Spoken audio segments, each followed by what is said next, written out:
Good evening, everyone. Welcome to Council this evening. I want to humbly acknowledge that the land we live, learn, work, and play is Treaty 8 territory, traditional lands of the Cree and Dene, and unceded territory of the Métis people. For the record, we have Councillor, I almost called him Cowboy, Councillor Marcel joining us online tonight. And if Councillor Marcel, if you could have your camera on for voting purposes, that would be appreciated.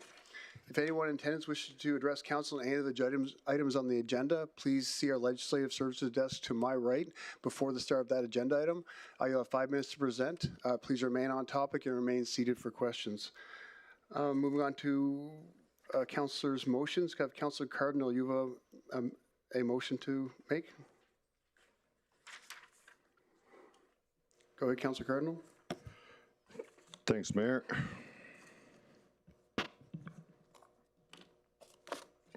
I, Councillor Kendrick Cardinal, hereby give notice of my intent to bring forward the following motion for Council's consideration at the January 13th, 2026 Council meeting.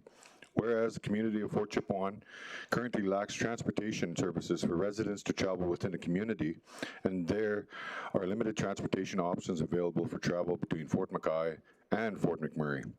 Therefore, be it resolved that administration be directed to explore and provide recommendations on the establishment of a community transit service in Fort Chipewyan.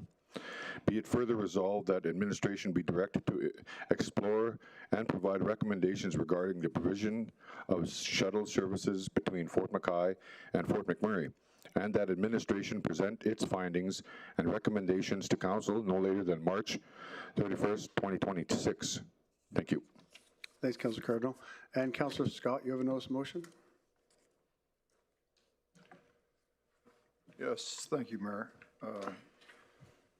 So notice motion by Don Scott. Councillor Don Scott, hereby give notice of my intent to bring forward the following motion for Council's consideration at the January 13th, 2026 Council meeting. Whereas timely processing and improved efficiency in municipal planning procedures are in the public interest, therefore be it resolved the Council direct administration to implement within 6 months a standardized checklist system for all planning and development applications that clearly outline itemized requirements applicants must meet, thereby streamlining the submission and review process. Point 2. Establishes that if an application is not formally responded to within 30 days of submission, the application shall be deemed automatically approved as submitted. And point 3, ensures that where shorter timelines can reasonably be achieved, they shall be implemented. Be it further resolved that this motion shall not apply where a conflicting process or timeline is required by provincial legislation. Furthermore, administration shall identify steps to accelerate application determinations and identify and remove any administrative barriers that impede timely application processing. Municipal bylaws shall be amended where permitted by provincial law to reflect this new approach. Councillor Don Scott. Thank you, Councillor Scott. Can I have someone make the motion to adopt the agenda as presented? Councillor Weigel. Thank you, Mr. Mayor. I move that the agenda be adopted as presented. Thank you. And thank you for the second, Councillor Van Castian. I'll call for a vote. Councillor Marcel online, in favor? Thank you.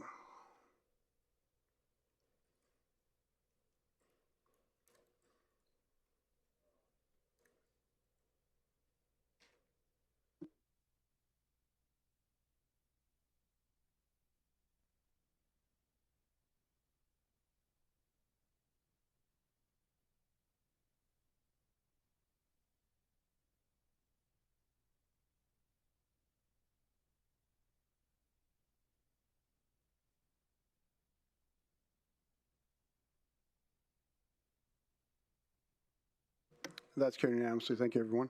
Moving on to consent agenda. Does anyone wish to remove any items from the consent agenda? Councillor Allen? No. Okay. Councillor Luana? Thank you, Mayor Bowman. I wish to remove items 6.2 and 6.3 from the consent agenda. Thank you. And that will become 8.8 and 8.9 of the agenda. you have anything to remove, Mike? Councillor Boussier, Lance, did you have something to remove? That's it? Okay, super. Stu, do you have something to remove? Okay. Thank you, Mr. Mayor. I move that the recommendations contained in items 6.1, 6.4, 6.5, 6.7, and 6.8 be approved. Thank you. Sorry, take 6.6 out of there. So 6.1, 6.4, 6.5, and 6.7 be approved. I apologize. That's what you wanted, 6.6 out? No, 6, 2, and 3. No, just 2 Yeah. and 3. That's what I originally said. Sorry.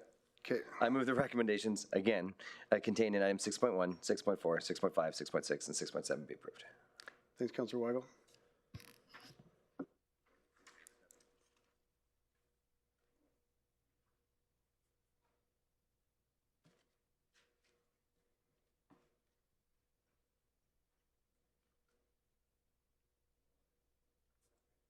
And thanks for the second, Councillor Van Castian.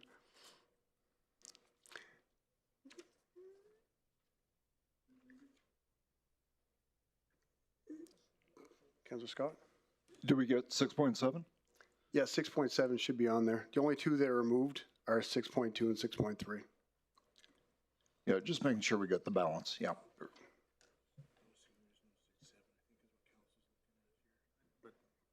Oh.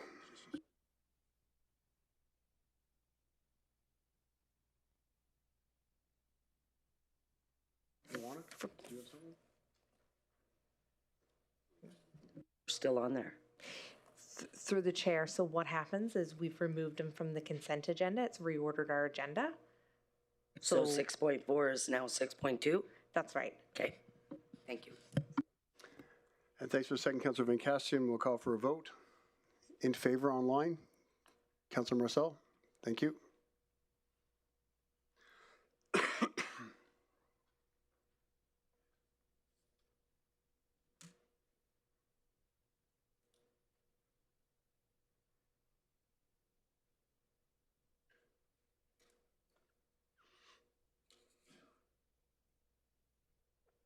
And that's carried unanimously. Thank you, everyone. I move on to presentations. We have the Buffalo Pro Business Advisory Committee update. So I'd like to invite Diana D'Souza to present, please.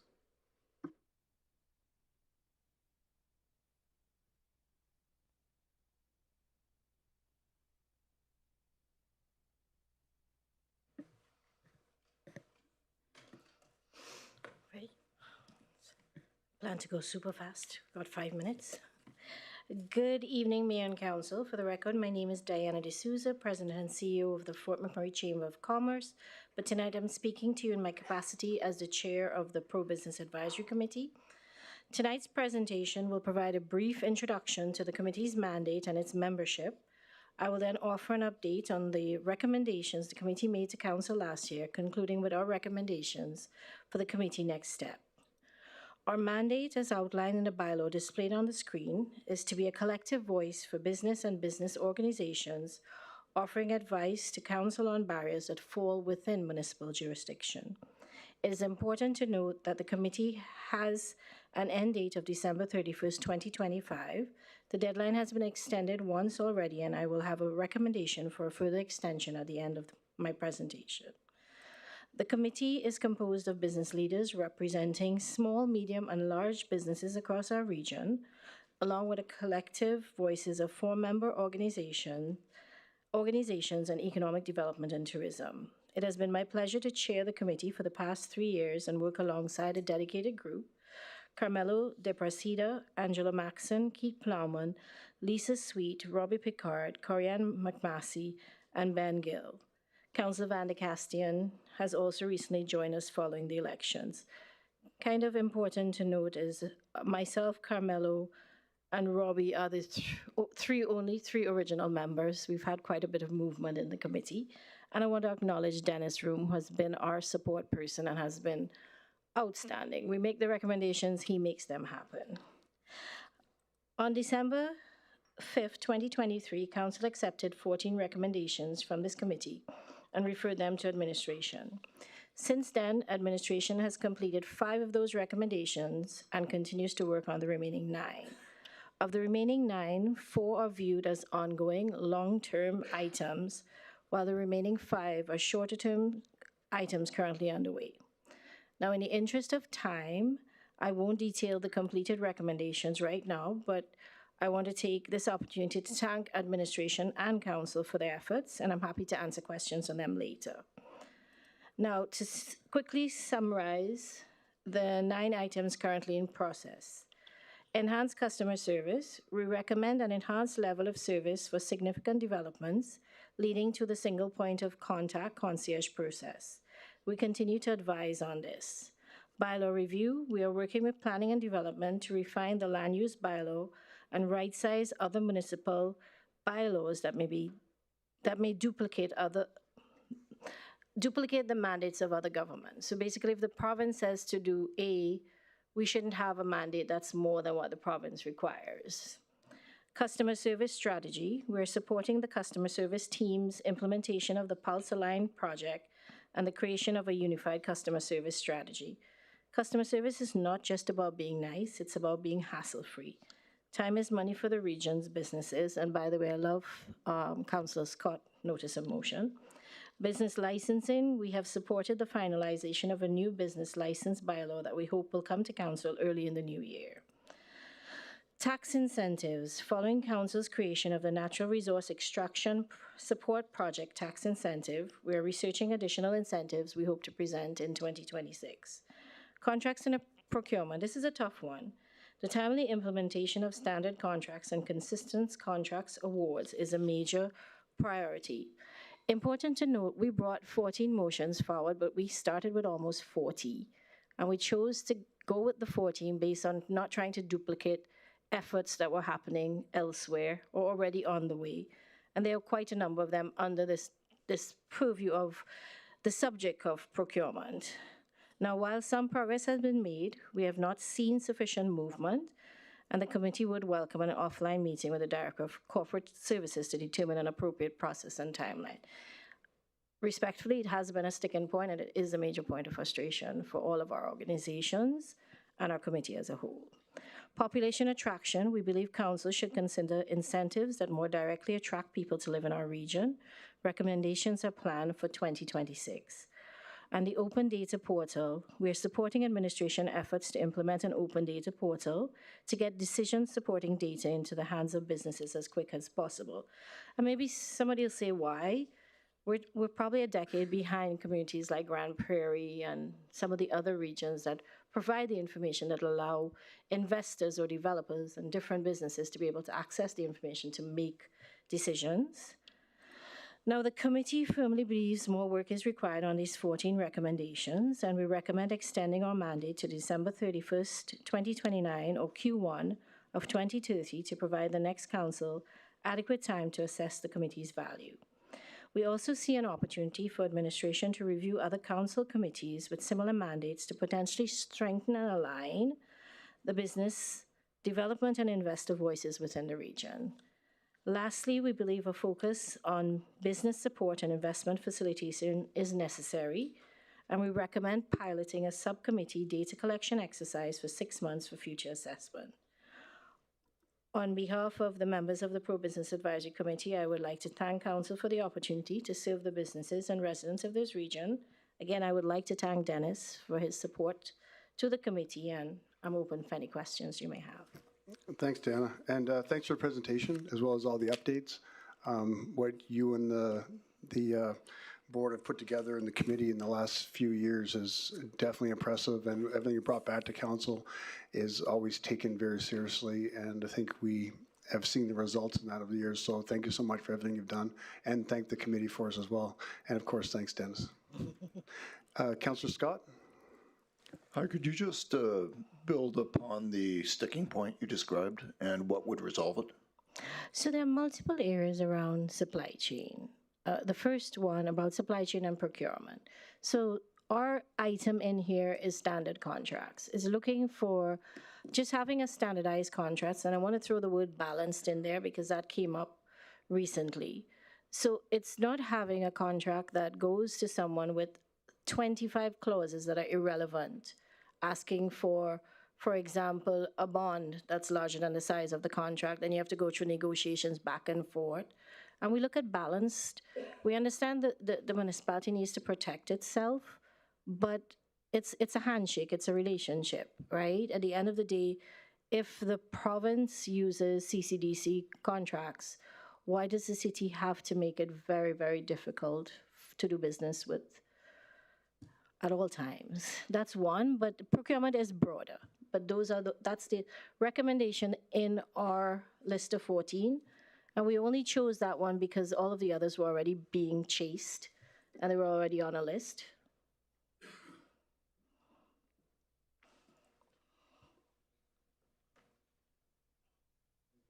Thanks, Councillor Scott. Councillor Van Castian?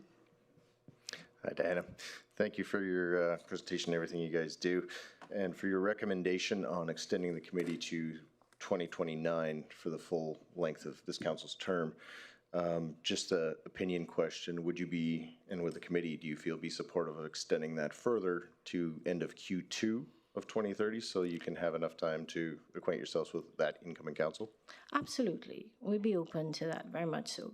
And I mean, we recommend to extend the council so we don't have to continue to come back while the evaluation is going on, and maybe that will look very different by the time we hit another year. But absolutely, we'd be most open to that. Thank you. Thank you.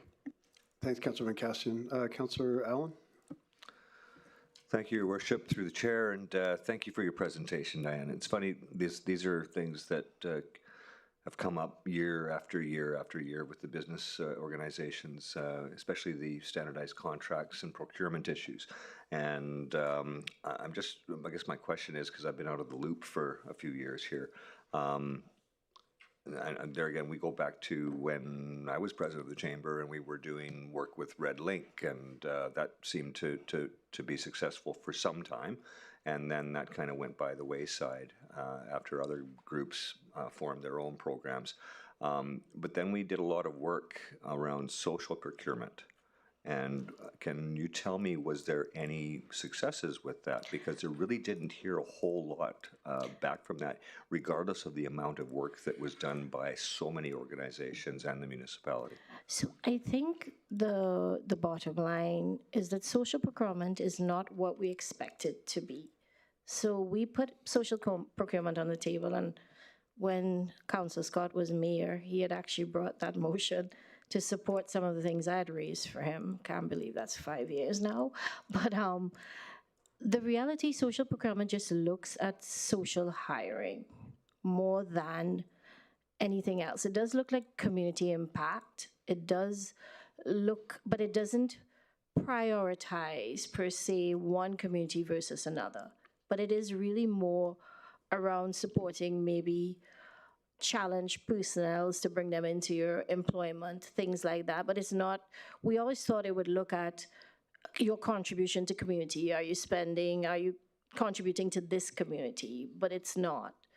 So very honestly, it's maybe added more bureaucracy to the process, but really not shifted the needle towards us having more local content.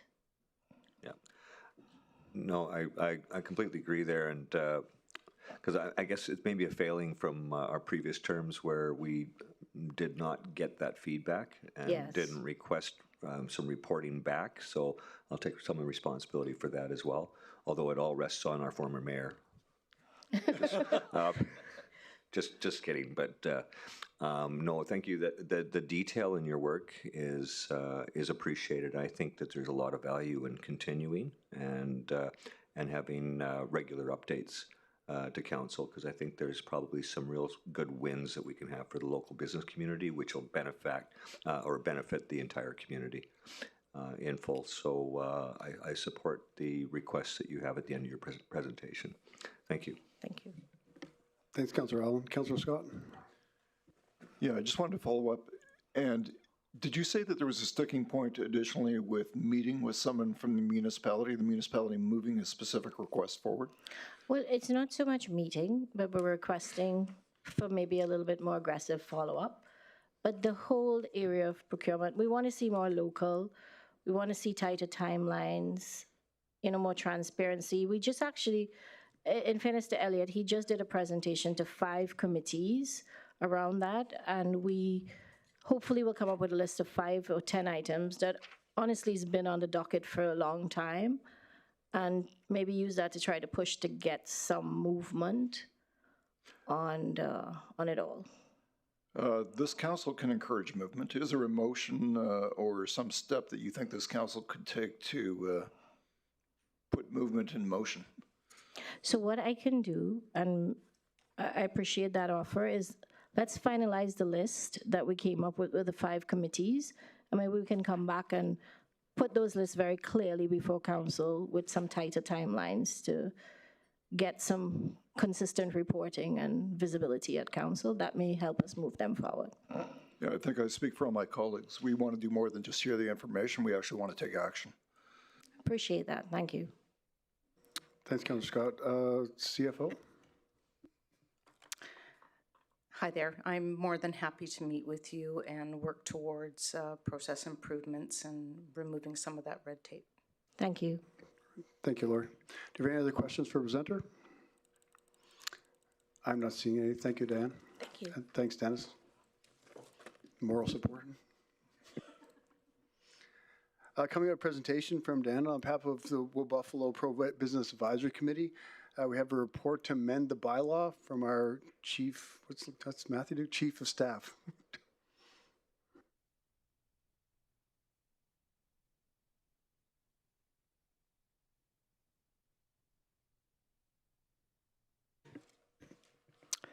Thank you, Mayor Bowman. Good evening, members of council. For the record, my name is Matthew Harrison, and I'm the Chief of Staff. I'm joined by Dennis Vroom, our Executive Strategic Advisor, who supports the Pro-Business Advisory Committee.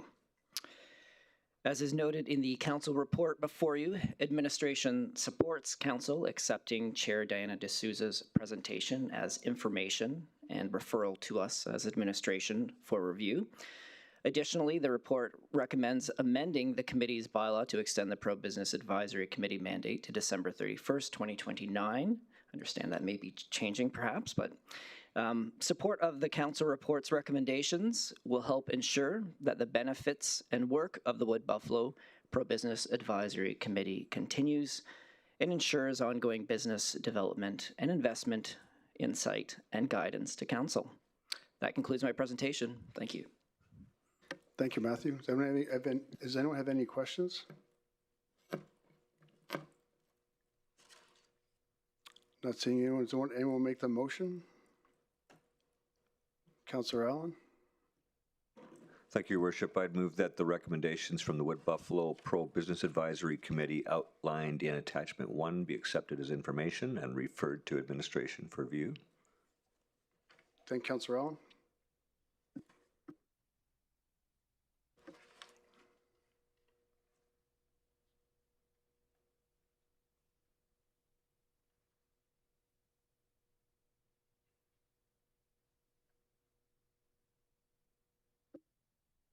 Thanks for the second, Councillor Brandt. I'll call for a vote. In favor online, Councillor Marcel. Thank you.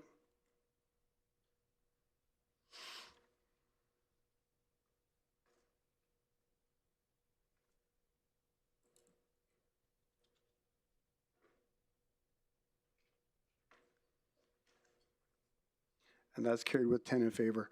Moving on to bylaw amendment, members of council, as the bylaw is being proposed for 3 readings tonight, it's important to note that bylaw must receive unanimous consent for consideration of 3rd reading in order to proceed to 3rd reading.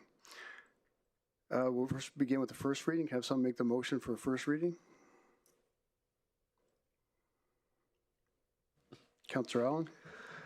I move that bylaw numbers 025/028, being an amendment to committee's bylaw number 17/024, Appendix M, be read a first time. Thank you.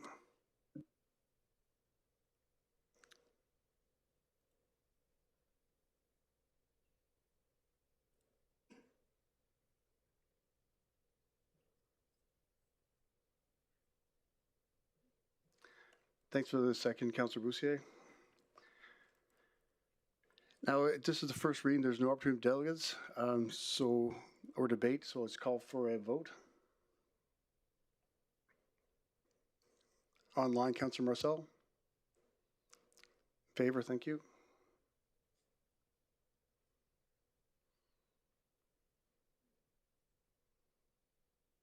And that's carried unanimously. Can someone make the motion for the second reading of the bylaw, number 25/028?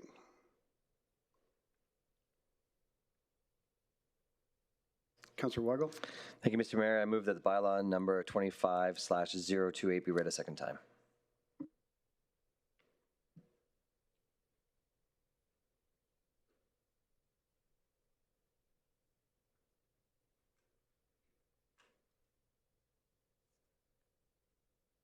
And thanks for the second, Councillor Brandt. Now, do we have any delegates to this item? We have no registered delegates for this item. So we're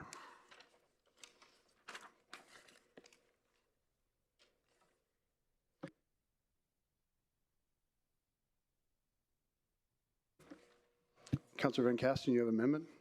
I do, thank you, Mayor. I move that bylaw numbers 25/028 be amended by replacing December 31st, 2029 with June 30th, 2030 in Appendix M. Thank you.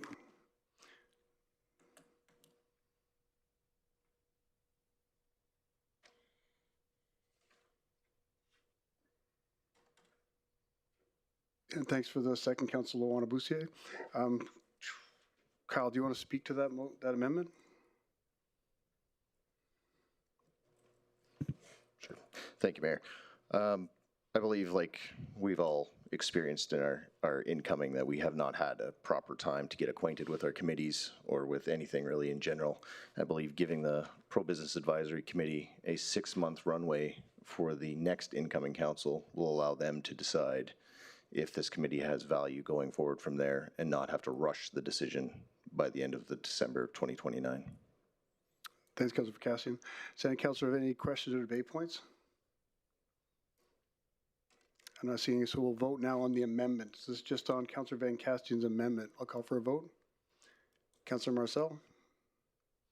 In favor, thank you.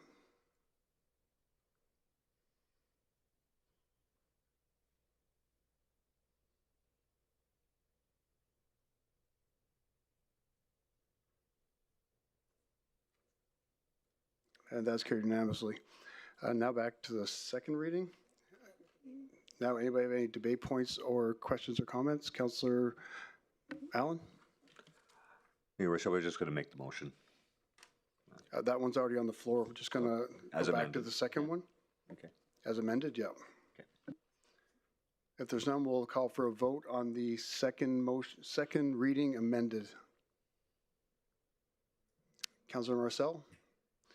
In favor, thank you.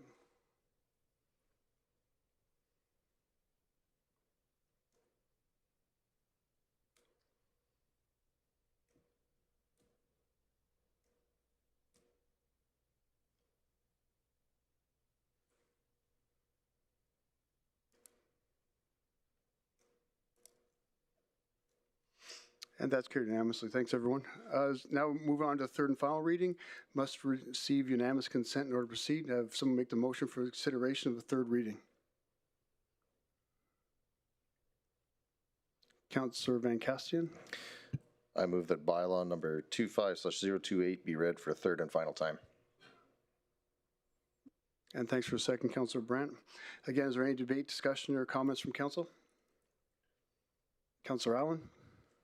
Just, I guess, point of process, this is that it be considered for third reading? Yeah, it's consideration. Because it's, we're only doing this all in one day, so it has to be unanimous to move on to third. We'll call for Councillor Cardinal. No, thanks, Mayor. Through the chair to Councillor Van Kastian. Thank you for bringing the motion forward. I appreciate you noticing that, and good job on your first amendment. I'll call for a vote. Councillor Marcel. Thank you.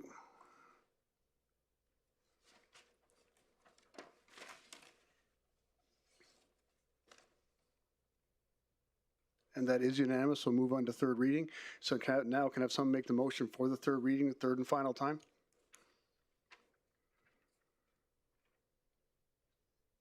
Councillor Allen? Thank you, Your Worship. I'll move that bylaw number 25/028 be read a third and final time. Thank you.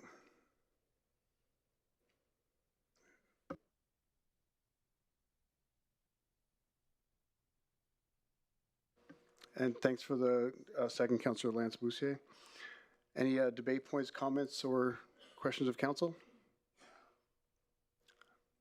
Not seeing any, I'll call for a vote. All in favor online? Thank you.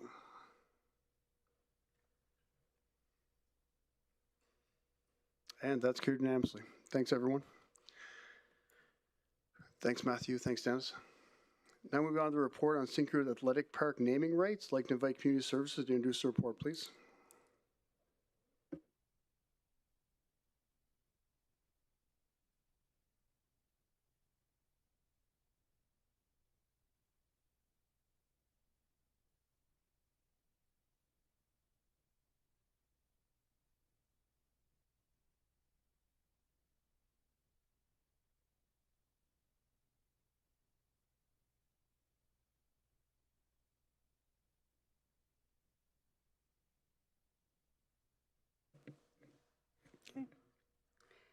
Good evening, Mayor and Council. For the record, my name is Tony Elliott, the Acting Director for Community Services, and with me is Janelle Fleury, the Manager of Community Partnerships and Initiatives. I'll turn it right over to Janelle to present the report. We are here this evening to recommend that Council extend the naming rights on the Syncrude Athletic Park and that Council direct administration to bring forward a naming rights policy in 2026. In 2004, Council approved the naming rights agreement between the RMWB and Syncrude Canada Limited for the athletic park in Timberley, known as the Syncrude Athletic Park. The agreement was to accept $2.5 million from Syncrude for a 10-year naming rights on the park and clubhouse. In 2015, the agreement was formalized and extended for an additional 10 years, expiring November 1st, 2025.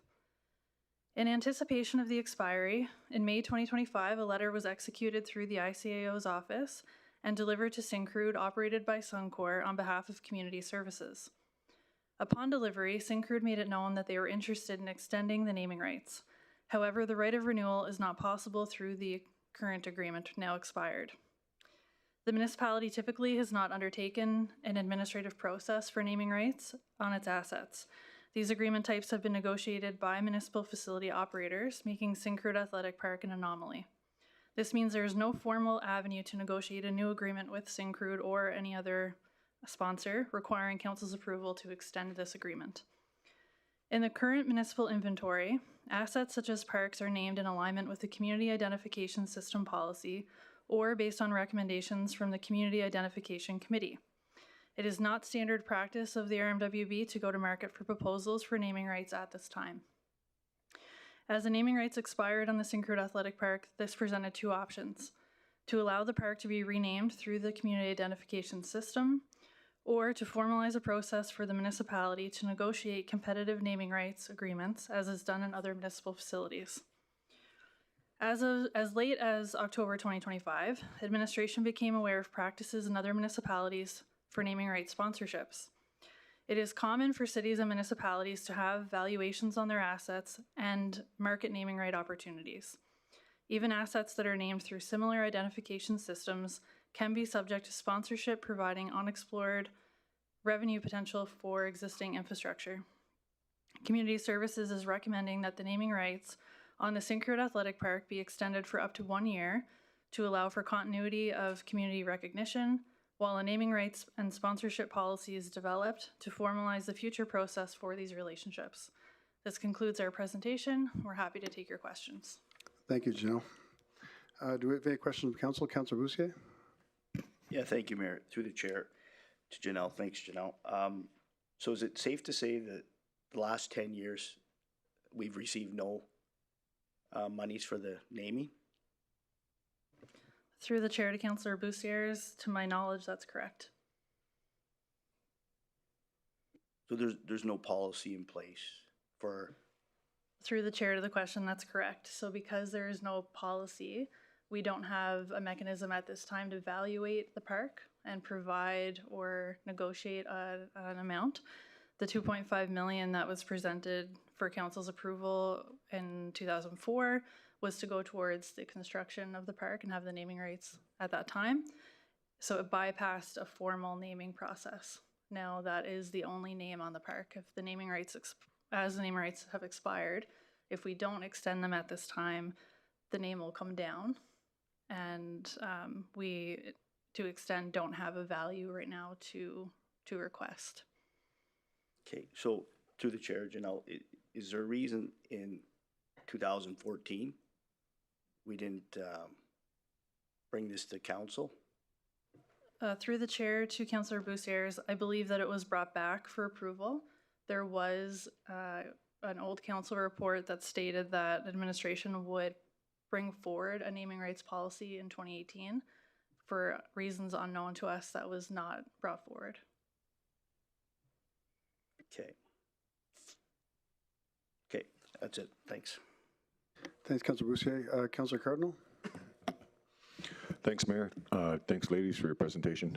I kind of wanted to ask a little bit about some of the, why aren't other places in the rurals included in some of the naming rights? Because I noticed that you just focused on the two, because there's obviously other facilities that have Syncrude Suncor on them, and I just wonder why they weren't included. Through the chair to Councillor Cardinal, most of our assets that are municipally owned are operated by a third party. That third party negotiates the naming rights. So for example, on some of the rural assets, RRC is the operator. They hold the naming rights agreements. In this case, this is the only naming rights agreement that the municipality itself holds with Syncrude. So where this one is expiring, are looking for an avenue to negotiate in the future. We're recommending that this be extended for now until we have a policy to bring forward. Is there anybody else that are after the naming rights? Through the chair to the question, not to our knowledge at this time. We don't have a mechanism to accept any expressions of interest or proposals. Okay, thank you. Thanks, Councillor Cardinal. Councillor Allen? Thank you, Worship. So currently the Syncrude Athletic Park is being operated by municipal staff. Through the chair, that's correct. Okay, so I understand better now. I still remember back when Steve Williams made the announcement that Suncor was going to donate the funds for the naming rights for McDonald Island or RRC, and he had tears in his eyes. The pride that they had with the community at the time, and I still to this day, and I hear it all the time. Our facility up there, Center Fire Place, that is operated by the AAA Junior Oil Barons. And there's a lot of people that still refer to it as the center from the former company. So there's a lot of value in having those naming rights, and we've just all come to know this as the Syncrude Athletic Park. So my question, I guess, is how long do you think it would take to come forward with a policy? Like 6 months enough? Or? Through the chair to Councillor Allen, yes, I believe so. What we did find was a draft policy in the system that was dead, so it just hadn't been brought forward to be approved. So a lot of the work has been done. We're just reviving that and bringing it up to current practice right now. Okay, so if we were to extend it till the end of October next year, then we could still have a policy in place well in advance that could be debated and fine-tuned if council chose to. Through the chair to the question, that's correct. Okay, thank you very much. Thanks, Councillor Allen. Councillor Luana? Thank you, Mayor Bowman. Thank you for the presentation, ladies. So my valuation is they got $250 for 20 years, right? So do we ask them for 125? Like, has any conversation been had about, they have first right of refusal, but they give us some kind of financial commitment? Through the chair to Councillor Boussaires, because the agreement doesn't have a first right of refusal, we're suggesting the extension based on legacy and community recognition. We're not asking for a value. If they decide to provide one, we will come back to council to let you know. At this time, we don't have a value to assign because we haven't done a proper evaluation exercise. So we do need an expert that can come in. What I understand of these valuations is that it's based on the traffic in that area, how many people will see the name, the amenities that are available. So there's a lot of factors that go into it that we would not be able to provide. We don't have the expertise in community services. Even after talking to like RRC or Kiana or whatever to get some, no? Through the chair to the question, from what I understand, it's based on the asset, not on like a particular policy. So policy may get into some details of how to conduct the valuation, but it's not a blanket value. Okay, I would just like to see them contribute something. I'll know they have the funds to do it, and 21 years is pretty good naming rights term. Thanks. Thanks, Councillor Boussier. Councillor Boussier? Yeah, thank you, Mayor. Janelle, there's no harm recognizing Syncrude and Suncor and what they've done for the community. There's no harm in just not extending it while admin goes and does their thing, comes back to council. Through the chair to Councillor Boussier, there's no harm. There will just be a lack of recognition for community and what to call the park. Normally, our parks go through the naming process. I'll use like Howard Pugh Park as an example. That's an identified name in our registry. This park did not go through that process. So if the Syncrude name comes down, it will just be the athletic park until it has a formalized name. Yeah, we may lose some sponsorship opportunity on it if in the meantime it's named through the community identification system or through the committee. If a nomination came forward, for example, the revenue potential would be less than if it has full naming rights. But it would, through the chair, it would have to come back to council, whether it's just a naming right with no revenue or no. Through the chair, that's correct. Okay, so it would be council's decision to lose revenue or through the chair, that's correct. Okay.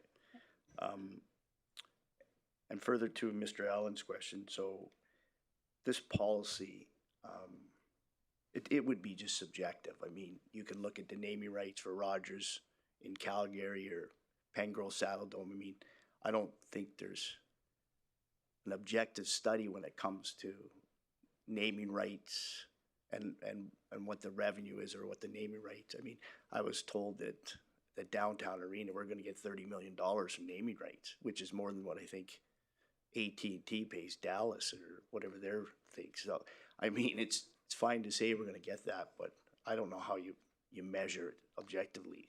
Through the chair to the question, what I learned is that there is a valuation process. And so I mentioned a few factors that come into play are how many people will see the name, how many participants will pass through the facility in the course of a year.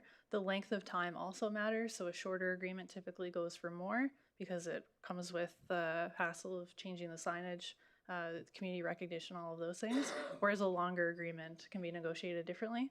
So the policy would give us the authority to negotiate, and the evaluation would put in place the amount. It is somewhat subjective based on the evaluator's opinions. And in the park, just refresh my memory, what exactly is branded? There's a sign when you come in. Mm-hmm. Outside of that, is there any other recognition? Through the chair of the question. The ball diamonds have their own names? They do. The clubhouse is also named. And that has, okay. Yeah, that has the same. Because some people refer to it as TAPS and not, like I've heard that, Timberley Athletic Park, and they don't say SAPS or Syncrude. Yeah. Through the chair, the TAP is the park that between McTavish and Holy Trinity. That is the Timberley Athletic Park. It's a different space. Track and field. I can tell you, the slow pitch players sometimes call it TAPS. Ooh.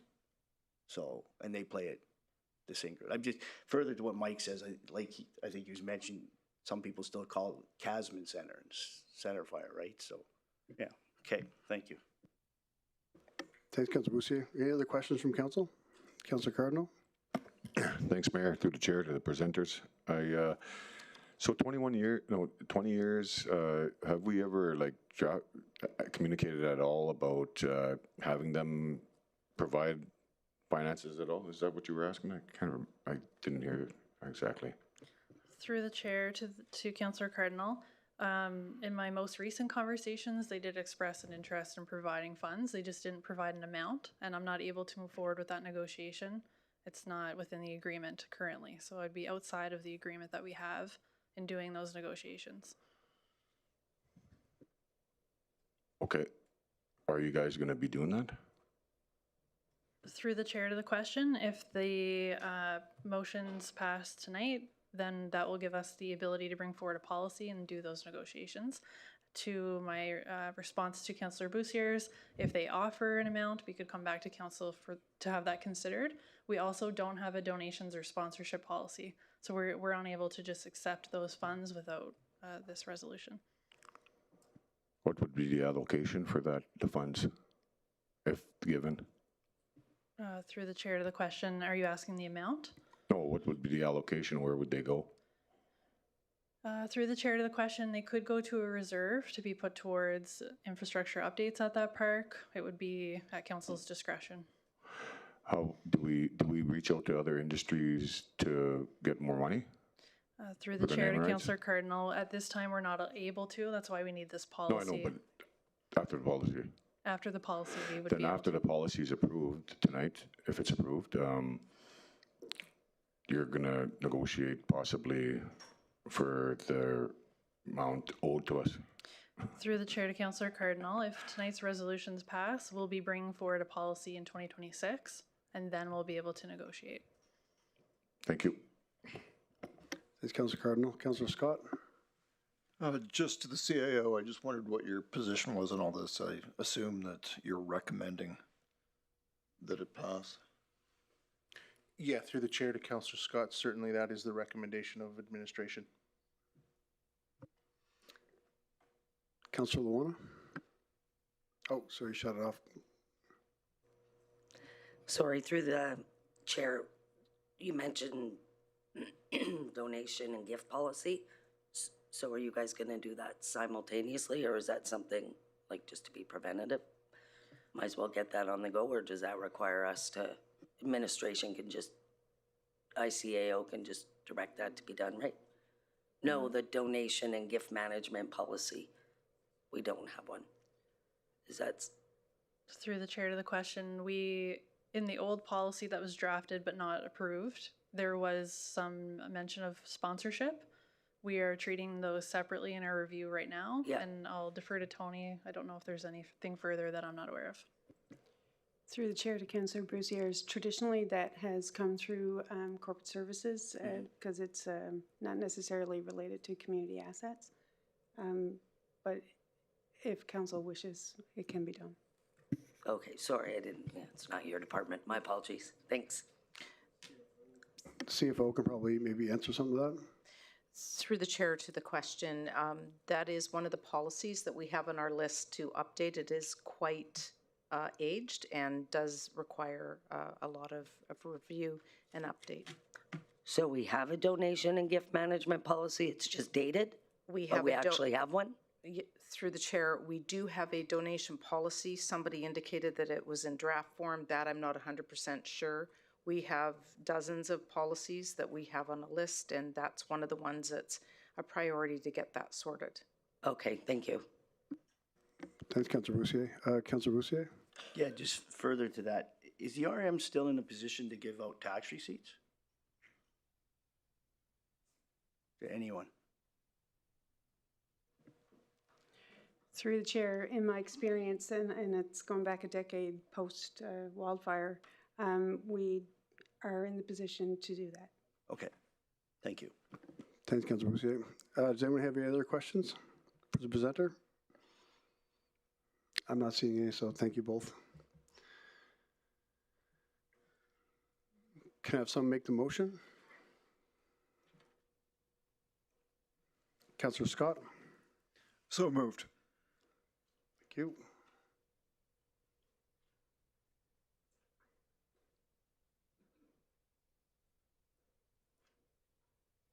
And thanks for the second, Councillor Cardinal. Does Council have any other debate, discussion, or comments? Councillor Weigel?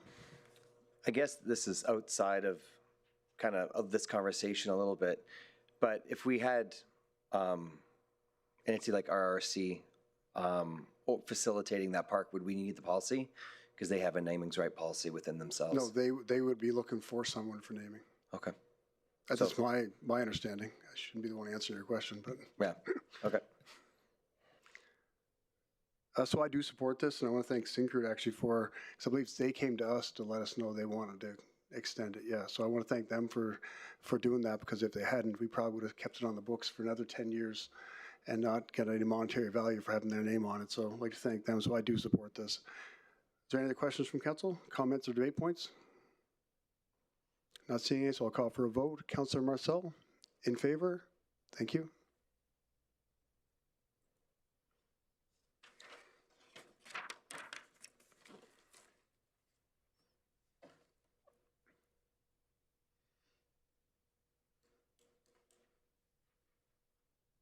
And that's carried unanimously. Thank you, Janelle. Thank you, Tony. And you can just stay there. Next, we have a report on Vista Ridge Recreation grant decommitment. I'd like to invite Janelle and Tony to remain seated whenever you're ready.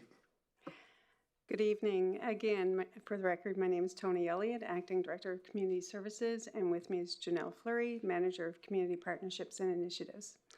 Before you this evening is a request to decommit $300,000 from the 2025 Municipal Facility Operating Grant for the Vista Ridge Recreational Association to be redirected to the 2025 operating budget for the Project Delivery and Facility Services Department.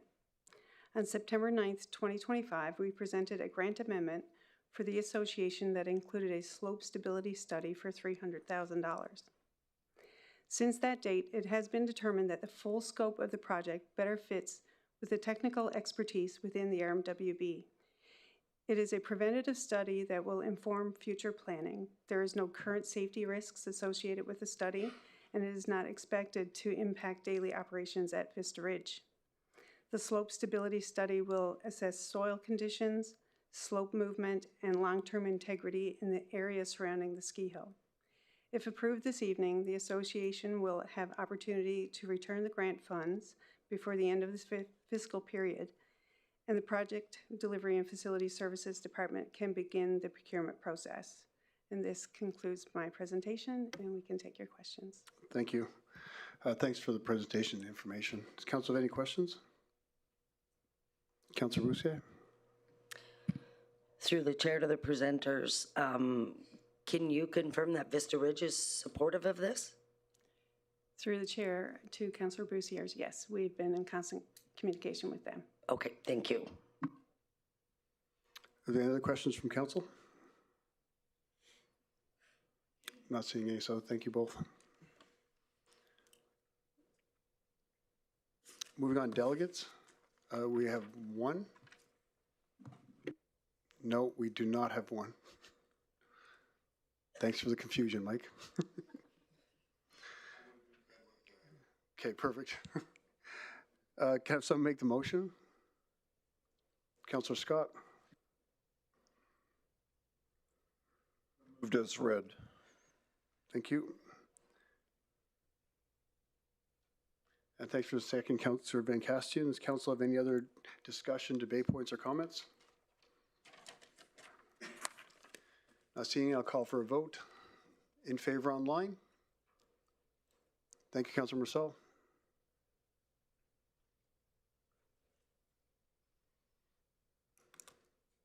And that's carried unanimously. Next, we have a report on the 2026 interim operating budget. I'd like to invite Corporate Services to introduce the report.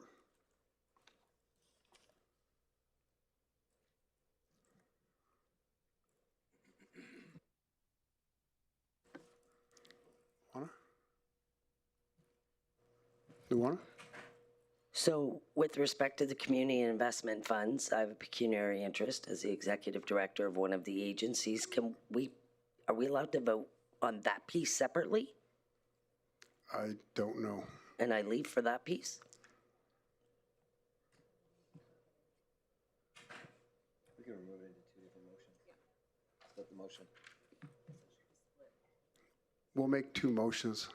Yeah, but thank you. Am I able to be present for the discussion regardless of the fact that it's being split, or do I need to leave. Maybe we'll go to legal for that. Yeah, through the chair to Councillor Bussiere, or perhaps to the CLO. Can we sever out any conversation about that particular grant and vote on it, discuss it and vote on it separately? So through the chair, there's 3 motions. I think the recommended motion number 2 speaks to the overall community investment funds. I'm not sure necessarily if the presentation before us this evening speaks specifically to anything. So in that case, I would suggest that it's okay in general in nature to stay, and then we can vote on the items separately so that Councillor Bussiere can step away for the community investment program. Yes, just in general, when you want to declare pecuniary interest, you want to actually leave the room. So I'd suggest that any conversation about that particular allocation be sort of tabled and then discussed separately when Councillor Bussiere leaves the room. And I don't think there's anything individualized on it anyway, Lana. No, not for like St. Aidan's grant, but I know from legal before that I need to leave for that whole bucket, so we'll which take is number fine. 2 out of it. Yes, it's the other pieces that I'd like to stay for. Yeah, we'll take number 2 out of it. Thank you. Councillor Scott? Yeah. Now, I might be totally blind, but which of the CIP grants, or is it just the bulk amount with no individualized discussion? Just want to make sure I get that. Through the chair to Councillor Scott, it speaks to the 3 streams within the CPAC that the committee approves.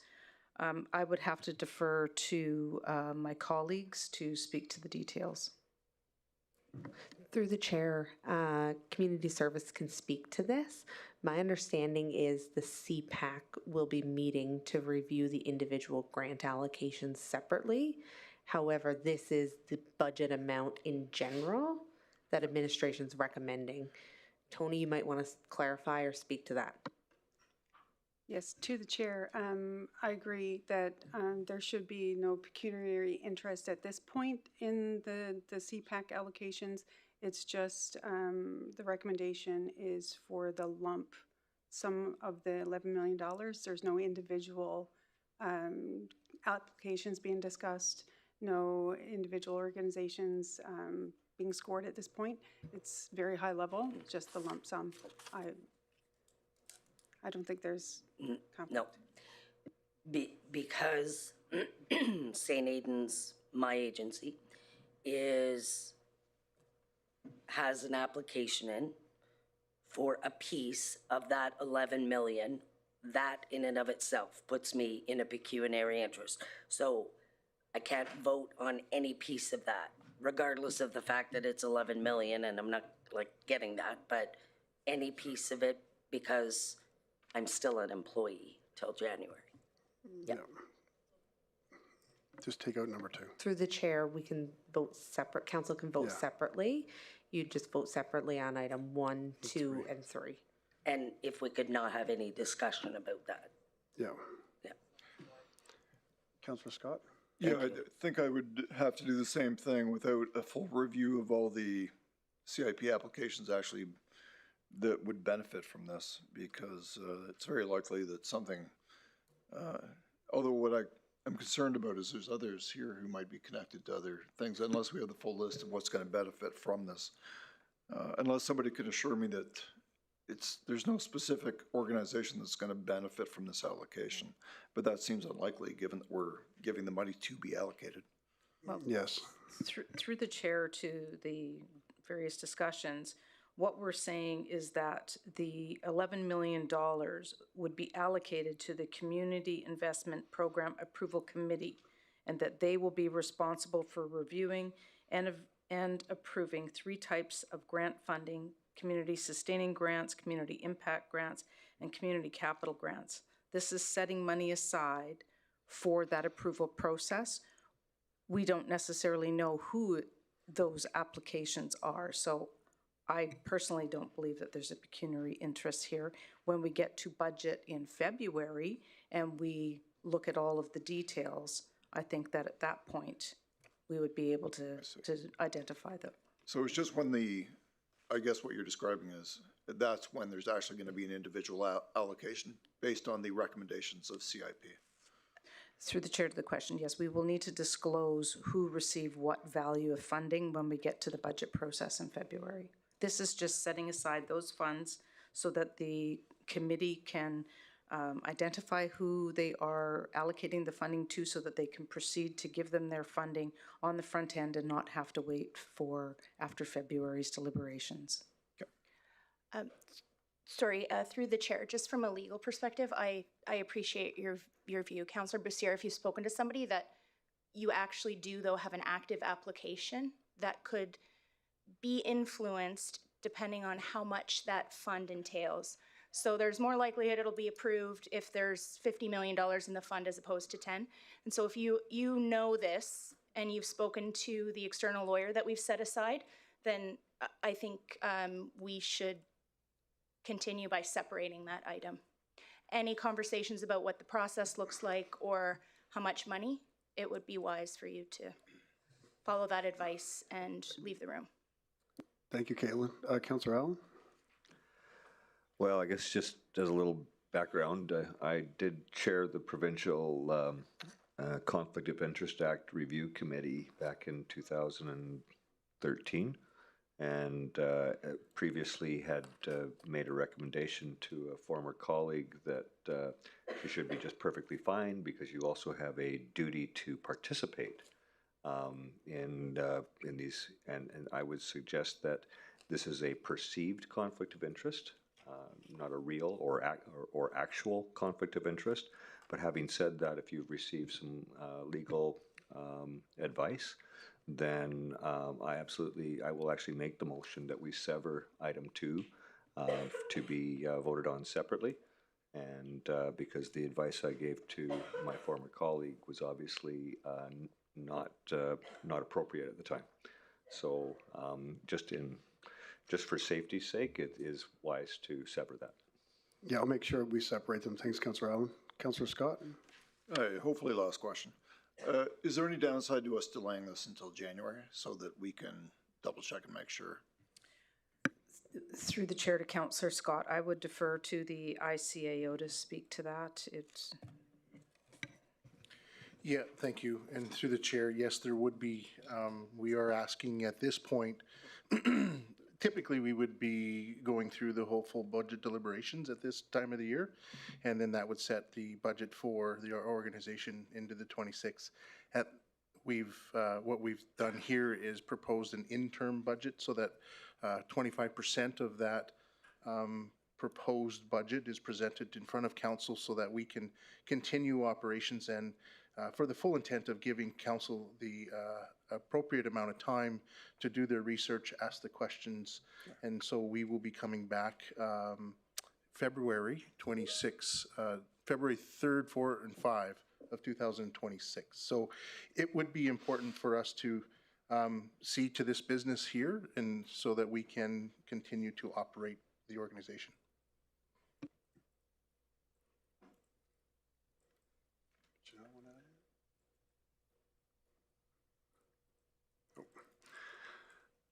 Okay, whenever you're ready. We have a plan. All right. Good evening, Mayor and Council. For the record, my name is Lori Farquharson, Chief Financial Officer. On November 4th, 2025, Council approved the approach for an interim budget process for the 2026 fiscal year. The following presentation will be for the interim operating budget. Sorry, I'm adjusting my notes as I go here. For the interim operating budget. The 2026 interim operating budget of $126,650,000 is for 1 quarter of the municipal operations. This includes 1 quarter of annual funding for RMB's controlled corporations and municipal facility operators. In January 2026, an extensive communication campaign will be launched to help the public understand the proposed budget and the municipal budgeting process. This campaign will also invite residents to review the proposed budget and participate in budget meetings by registering as delegates to share their views. The 2026 Interim operating budget provides funding to maintain operations and staffing requirements for the first quarter of 2026. This allows council additional time to review program and services in detail during the special meetings proposed for February 3rd through the 5th, 2026. This concludes my presentation. I'm happy to take any questions. Thank you, Lori. Does council have any questions? Councillor Weigel. Thank you, Mr. Mayor. When we're talking about the capital budgets, I'm assuming that the capital budget asked for are ones that are actually coming forward to be used in the first quarter, that's needed in the first quarter of the year. And the reason I ask that is because I know that we are carrying over hundreds of millions of dollars in capital money that's earmarked, that's not nor invested, just staying. And so want to make sure that that capital is what's actually needed being used for the first quarter. Through the chair to Councillor Weigel, that will be my next presentation. We're going to have a separate presentation for capital. This is strictly operating. Oh, sorry. No, okay. Thanks, Councillor Weigel. Any other questions for the presenter? I'm not seeing any. Do you have any delegates? There's no delegates for this item. Thank you, Mr. Mayor. Can I have someone make the motion to be on your screen, but be 1 and 3? Councillor Allen. Thank you, Your Worship. I move that the 2026 interim operating budget of 126 million. Sorry, this just got, there we are. $650,000 to continue operations for the first quarter of 2026 be approved, and that administration present the 2026 operating budget, 2027 to 2028 operating plan, 2026 capital budget, and 2027 to 2031 capital plan over a series of special council meetings to be held February the 3rd to 5th, 2026 inclusive. Thank you, Councillor Scott. Councillor Allen, sorry.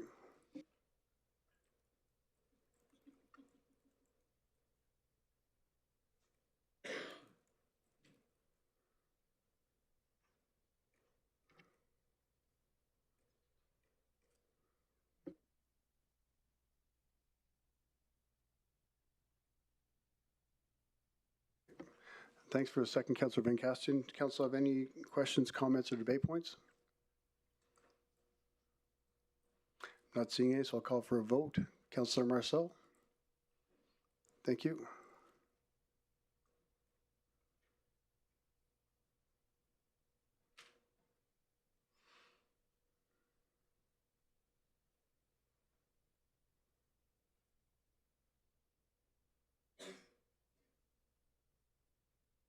And that's carried unanimously. Can someone make the, sorry, go ahead, Councillor Scott and Councillor Bussier. On the record, on the advice of council, since there may be a perceived conflict of interest, because the CIP grants are inclusive of this, that due to that risk, I'll step aside and declare a conflict for this issue. Thank you, Councillor Scott. Just going to have some make that last motion number 2.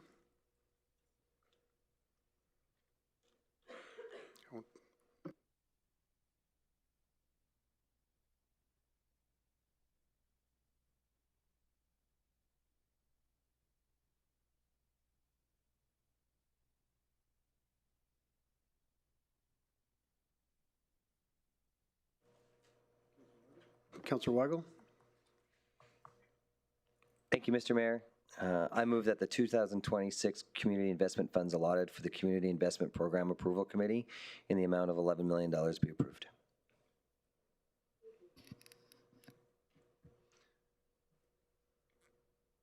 Thanks, Councillor Weigel, and thanks for the second, Councillor Brandt. Council, have any other discussion, debate points, or comments? Not seeing, I'll call for a vote. In favor online. Thank Councillor Marcel.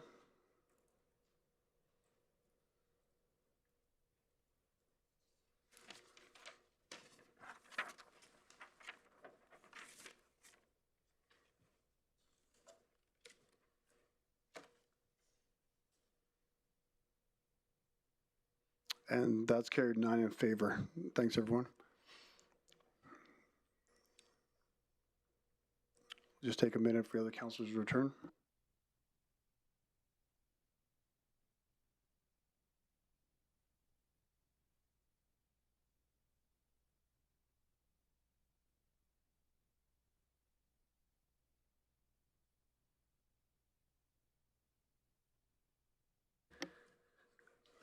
Next, we have the report of the 2026 interim capital budget. I'll ask Lori Farquharson to please present the report, please. Thank you, Mayor. Good evening, Mayor and Council. For the record, my name is Lori Farquharson, Chief Financial Officer. On November 4th, 2025, Council approved the approach for an interim budget process for the 2026 fiscal year.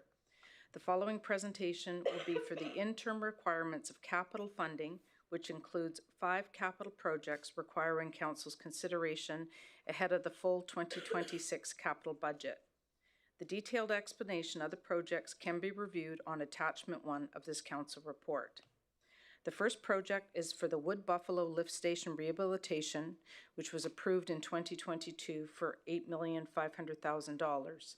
This encompasses the design, tendering, construction, and construction administration for the replacement of the existing Wood Buffalo Lift Station.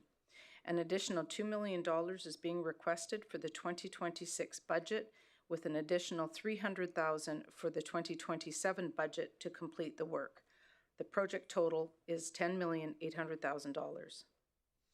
The next project is the 2024 to 2026 playground replacement, approved in 2024 for $1,275,000 and includes the replacement of playgrounds at St. Martha's School and the Athletic Park in Timberley. For 2026, the scope of the project is being expanded to include the replacement of the playground at Beacon Hill School. An additional $1,215,000 is being requested for the 2026 budget to fund this project. The total project value is $2,490,000. The next item is the St. Anne Playground replacement, which was approved in 2025 for $550,000 and involves the replacement of the playground at St. Anne's School. To support its completion, an additional $200,000 is being requested for inclusion in the 2026 budget for a total of $750,000. The transit bus barn facility requires the replacement of 2 failed HVAC rooftop units. To enhance system reliability, the project also includes the installation of a 3rd rooftop unit to provide operational redundancy in the event of future equipment failure. The total capital budget request for 2026 is $3,750,000. The last project is the 2026 to 2027 Rural Playground Program, which includes the replacement of surfacing at the Conklin Multiplex Outdoor Playground and undertaking a full playground replacement at the Anzac Community School. The 2026 budget request is $850,000, with $100,000 requested in 2027 to complete the program. Administration recommends that the 2026 interim capital budget request in the amount of $11,365,000 for 2026 and $5,400,000 for 2027, as summarized on Attachment 1, 2026 interim capital budget request dated December 9th, 2025, be approved. This concludes my presentation. My colleagues and I are happy to take any questions. Thank you, Lori. Does Council have any questions? Councillor Weigel? Thank you, Mr. Mayor. Back, I guess, to the original question. This money, I'm assuming, is needed for the first quarter. And the reason I ask that is because we do have a lot of carryover for capital. I know it's over $100 million. I don't have an exact number, but adding more money to the capital that's not going to be used for the first quarter when we're going to be doing another budget. Just want to make sure that this is stuff that's essential and need to be done. Mm-hmm. Through the chair to Councillor Weigel, it's my understanding that these initiatives require the additional funding or the funding so that they may proceed to market to order the parts or secure the necessary services to do the installs. Okay, so all of these will go to market in the first quarter? Through the chair, I would like to defer to Director White. Sure. Through the chair to the question. Yeah, yes, that is correct. We do plan on taking these projects and procuring them, starting construction as soon as possible. Waiting until February, we were concerned about the window of procurement time, missing that start of construction season of May, June. No, and fair enough, and I appreciate the forethought. I guess the question in and itself is, we have, again, many capital budgets that aren't being started, so just making sure that these ones are the for sure start of this year. I know the plan is there, but these are the ones going forward. Through the chair, or through the chair to the question, I suppose they wouldn't necessarily be presented unless there was a for sure plan to bring these forward. They're already in the sort of in the process of bringing them to the market. So. Okay, I do appreciate that, and that does make sense. Yeah. But again, with over $100 million in capitals, all of those have been presented and not started and brought forward. So that's the question. So I appreciate the answer, and all good. Thank you. Thank you, Councillor Weigel. Councillor Brody. Thank you, Mr. Mayor. To actually continue Councillor Weigel's point, can you explain to me how the projects get prioritized? So, for example, we have Conklin is currently not able to use their park at all. We have the lift station that was first approved in 2022. So obviously, as we see delaying these projects will cause an increase down the road. So can someone please explain to me how we prioritize our capital projects?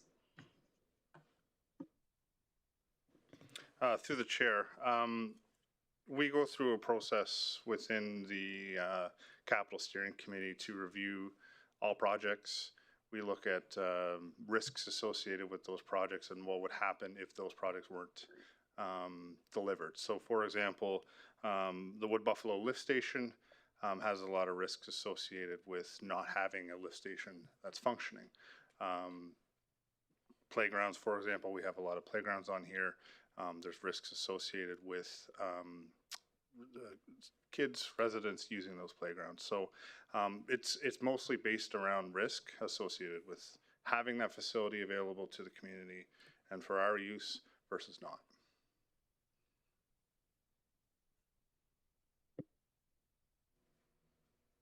Awesome. Thank you. I appreciate it. And I just want to acknowledge that we did receive a letter of support from the Anzac Community School via Chair Chelsea King in support of the facilitation of the Anzac Park. Thank you. Thanks, Councillor Vardy. Councillor Bussier.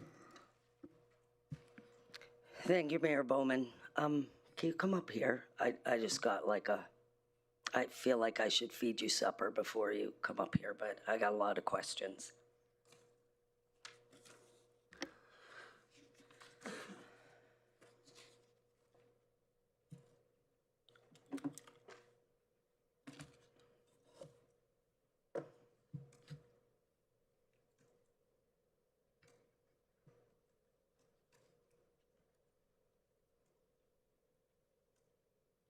Thanks, and I don't have to crank my neck.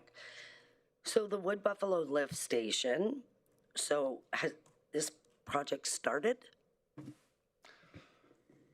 Through the chair to the question, one of the things that that I did last week was present to pro-business and other council committee members sort of how we deliver projects and the stages that occurs delivering projects. And I do wish to bring that forward to this table at some point. But in short, the Wood Buffalo lift station, and I know there was a comment around, well, this has been on the books since 2022. We have been doing the initiation and the planning of that project for the past 3 years. So we've been doing the planning, the designing, everything that goes around delivering that project. We went to the community in the fall of last year. So it seems that, okay, this has been on the book for 3 years, we haven't delivered. However, we've been delivering the design. Okay. The construction component of it was originally planned for 2026, and now we're ready to go to construction. So we'll see that window of construction through 2026, 2027, and then we'll deliver the final product to environmental services when we're finished.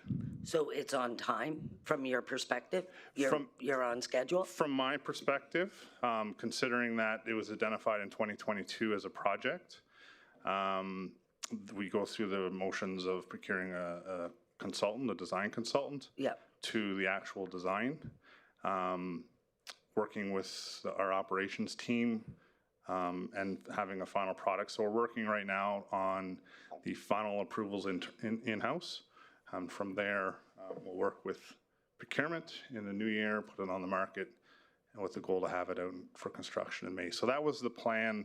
I suppose when I started working within the project management office, that was the plan the whole time. Okay. Yeah.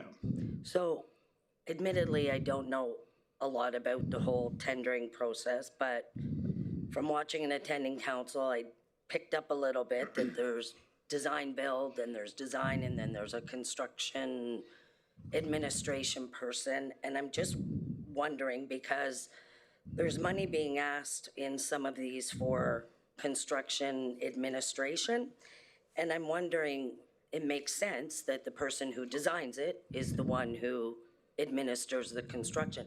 Does that go out as one piece to RFP and then the build goes to someone else? Or are we doing somebody design it, somebody build it, ooh, we need somebody to manage it? How does that work? Okay. For a typical project, a larger scale project, we would see the design team carried through to the final end of the project. So the design team would also do the contract administration and construction support. Okay. They would also support us through the tendering phase. There are some projects, smaller projects, small works, where we would actually do the construction support itself. Playgrounds are a prime example of that. You like RM staff? RM staff, Okay. yeah. So they're small enough that the project management office would have their staff go out in the field, carry that project and sort of be the eyes and the ears for that project. Okay. There are some unique cases where for whatever reason, we may not be able to use the same design team for the construction administration. Those are not that common, but that does happen from time to time. And but our goal is to keep them joined together. Okay. And in the interest of time and hogging all your time, there's a lot of park requests money, like different parks. And when I do the math, we're kind of like an average of anywhere from 400, 500 or 500,000 to like 900,000 for a park.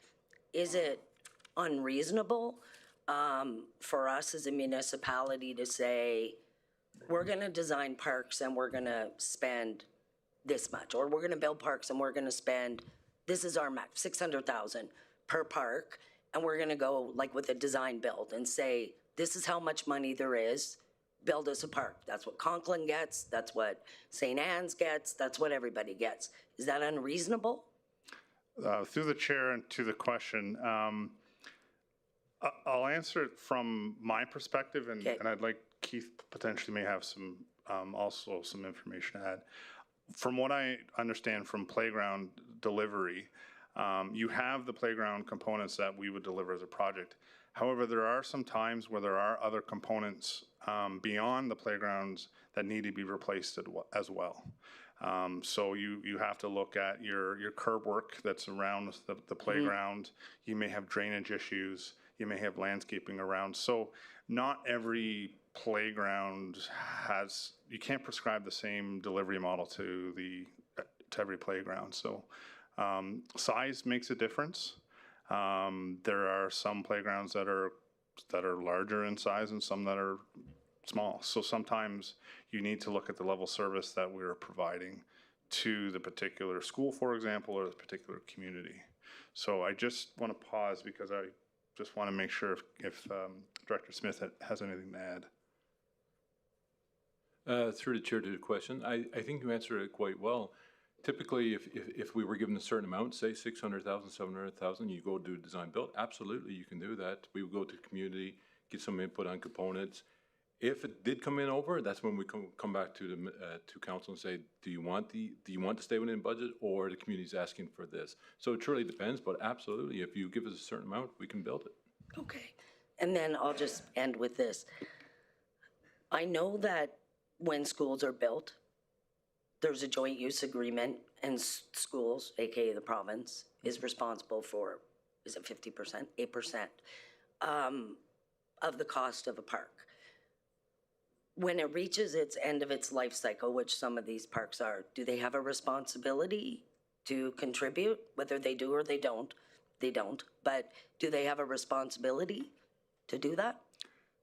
Through the chair to the question, because it's maybe asked to me, I'll answer as I understand it, and then we can potentially move to some of my colleagues to help with the JUPA question, because they're more familiar with it.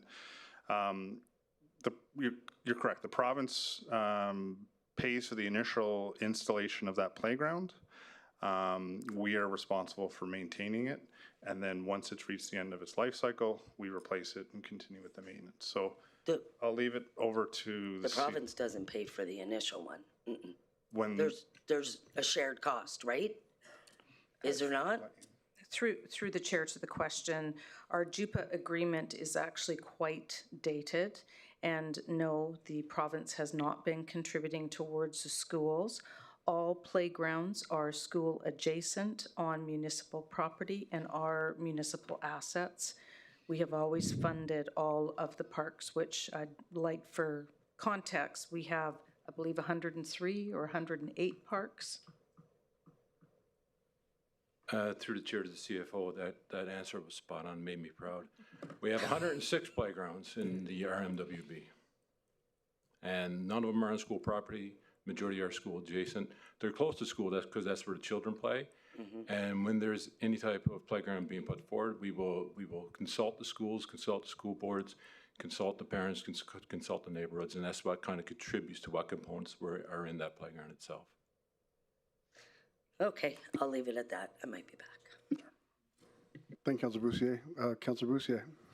Yeah, thank you, Mayor. Through the chair to the presenters. The Transit Barn facility, there's a request for 3 rooftop units, and third is for operational redundancy. And obviously recognize safety is paramount to our employees, but is the third one a need or is it a want? Through the chair, it's a great question, and I just have to think about it for a minute. The need is for the 2, and the third one is a want. If we do end up losing, if we only had 2 and we end up losing 1, it puts us in a quite a bind. So putting the third in allows us the ability to have 1 go down, keep 2 operational, fix the third that's redundant, and then we can keep that facility open full time during that outage. So currently there's only 2 on the roof. Currently there's only 2, and there is a risk. For example, right now there's a risk that if we lose 1, we would have to find alternate accommodations for staff and maintenance staff. So are they failed right now, Elliot? They are failed in the sense that we reached a point where we need replacement. We have been able to, quote unquote, Frankenstein them back together to kind of get us to a point of replacement.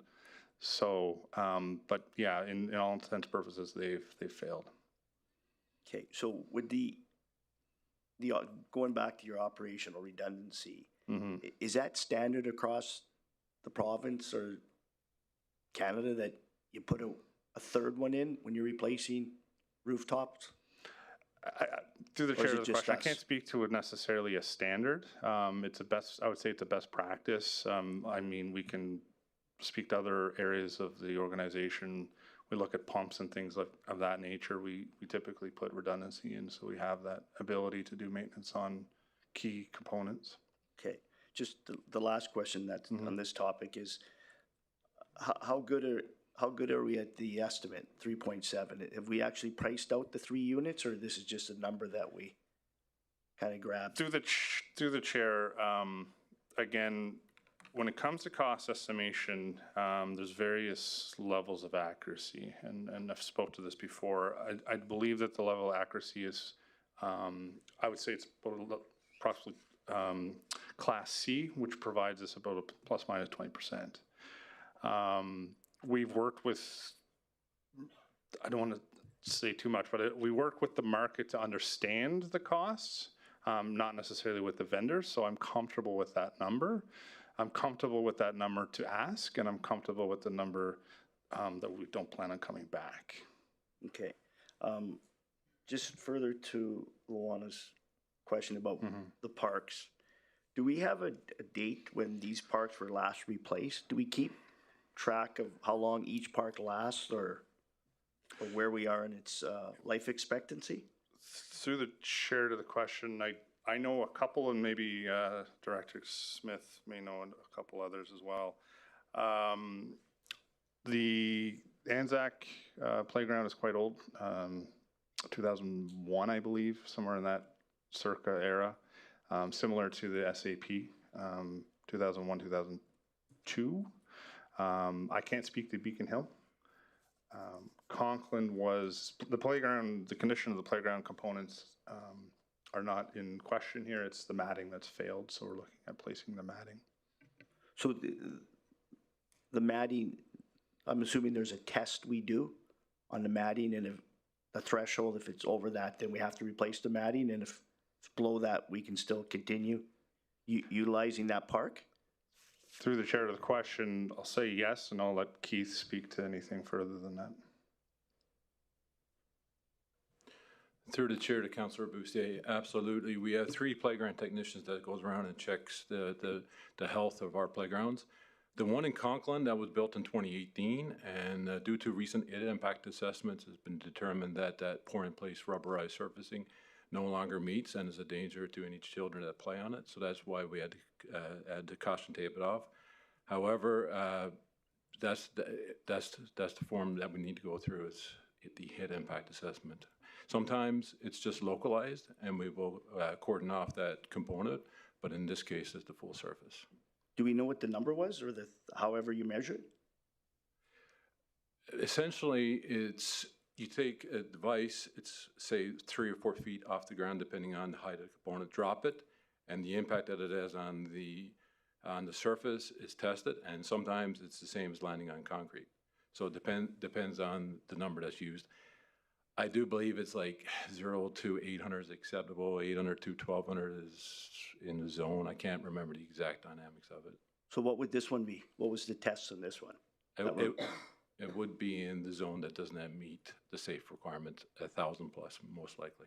I don't have the exact number on me.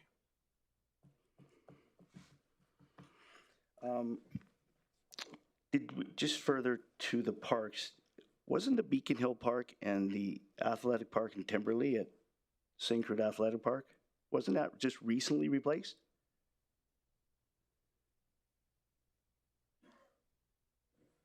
Through the chair to the question. The one in SAP, the rubberized surfacing was replaced maybe 7 or 8 years ago. The one in Beacon Hill, there's 3 modules. We did replace module 1 and 2. What we're replacing now is the 3rd module, and I do believe that one was an 02, so that's 23 years old. Okay, thanks. Thank you, Councilor Bussier. Councilor Van Castian. Thank you, Mayor. Elliot, I know we're beating up on playgrounds here, but we're going to thump them one more time. As Councilor Vardy had mentioned, we did receive this for council awareness. If you haven't noticed, we received a letter of support from Anzac Community School regarding their playground. We're entering into what would be the 3rd year of advocacy for them to have that repaired, replaced, safety hazard to children. Parts have been removed. Thank you for bringing it forward in the interim budget. My question is, we've had discussions around moving playgrounds specifically into an asset management portfolio so that we move away from these individual asks and these long-term advocacies to have them repaired. Where are we at with that? And is that something that we're going to be bringing into effect in 2026? Through the chair to the question, the asset management team has done a recent review with a consultant. We're waiting on the report for that. We do have a full inventory of all of our playgrounds, when they were put in, where they're at, the inspection and whatnot. So I can't speak to the specific plan, but yes, we will be coming back to council with an update on asset management itself, and certainly we'll be speaking to the playgrounds. Thank you. Thanks to Councillor Van Casten. Councillor Vardy? Thank you, Mr. Mayor. Kyle, you stole my question, asset management. So continuing on with that conversation, in addition to the one Councillor Bussier had about setting a cost of, say, $600,000 for a park, do we as administration explore options for supplemental funding, either via grants or now possibly if we have a policy for sponsorship, either industry contributions or donations? If we set it at the $600,000, that community can come and donate their own money, or grants can be received to make it bigger and better to meet community need. Through the chair to Councillor Vardy, that is certainly something we could consider. What we need to do before we can accept grant funding is we have to have an approved project before we can proceed. We have had some community members come forward. They may have a wish list of what they want, and then they may only have a certain amount of money, and then we have had to come back to council to ask for additional funding. So with the donation policy that I mentioned earlier, that is something we need to factor in, and we need to flush out those details to make sure we have the criteria well established. Thanks, Councillor Vardy. Councillor Allen? Thank you, Your Worship. Just to comment based on Councillor Luana's previous comment with the province. While the province is not necessarily responsible for the implementation of playgrounds initially, I do know that there are funds available through the CFAP grants or the Community Facilities Enhancement Program. And it's never a bad idea to have those discussions with our members of the Legislative Assembly. I know Councillor Don Scott and I used to get nice big healthy checks to bring forward to different community organizations under that. And it's a program through, used to be the Ministry of Culture. I believe it's now Arts, Culture and Status of Women. Yeah. Thanks for your information, Councillor Allen. Councillor Lance Bussier? Yeah, thank you, Mayor. And just through the chair back to Mr. Smith, and Keith, maybe I apologize if I didn't hear you correctly. In the Beacon Hill one, you're replacing, I believe you said Module 3. And if I read this right, it's a $1.215 million replacement? Through the chair to Councillor Bussier. If I said 3, I must have misspoke. It's actually Module 2. When it comes to the dollar value, I'll pass it back to Elliot, but I do believe that includes SAPs too as well in the program itself, just not that one park. Through the chair, that's correct. It's two playgrounds that's in question here, SAP, Beacon Hill. Okay. So the 1.2 is Module 2 at Beacon Hill, and then the Timberley Park. SAP, Synchrony Athletic Park. Yep. Okay. Yeah. And then just out of curiosity, maybe back to Mr. Smith, it'd be interesting to know what that threshold number was in Conklin or wherever we're replacing the PIP. So maybe when you get that number, you could share it with us. Through the chair, Councillor Bussier, in the interim while we were talking, I looked at the numbers, and most of Conklin hit 1,000, which is the danger to children to shut it down. There was some spots at 800, which is still usable, however, unsafe. So that's why we can close down the entire surface. It was a surface issue. Like I said again, that park was built in 18, but the surface is not passing the requirements. Is there a warranty on these parks and any parts of the park? Through the chair to Councillor Bussier, there is, but this would have elapsed a time period for any type of warranty. Just for educational, Keith, is it a 5-year for the components and 3 years for the flooring or the surface, or do you know? Just out of curiosity. Through the chair, Elliot's putting up his hand, so he must know the exact number. Through the chair to the question, when we do any sort of construction projects, construction contracts, we have a 2-year warranty associated with the work that we receive from our contractors. Okay, thanks. Yep. Thank you, Councillor Bussier. Councillor Bussier? Okay. Thank you, Mayor Bowman. So this is further to Councillor Weigel. So you're in front of us asking for 11.365 million that you're saying cannot wait to budget in February. It has to go through now. So when we get to budget, I guess I'll direct this to you, you're the boss, we can expect that every one of these projects that has been to RFP already, that we're not committing any more dollars, because I saw our reserve is like 275 million or something is all that's left. I remember at one point it was $1 billion. So today, December 8th, 9th, whatever it is, this cannot wait till February. And when we're sitting here for budget, we're going to get confirmation that every one of these has been to RFP because it was this urgent, correct? I'll defer to the staff for the Well, I urgency can only on defer that. to you, so I'm going to defer to you. I'm going to say that the reason these are come forward is to get to the market sooner than they would in February, as described by Director White there. Okay, thank you. Thanks, Councillor Bussier. Does Council have any other questions for the presenters? I'm not seeing any. Do we have any delegates for this item? We have no delegates for this item, thank you. Can I have someone make the motion?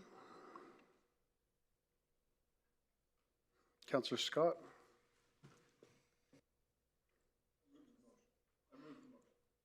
Thank you. And thank you for the second, Councillor Brand. Does Council have any debate, discussion, or comments? I'll call for a vote. Councillor Marcel in line. In favor, thank you.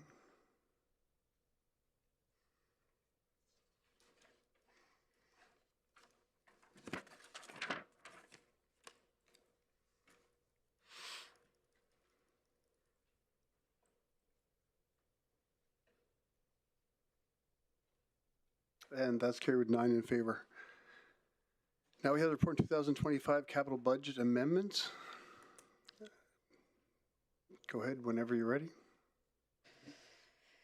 All right, good evening, Mayor and Council. For the record, my name is Lori Farquharson, Chief Financial Officer, and with me is Elliot White, Director of Project Services and Facilities.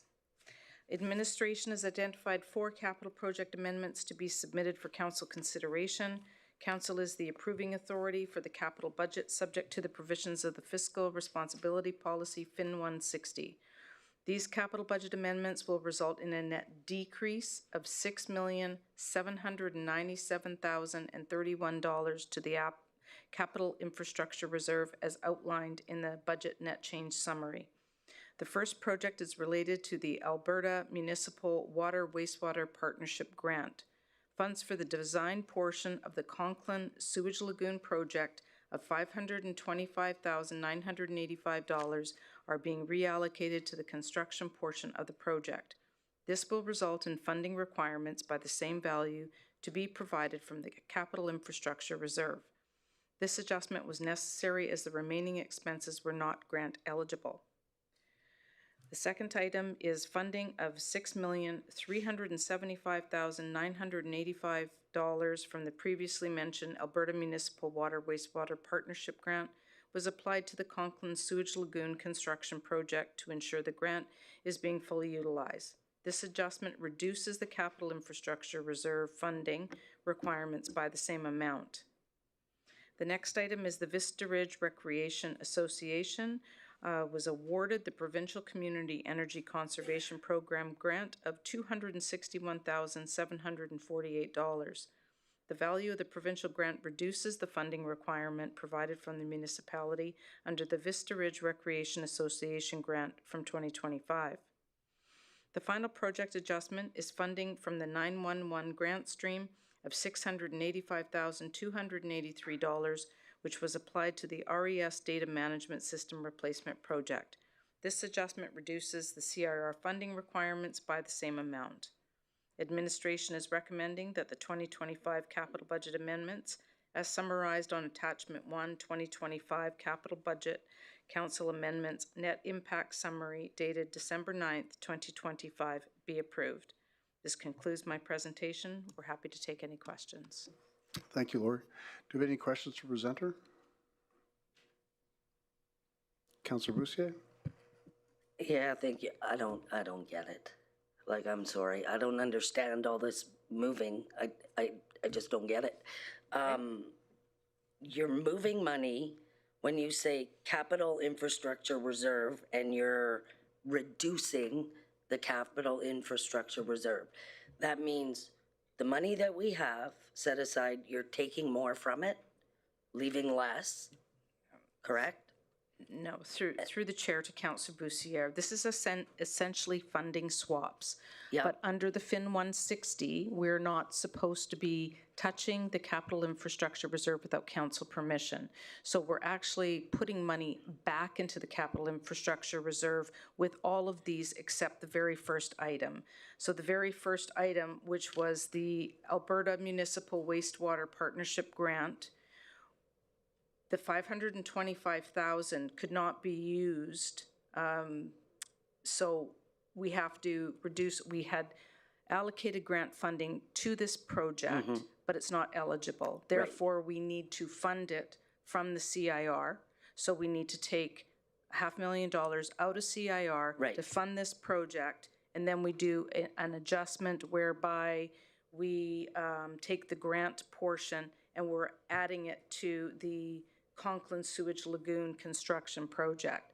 So overall, we are actually putting $6,797,031 back into the capital infrastructure reserve because we have all that grant funding that we had sitting in a reserve until it met certain criteria.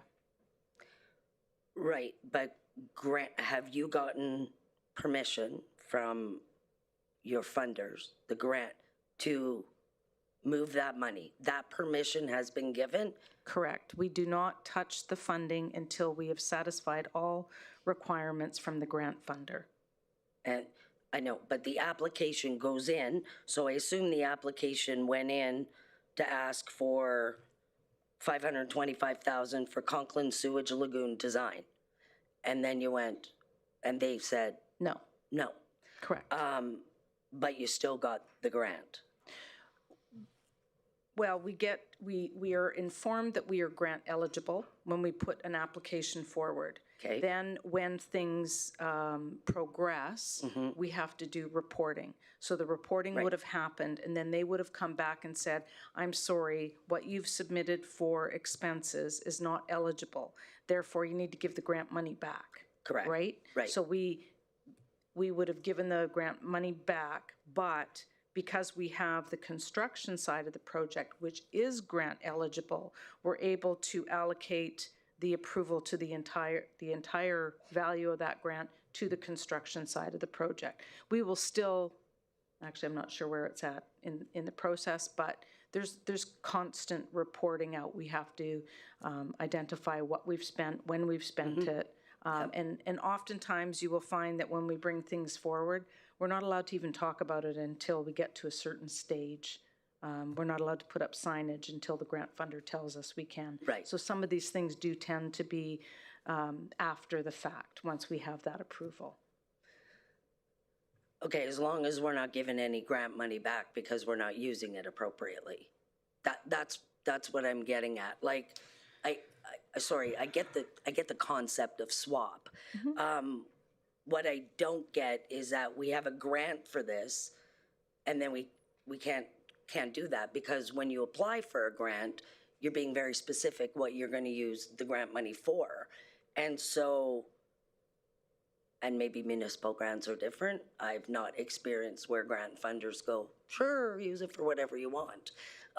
So that's not typical. So I'm confused about, are we coming away with the same amount of grant money being applied to our capital projects that we applied for and were successful in receiving? Or are we ending up returning any grant funding? There's two questions Correct. there, Yeah. through the chair. All I can speak to is what I've been provided for in these specific grants. I don't know the total value of that Alberta Municipal Water Wastewater Partnership grant. There could be a lot of other criteria. Like we've got dozens and dozens of grants, and we may have a grant that could be applied to, you know, a half dozen projects, right? I mean, I could certainly get that information for you. I can say that, yes, there will be times when we've applied for a grant and we may not have met the timelines. We may not have had the expenses that we thought we were going to have, and therefore we wouldn't receive the grant, or we may have received the grant and we do have to give money back. But we report on that regularly through this process. You would agree that giving money back is a bad thing. Or losing it because we haven't met timelines is a problem, right? 100%. Okay, yeah. Okay, if I could get that information, ICAO, I'd like to know that we're not in this situation, not using any of the grant money that was provided to the municipality, please. Not now. I know you probably can't answer it now, but eventually. Yeah, Thank you. we can get that back in next budget, Council. Yes. If I may add, through the chair, the fiscal performance report that is also included, there is a lot of detail on grants in the very back, and we do a reconciliation and we provide an explanation on every single grant. I did see that, and I went through all of the grant applications, but it doesn't tell us when it has to be used by, or like I had a conversation with Director White the other day, so like I didn't just blindside him tonight, but about finding out where projects are at in their completion. We have this chart that tells us we spent $69 million in capital this year, and then Northside Arena was this percent of, like, and it all adds up to 100, which I would expect that it would, but it doesn't tell me how completed Northside Arena is. Like, it gives me no information to understand the completion percentage of the project.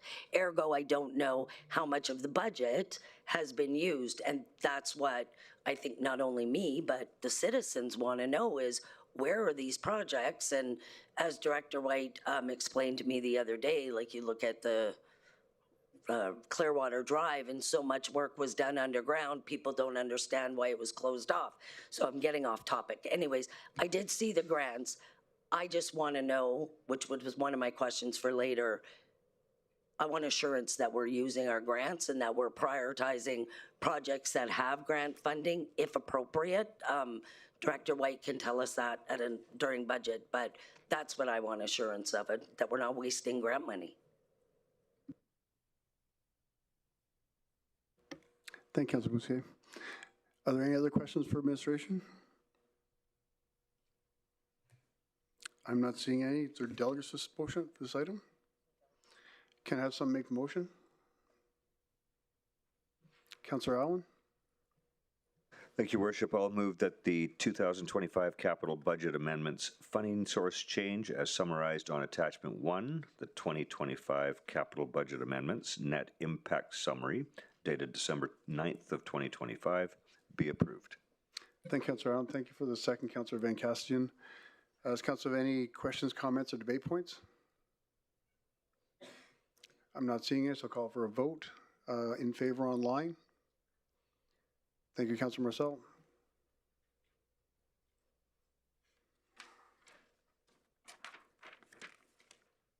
And that's carried unanimously. Right now, Council, we take a 15-minute break, and we'll resume at 7:15.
Welcome back, everyone. Next, we have bylaw number 25/027, procedure bylaw, which is being presented for second and third reading this evening. I'd like to have Legislative Services please introduce the report. Thank you. Good evening, Council. Through the chair, my name is Jade Brown, Chief Legislative Officer, and I'm joined with a member of our Legal Services team, Caitlin Hanley. We'll share an overview of the proposed procedure bylaw, which is before you this evening for second and third readings. The procedure bylaw provides the foundation for how council conducts its meetings and makes decisions, and also applies to council-appointed committee meetings. The current procedure bylaw number 18020 was adopted in 2018 and amended many times since then. Changes to the Municipal Government Act initiated a review and rewrite of the bylaw.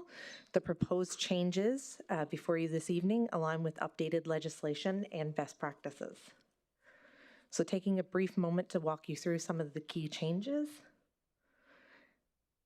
Electronic participation is set out in sections 7 through 15. This has been updated to introduce limits on virtual participation to reinforce accountability and maintain public confidence in council's attendance at meetings. Members can attend up to 3 meetings electronically throughout the calendar year, unless otherwise authorized by council due to exceptional circumstances or by resolution. Any rural councillors are exempt due to rural travel constraints and inclement weather. Currently, the council meeting agenda is reviewed by the mayor, CAO, and myself, Chief Legislative Officer. In the proposed bylaw before you this evening, sections 23 to 28, we're proposing the creation of an agenda review panel comprised of the mayor, deputy mayor, with the CAO and CLO acting as advisors. The rotation of council members as deputy mayor provides an opportunity for exposure to the process, as well as another member of council to support the review of proposed agendas with the mayor. Schedule A to the bylaw outlines the mandate for the proposed panel. Presently, the agenda is published to the website on the Wednesday prior to the council meeting occurring, which is the same day it's released to council members.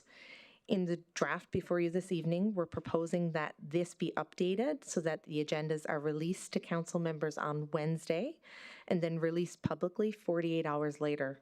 This supports good governance and allows council members time with the agenda contents before it's released publicly and they receive questions from constituents. Consent agenda groups routine items that don't require debate, such as bylaws for first reading, information reports, meeting minutes, so that council can approve them in one single resolution. As outlined in the updated consent agenda sections 34 to 37, it's been proposed to include agreements or claims exceeding the CAO's authority to approve. With the adoption of the CAO bylaw in July, threshold for items which the CAO can approve without seeking council's approval has changed. Although these items require council's approval, due to the nature of some of these matters, there may be limited debate that can take place in public as a result of privacy legislation. In these circumstances, administration will provide a closed session briefing to council, outlining the specifics, and a general report will appear on consent agenda to seek approval.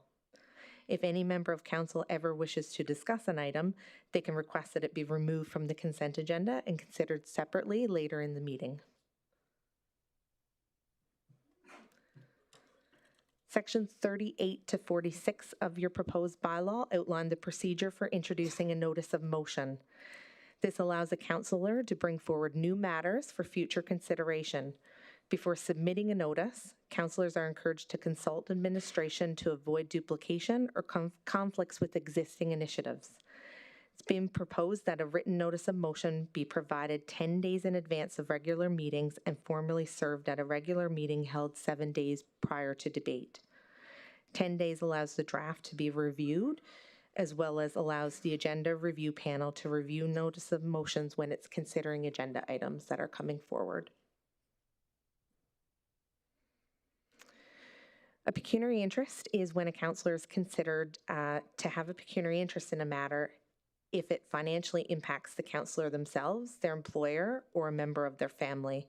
The current procedure bylaw, consistent with the Municipal Government Act, requires that any counselor who reasonably believes they have a pecuniary interest, they must declare the general nature of the interest before the matter is discussed, leave the room until the matter has been fully dealt with, and refrain from participating and voting on the item.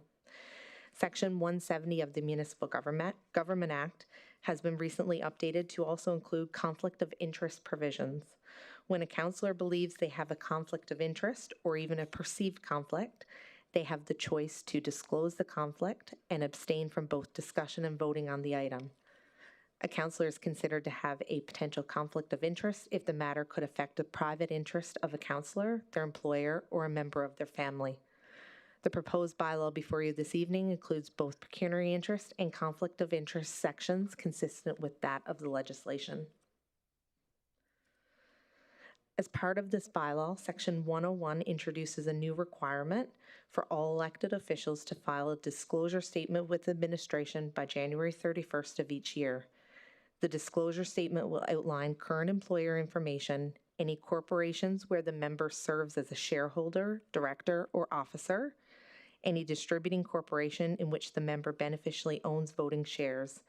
The statements will be reviewed and published on the municipal website no later than February 28th. This practice aligns with standards already in place in jurisdictions such as City of Edmonton and City of Calgary. While it's new to us in Wood Buffalo, the measure strengthens our commitment to transparency and accountability to the public. Under the previous Code of Conduct bylaw, there was a requirement of administration to publish elected officials' attendance records for both council and committee meetings. With the repeal of the Code of Conduct bylaw just this year, Sections 126 and 127 have been included in your procedure bylaw to restore the ability to publish these records on our website. This strengthens our accountability following the Government of Alberta's repeal of Code of Conduct bylaws under Bill 50. And last but not least, public hearings. In accordance with updates to the Municipal Government Act, municipalities must provide the public with a method to access a public hearing and make verbal and written submissions electronically. Although it's been our practice for many years in Wood Buffalo to offer virtual participation in public hearings as well as in our council meetings, Part 7 of the proposed procedure bylaw reflects this updated language in alignment with the requirements of the legislation. This concludes the presentation. I'm happy to take any questions. Thank you. Thank you, Jade. Does council have any questions?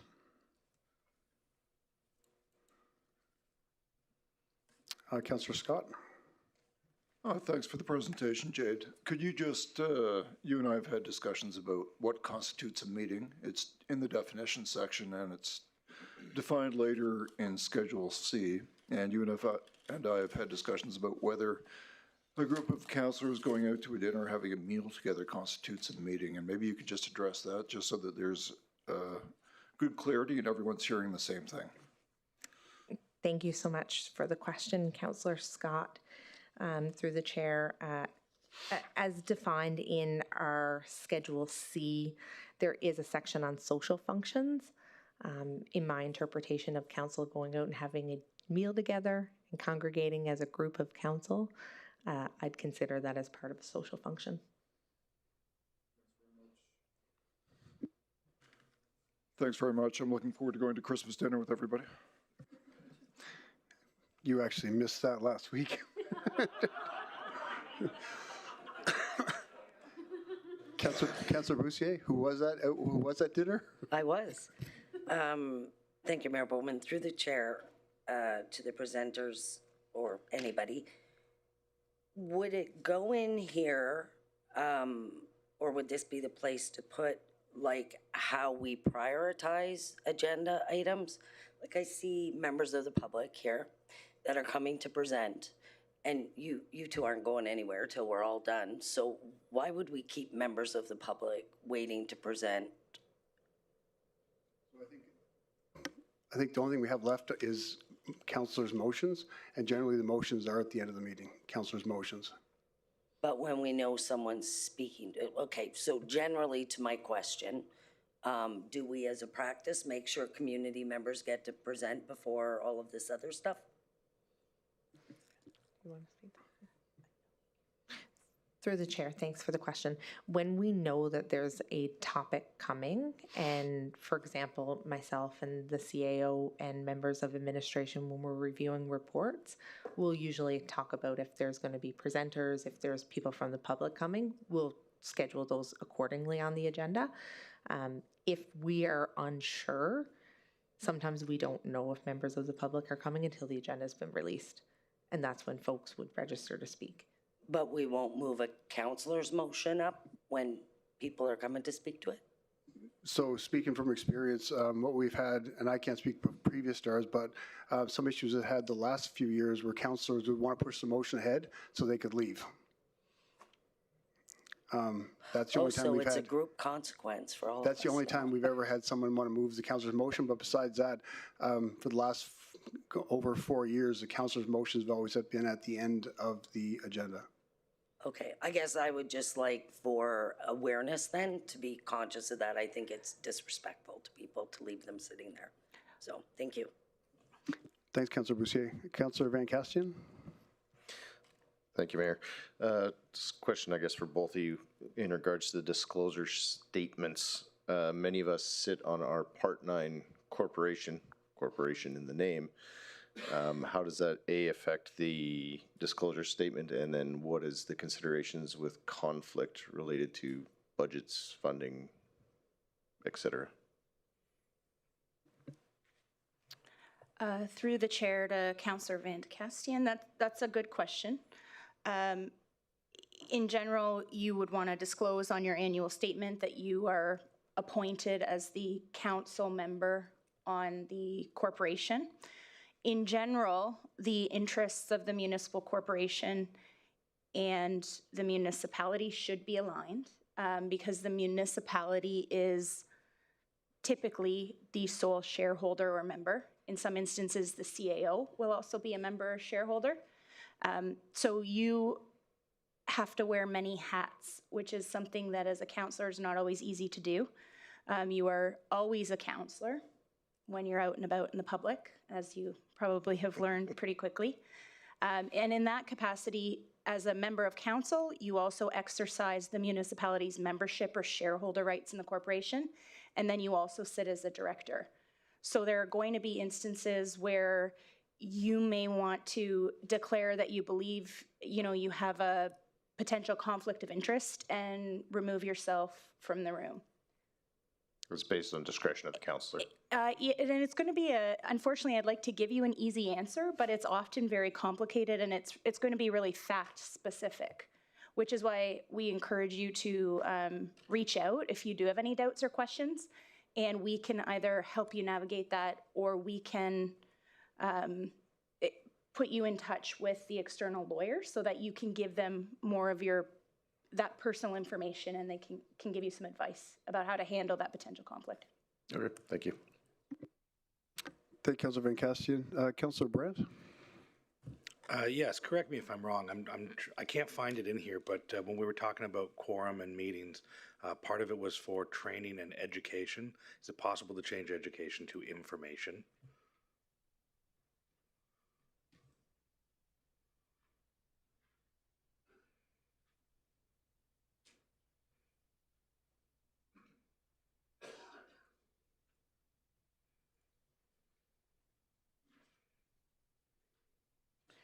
Do you have the particular section that you're referencing? I can't find it either.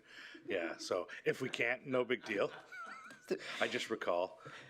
Was it in the context of achieving quorum or in the context of? No. No? Through the chair, under Schedule C, non-meeting activities. So it doesn't constitute a meeting, it's orientation and education activities. Yeah, so could we change that to information activities?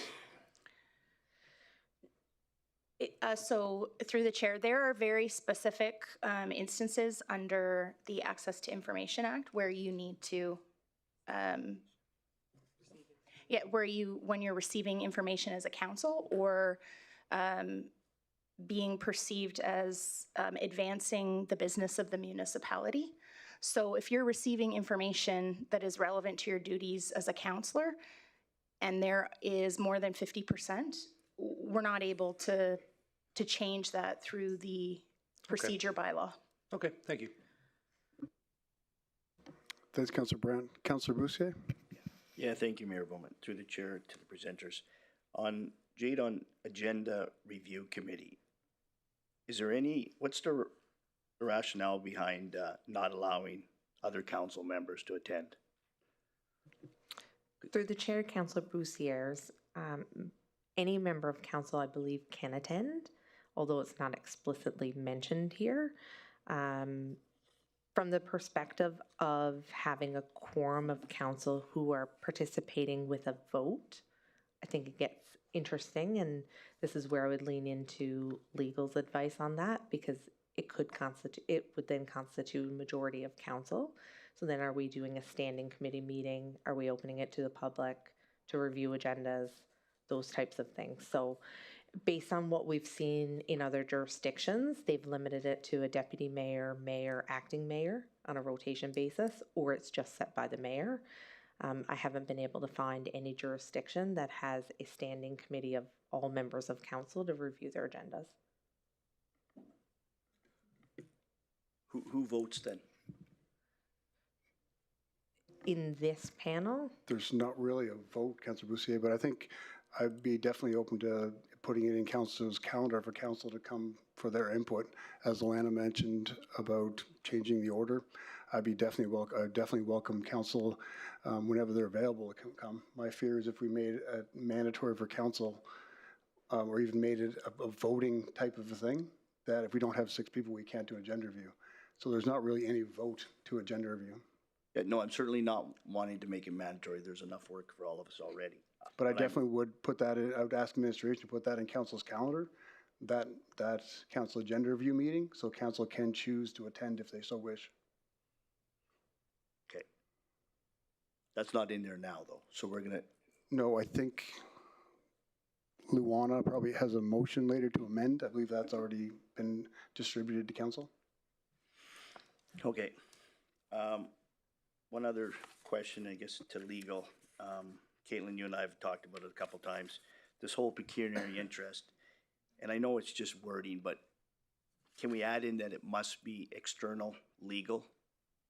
Can be your own lawyer, I guess, but outside of the municipality, you can't use internal? Yeah, through the chair to Councillor Bussier, we can clarify that in here. We, as municipal legal counsel, as we discussed, represent the municipality as a whole, so we can't give legal advice to individual councillors or represent you in your personal capacity. So we can look at amending that language if that's what you'd like.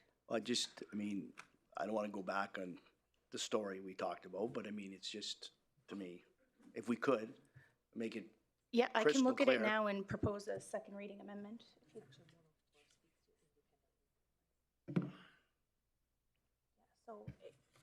So what I would say, and Jade has pointed this out, Section 104 does refer to independent legal advice.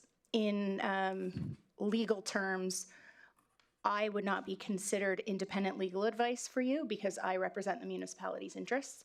So it is captured in there, but it's not perfectly clear to the layperson. So is that satisfactory to you that it says independent? It's clear to me, but it is. So, but a member of the public looking at it might not understand that independent legal counsel means you can't come and ask me. Correct. But as long as all of council understands that, then I think having the phrase independent legal counsel, which is in there now, is sufficient. Okay. Okay. Thanks, Councilor Bussier. Does any other council have any other questions for administration? I'm not seeing any. Do we have any delegates this item? Can I have someone make the motion? Oh. Okay, we do have a delegate.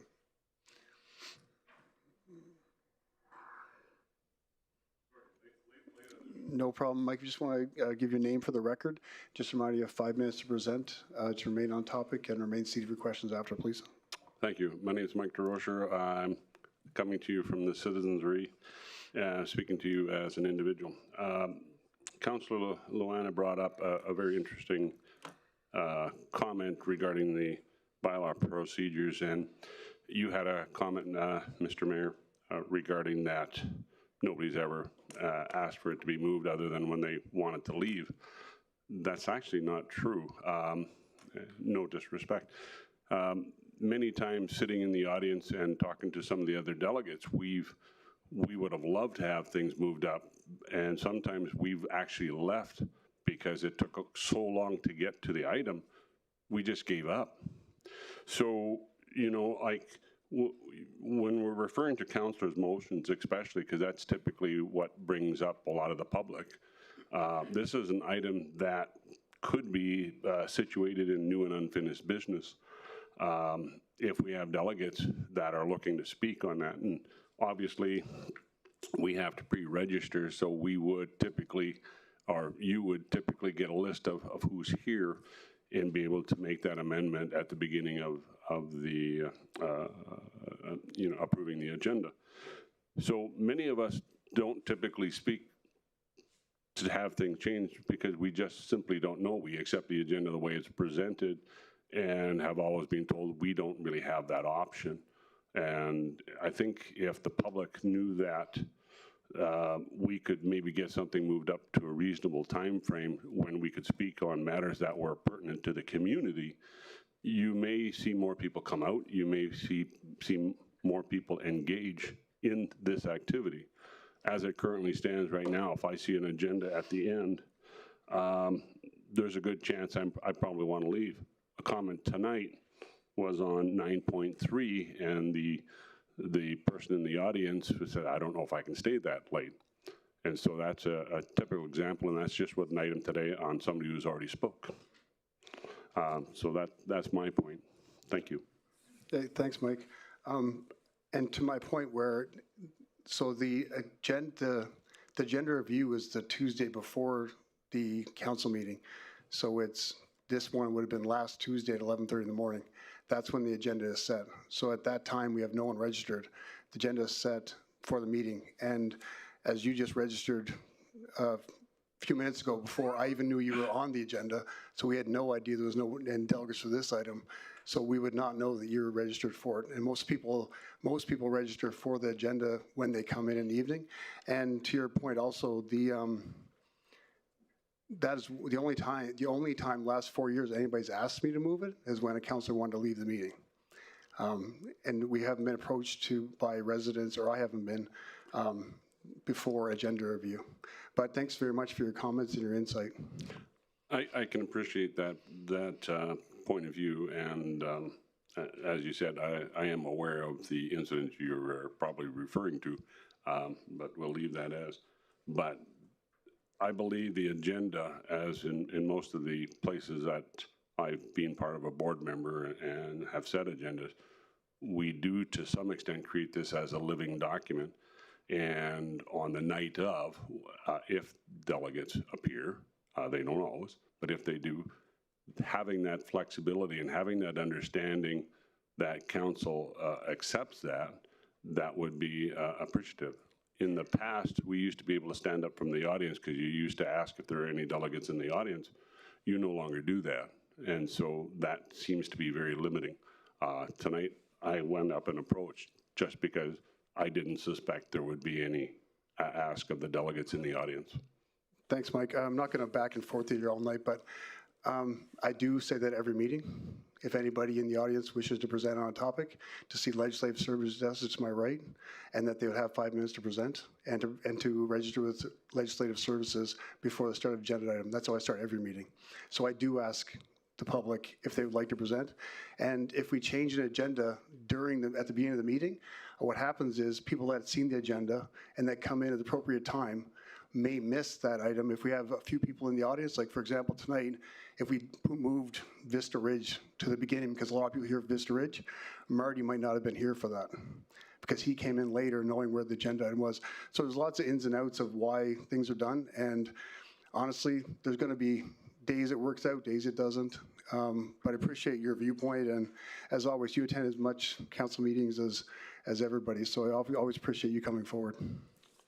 Thank you. Does anyone else have any questions for the presenter? I'm not seeing any. Thanks, Mike. Would someone like to make that motion for the second reading? Mr. Allen? Thank you, Your Worship. I'll move that bylaw number 25/027, being the procedure bylaw, be read a second time. Thanks, Councillor Allen. And thanks for the second, Councillor Brand. Any other discussion, debate points, or comments?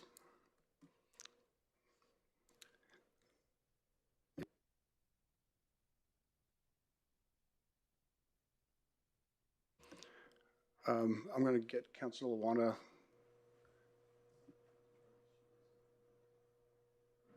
Councillor Bossier? Oh, okay, for the amendment? Yes. Yep. I move that bylaw number 25/027 be amended by adding the following to the end of section 2D. Elected officials will be invited and may attend meetings of the agenda review panel, and adding the following as a new section 4 under Schedule A, with the remaining sections of Schedule A being renumbered accordingly. Elected officials will be invited and may attend meetings of the agenda review panel. Thank you, Councillor Bossier. Do you have a second?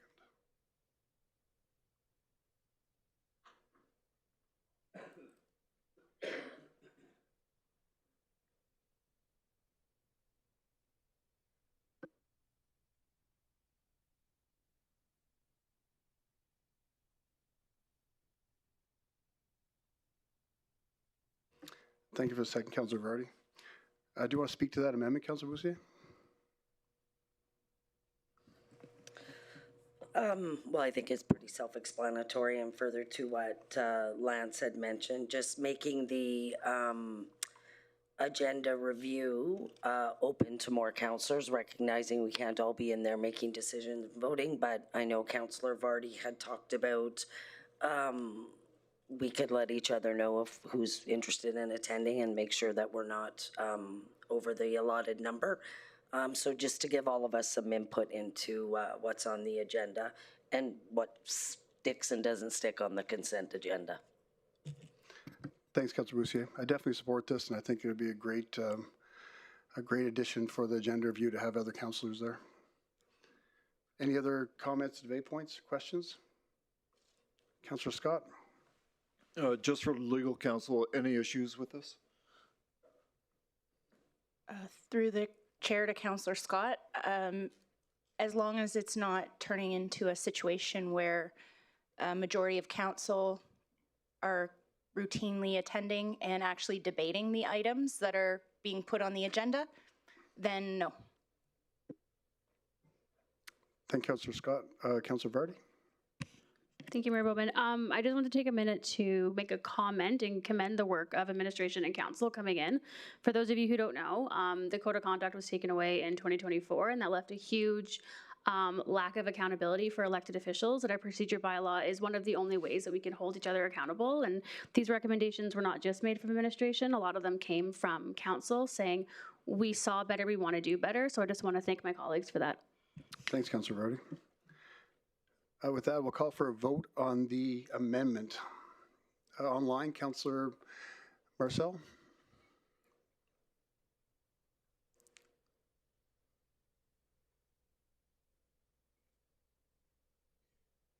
Let's see if he can hear us.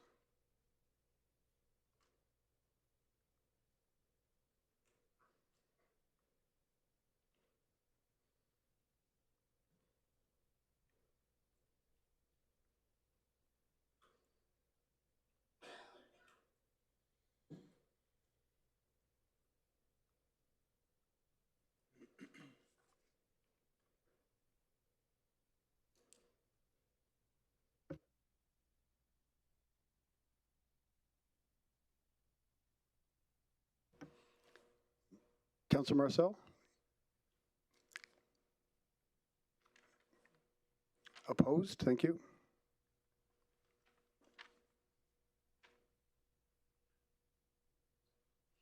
And that's carried with 9 in favor. Now we'll go back to the second reading bylaw number 25/027 amended. Do you have any discussion, debate points, or comments related to that? Not seeing any, we'll call for a vote. And Councillor Marcel, in favor or against?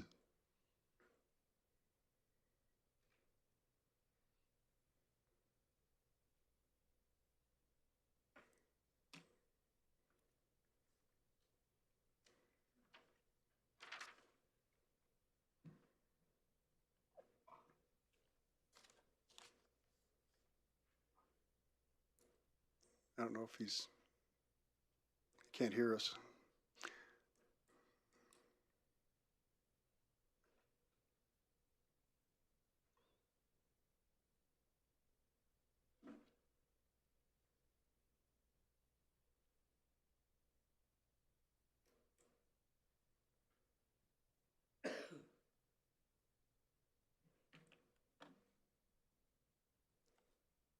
Okay. So just put it absent.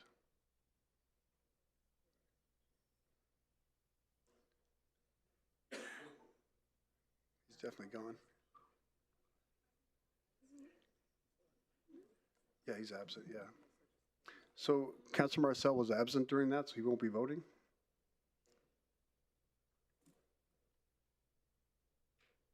And that's carried unanimous. Moving on to third and final reading. Can I have someone make that motion? Councillor Weigel? I move that bylaw number 25/027 be read a third and final time. And thanks for the second, Councillor Brandt. Any debate points, discussion, or comments from council? Not seeing, I'll call for a vote.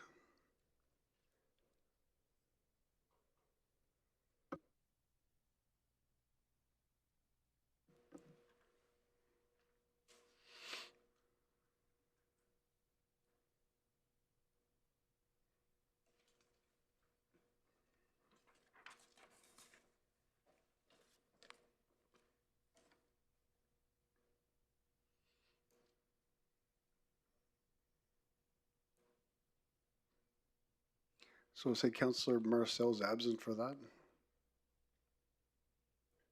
And that's carried unanimously.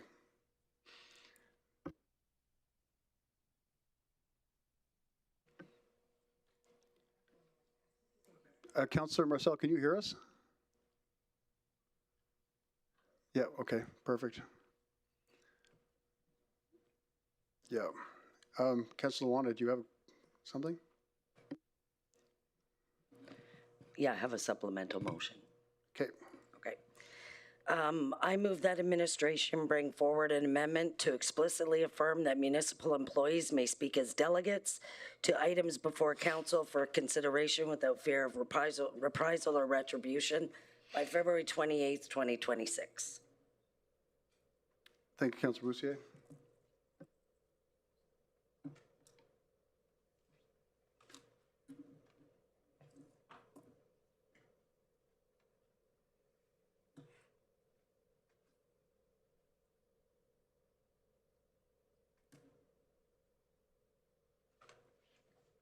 Would you like to speak to that motion, Councillor Warner?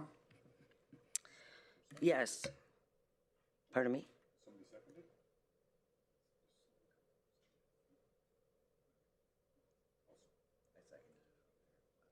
So Councillor Cardinal seconded that. Go ahead, Councillor Warner.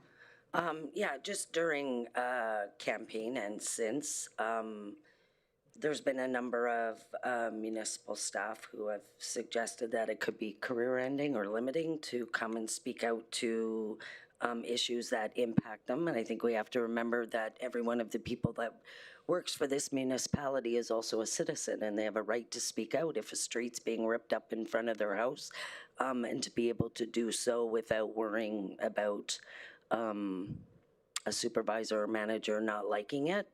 And likewise for directors and managers too, like they're also citizens. So I just think we need to tighten up this bylaw, tighten up the employee code of conduct so that they're aware, and then promote it to staff that we not only welcome but encourage their participation in decisions that are made here. obviously, if there's a conflict, no, like, they're not gonna come fight over their salary or something, but just to remember that they're citizens first and foremost. Thank you. Perfect. Thanks, Rhonda. I definitely agree with that. I think it shouldn't have to be written, but I'm glad you wrote it down. Does council have any questions regarding that supplemental motion? I'm not seeing it. I'll call for a vote. In favor online? Thank you, Councilor Marcel.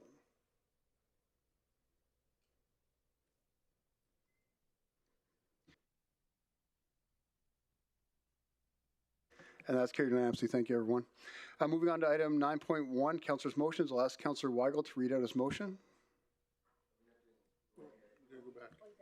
Oh, right.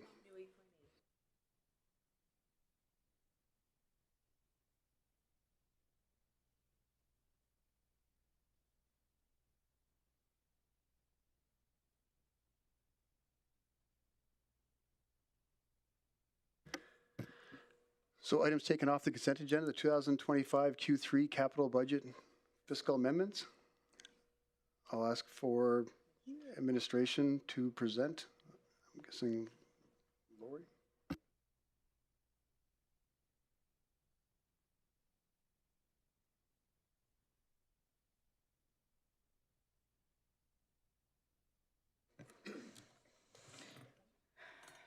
Good evening, Mayor and Council. For the record, my name is Lori Farquharson, Chief Financial Officer, and here with me is Director White.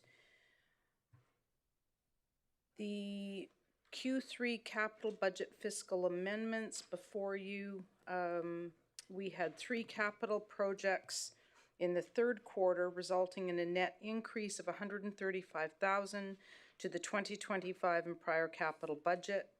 None of these amendments were due to scope changes, and therefore the nature and type of capital projects are not altered. The amendments were reviewed and approved by the Capital Project Steering Committee as permitted under the FIN 160, which is the Fiscal Responsibility Policy. The first amendment was for $50,000 to cover construction administration services for the Sapri Creek Bridge Replacement Project. The second amendment was for $45,000 for a skate park development that was located in Gregoire due to unforeseen circumstances.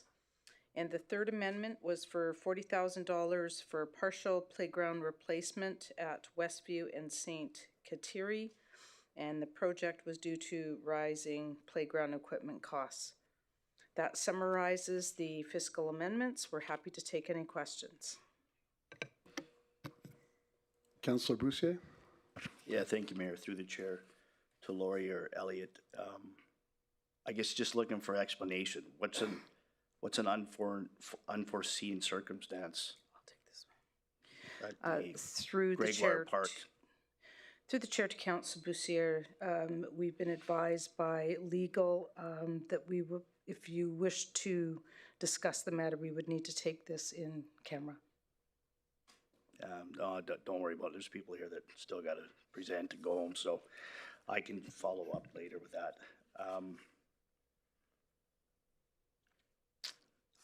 Yeah, that's it, I guess. Thanks. Thanks, Councilor Bussier. Councilor Bussier? Thank you, Mayor Bowman. Okay, I'll tread carefully then. With the unforeseen circumstance, do we know how we got there? And are we doing anything different to learn from it? Go ahead. Through the chair to the question, absolutely. We've identified the issue, found a solution to the issue. Unfortunately, that solution cost additional funds. Sorry? Cost additional funds. Oh, yeah. Yep. We're now working with the team, the administration as a whole, to understand how we can do better, so that way this issue doesn't come back again. So, hypothetically speaking, if we had a project and we had a project manager, not an employee, whatever, the consultant person, whatever, that this would fall under their responsibility. And if a contract manager or contract consultant failed to provide proper oversight, would we withhold their payment? Through the chair, are you referring to this particular situation? Well, just in I don't know general? what the unforeseen circumstance is. So, I mean, when I say hypothetically, I actually mean it, like just generally speaking, we have a project, we have a contract consultant that we pay upwards of 50,000. The project goes awry for whatever reason. Do we withhold our payment to them? Do we hold them accountable? Or do we go, oh, we need more money because that didn't work out? Through the chair, if there are, to the question, so if there are services rendered, we legally have to pay them.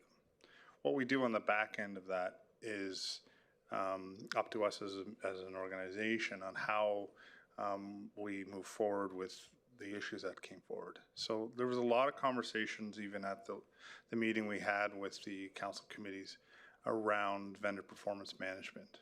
So the plan is to develop a vendor performance management that we can then work with that vendor to not repeat the mistakes of the past and look at ways to improve in the future. So services rendered doesn't mean good services rendered?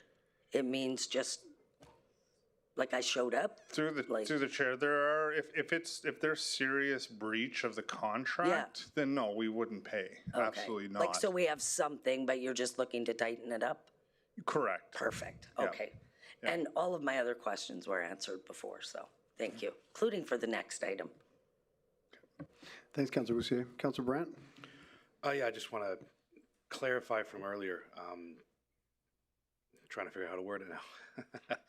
If a contractor, we had a 2-year warranty on work, is that what it was?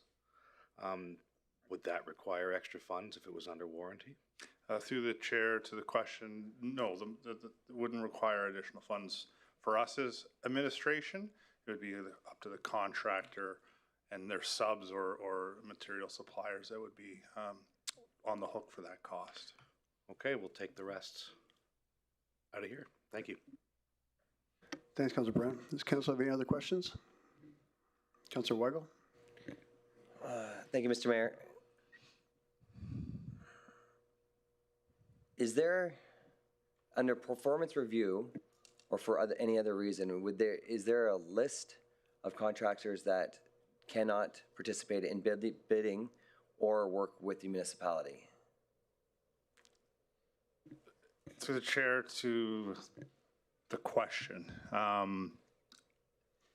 don't know if I'm the right person to answer that question. It's more of a legal question. I'm personally not aware of any. What you refer to as sort of a quasi blacklist, I'm assuming you're referring to. Yes. I'd rather have legal because they might be more aware of that than I am. So through the chair to Councillor Weigel, I'm aware that we do keep a list of who we're involved in litigation with, and they are, as a matter of course, under the policies, disqualified from bidding on municipal contracts. In terms of the vendor performance evaluations, there have been case-by-case instances that I have seen where certain vendors have been disqualified. Typically, it's in instances where, for instance, if we're terminating a contract in part because of performance, we certainly don't want that contractor bidding when we put it back out to market. For sure.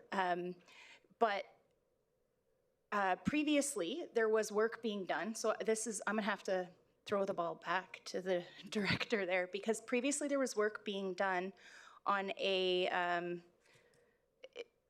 handbook for our project managers. Mm-hmm. And as part of that work, there was going to be potentially a policy put in place that dealt with a process for disqualifying vendors for poor performance, so that we actually wanted to be able to notify the vendors and then give the vendor an opportunity to potentially have that decision reviewed. Sure. For instance, so that there wasn't a risk that it was just one errant municipal employee abusing their power because they didn't like a particular vendor. Right. There would be an opportunity for them to Appeal. have it reviewed. Sure. But that process, I'm not aware that it's been put in place. Okay. Can I ask you a question? Yes. Awesome. Yes. Hypothetically then, let's say somebody was disqualified and or on litigation. Would a contractor have that list so they don't get subcontracted as well? Through the chair to Councillor Weigel, that's where it becomes really difficult, because what we don't want to do is create a situation where we're blacklisting somebody or creating them from, earning a living within the community. We don't get to police who's a good contractor or a bad contractor, or a good vendor or a bad vendor. However, what we do have in our construction contracts is the ability to identify to a contractor that we don't agree with a certain subcontractor and that they need to replace that subcontractor or vendor. So what that means is it creates a process where we maybe need to do differently in terms of how we manage that process and identify if there's somebody. For instance, there might be one department who realizes there's an issue with a vendor, but perhaps that information is not shared with another department who has a contract that, they're also dealing with the vendor. Right. So we need to figure out a way in that instance to arm our project managers and contract managers with that kind of information so that they can. Okay. Yeah. Thank you. Is that helpful? Yep. Okay. Thanks, Councillor Weigel. Councillor Boussier? Yeah, thank you, Mayor. Through Chair to Elliot. Elliot, the playground replacement, it says that it was approved in 2023. I'm assuming that we started in 2024. Are we not guaranteed like certain pricing? Like how long does it take to build or replace a partial replacement of a playground? Through the chair, excuse me, to the question, this particular project was approved, as you say. There was a little bit of a delay on the selection of the components for Westview that led to some cost escalation. But overall, this is something that we're seeing through the industry. Playground components are usually procured from the U.S. We're seeing higher costs associated with them overall. So there might be a small, tiny cost associated with the fact that we had a delay with Westview by a year, but in general, the bulk of this cost is from the rising cost of the playground equipment itself. So once the playground or partial replacement's approved, don't we just purchase the equipment or the necessary parts, even though it may take 6 months or whatever to get to it? Through the chair to the question, playground, any project, we go through, I mentioned this before, what I call sort of the front end development, where we do the planning of the project. And a playground in particular, we have stakeholders we review a design with. We need to work with the school to make sure that our components are correct. It does take us time to go to market to secure a contractor. So there is a bit of front end that we do before we can actually order the parts. So it's a playground, we like to be able to deliver them within a year, depending on the timing, and this is why we go back to the questions from before. The timing matters. And if we don't get approval at the right time, we may have to deliver it the following year. Okay, and when we're, let's say we're building 3 or 4 parks the same year, is there any cost savings that we look for where we purchase through one vendor? Through the chair to the question, this is a big debate, to be honest with you, among the construction industry. And typically you would see some savings associated with kind of adding products together. You see it with mobilization, demobilization. But with playground components themselves, which is a high cost of the project, Whether you buy, you know, four pieces or 8 pieces, you're not going to see a significant increase or decrease, sorry. If you were buying 20 playgrounds, that might be something you have negotiating power. Okay, but I guess if you bought all the parts, maybe we would not necessarily avoid stuff like this where we're asking for more money. Would there be, there's going to be some cost savings if we buy in bulk. I'm assuming most parks are similar structures, give or take a few things. No? Through to the chair, not necessarily. I wouldn't suggest that at all.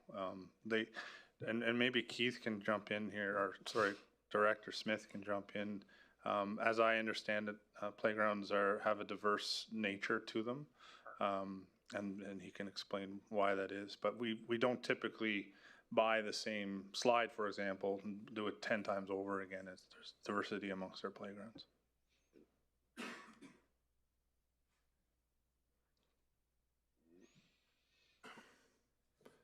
Through the chair to Councillor Bustier, absolutely correct. All playgrounds are not equal. There's different age frames. Some are from 1 year to 2 years. Some are from 5 to 12 years.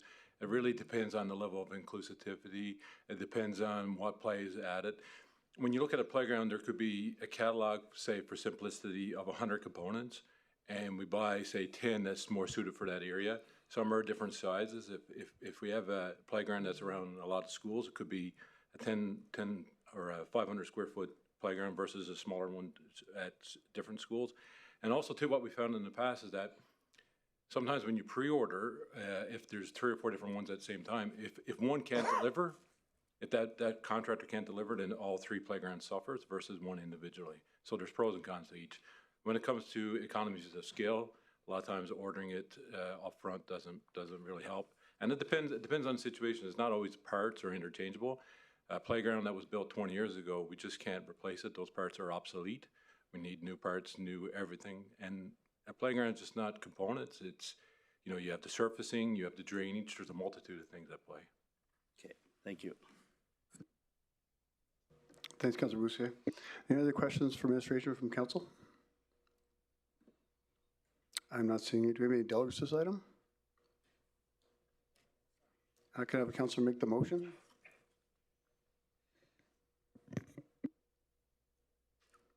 Councillor Weigel. Thank you, Mr. Mayor, that the 2025 capital budget fiscal amendment update is summarized in attachment 1, bracket Q3 2025 capital budget fiscal amendments. Wow, it's going back and forth. Net impact summary dated September 30th, 2025 be accepted as information. Thanks, Councillor Weigel, and thanks for the second, Councillor Brandt. Does council have any other comments, debate points? Not seeing any, I'll call for a vote. Councillor Marcel online. In favor? Thank you.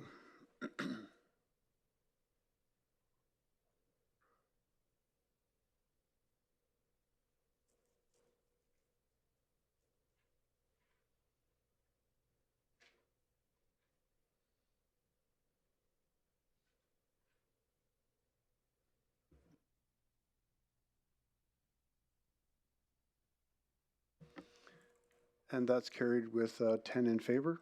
Moving on to item 8.9, 2025 Q3 financial performance report. Good evening, Mayor and Council. For the record, my name is Lori Farquharson, Chief Financial Officer. Before you is the 2025 Q3 financial performance report, which provides a comprehensive financial update of municipal operations compared to budget, an update on capital project spending, the status of investment holdings, and details regarding grant activities. On December 4th, 2024, Council approved the 2025 annual budget totaling $645.6 million. At September 30th, 2025, operating revenues had exceeded projections by $27.2 million, while operating expenses were under budget by $7.5 million. As of September 30th, operating revenues total $516.3 million, exceeding the budget of $489.1 million by $27.2 million. Net taxes available for municipal purposes are 6.2 million higher than expected, and sales and user charges are 4.2 million higher. This is driven by increased consumption and unbudgeted revenue from metal recycling. Licensing and permits shows $1.1 million increase, while return on investments are $4 million above the plan. Transfers from reserves for operations are $9.6 million over budget, reflecting carry-forward funding from prior years to support various initiatives. As of September 30th, the operating expenses total $361.8 million, coming in $7.5 million below the budget of $369.3 million. Contracted and general services are under budget by $3.3 million, reflecting lower than expected seasonal activity. The timing of budget allocations for the Fort Chipewyan Winter Road and delays in starting certain projects.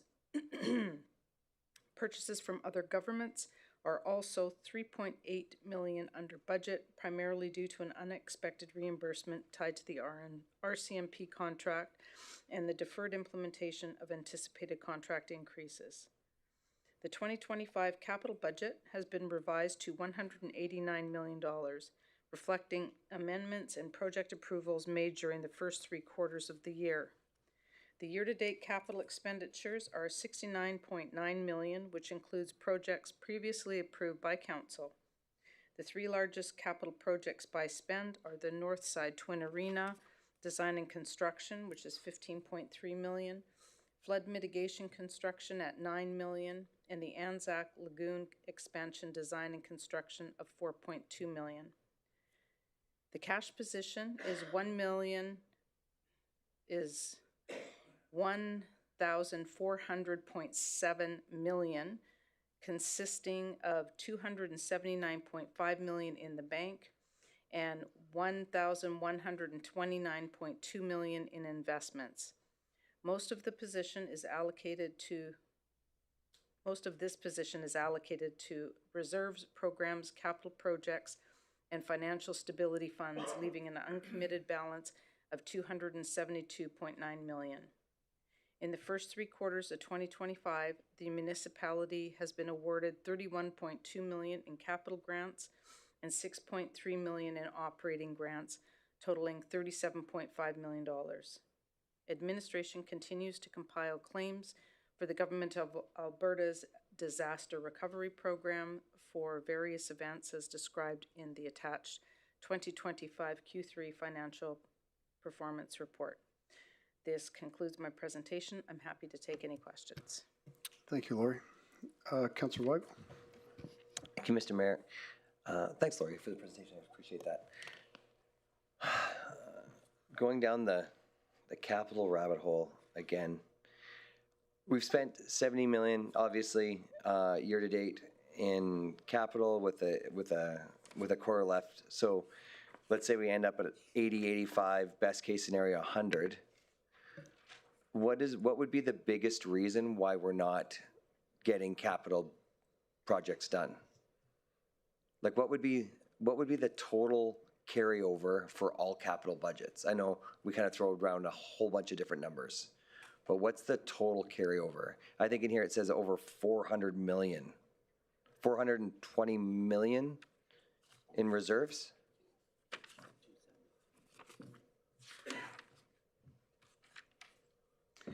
I'd like to introduce Ashley Ryan. She is the Manager of Capital Investments and a bunch of other things. Are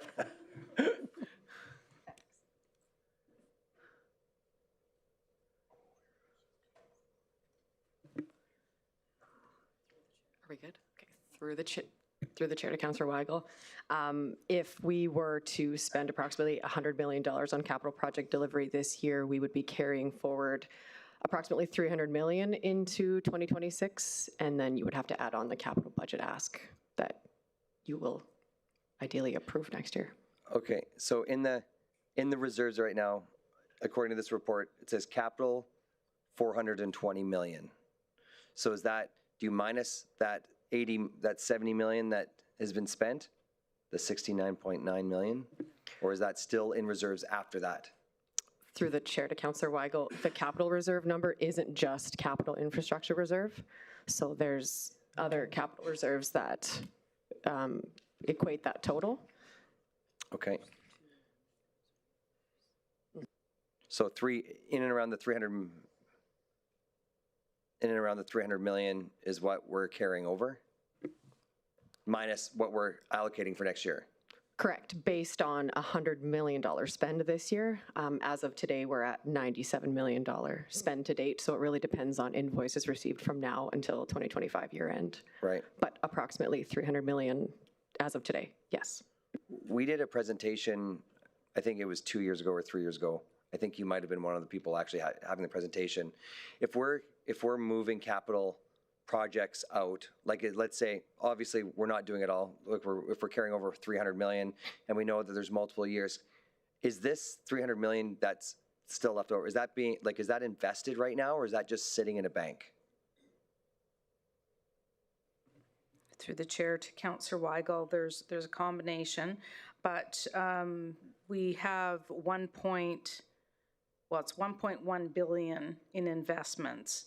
So a lot of what you see that is committed is tied to those investments. We do leave cash in the bank for ongoing operations. Yep. And we're trying to improve our cash flow, understanding the timing of large projects where they need funding, so that we can pivot on a more frequent basis to take advantage of shorter term investments. So what percentage of the 300 million that we have in capital carrying over is invested? Through the chair to Councillor Weigel, our investment portfolio is the 1.12 billion, add accrued interest to that. About 45% is in long term, 43% is in medium term, and 8% is in your short term. So 93 million is short term, so it'll mature in less than a year. 1 to 5 years is 43 million, or 43%, which is around 400 and some million, and then 45% is long term.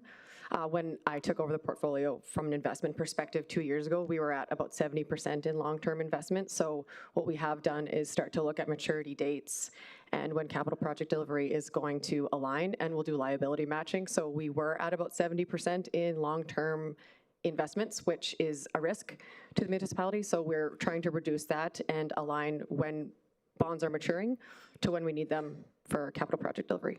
Okay. Yeah, and the investments seem like you guys are actually doing a really good job with that. Going back to the original question, so in that 1.12 billion invested, that 300 million is part of that 1.1 billion? Through the chair to Councillor Weigel, correct. Okay, that was the question. I just want to make sure that it's just not sitting in a bank, not collecting money. So anything that's carried over, we're actually still making money on that money. That's correct. Awesome. Yeah. And through the chair, we do keep, as I mentioned, cash flow in there. Every time we bring this report, you'll see fluctuations, but we also get a really good rate on the cash in the bank, which often can exceed the value we would get from, say, a GIC. Okay. And so just 2 more questions. Going back to my original question, do we do what you taught us before, like when we see a capital investment going to take 5 years, or a capital project taking 5 years, are we investing that way so we're pulling at that rate? And then back to the very original question, is the carryover because we have that many long-term capital projects, or what is the biggest reason we're not getting capital projects done? That's 2 questions. Yes. Sorry, I thought I said it. There was 2 more. Oh, sorry. Sorry, my bad. So for the first part of the question, we're doing our very best to match what we're locking into when we anticipate cash flow. Awesome. There's a lot of moving parts to that, so we're still evolving that methodology. With respect to the timeline of all of the capital projects, I will have to defer to Director White. Awesome. I'd like you to, through the chair, I'd like you to repeat that one question to me. Sure. What's the biggest reason that we have such a large carryover and we're not delivering on capital projects? And it could be that you are delivering and they're just long-term. Like we have 300 million of long-term capital projects that take over the years, but it just seems like a large number that we carry over year after year. Yeah, there is through the chair, there is a large number. However, as I spoke earlier, projects are spread over multiple years. So, for example, environmental services may have a project that is on the books. We're doing the planning, we're doing the design, and that particular project has been funded. We have done a concert effort over the last few years to cash flow better. There was a period of time when we were asking for funds for a project, and we would get the entire fund provided to us all in one shot at the beginning. So we're slowly moving towards cash flowing out our projects so that Ashley and her team and the CFO and her team can do their investments a lot better.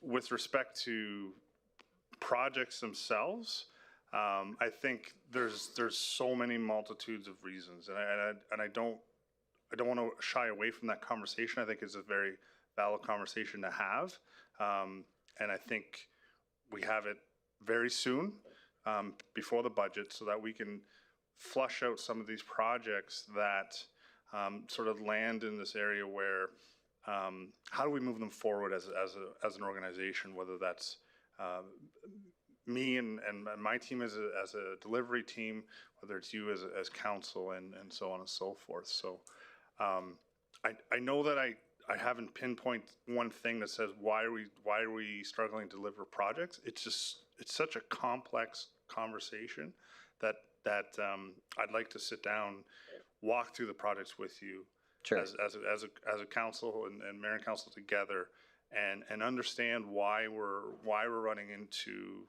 issues. Sure. Yeah. Yeah. Okay. And so I'll reframe my question. Sure. Out of my ignorance. Okay. Are we struggling to deliver capital projects? Maybe I made an assumption that we are. Are we? So,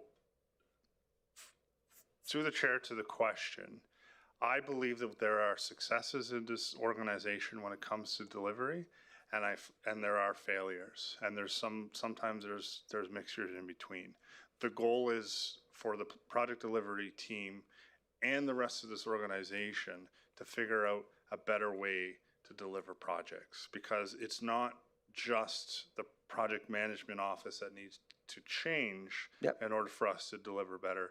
It's all of us as a group in terms of administration. Yeah, you guys could be totally on it. It could be supply, could be, like I realize, I'm not saying that you're the problem. I'm just saying, are we having challenges? Yeah. Because it just seems like a large number that we continue to carry over, that's all.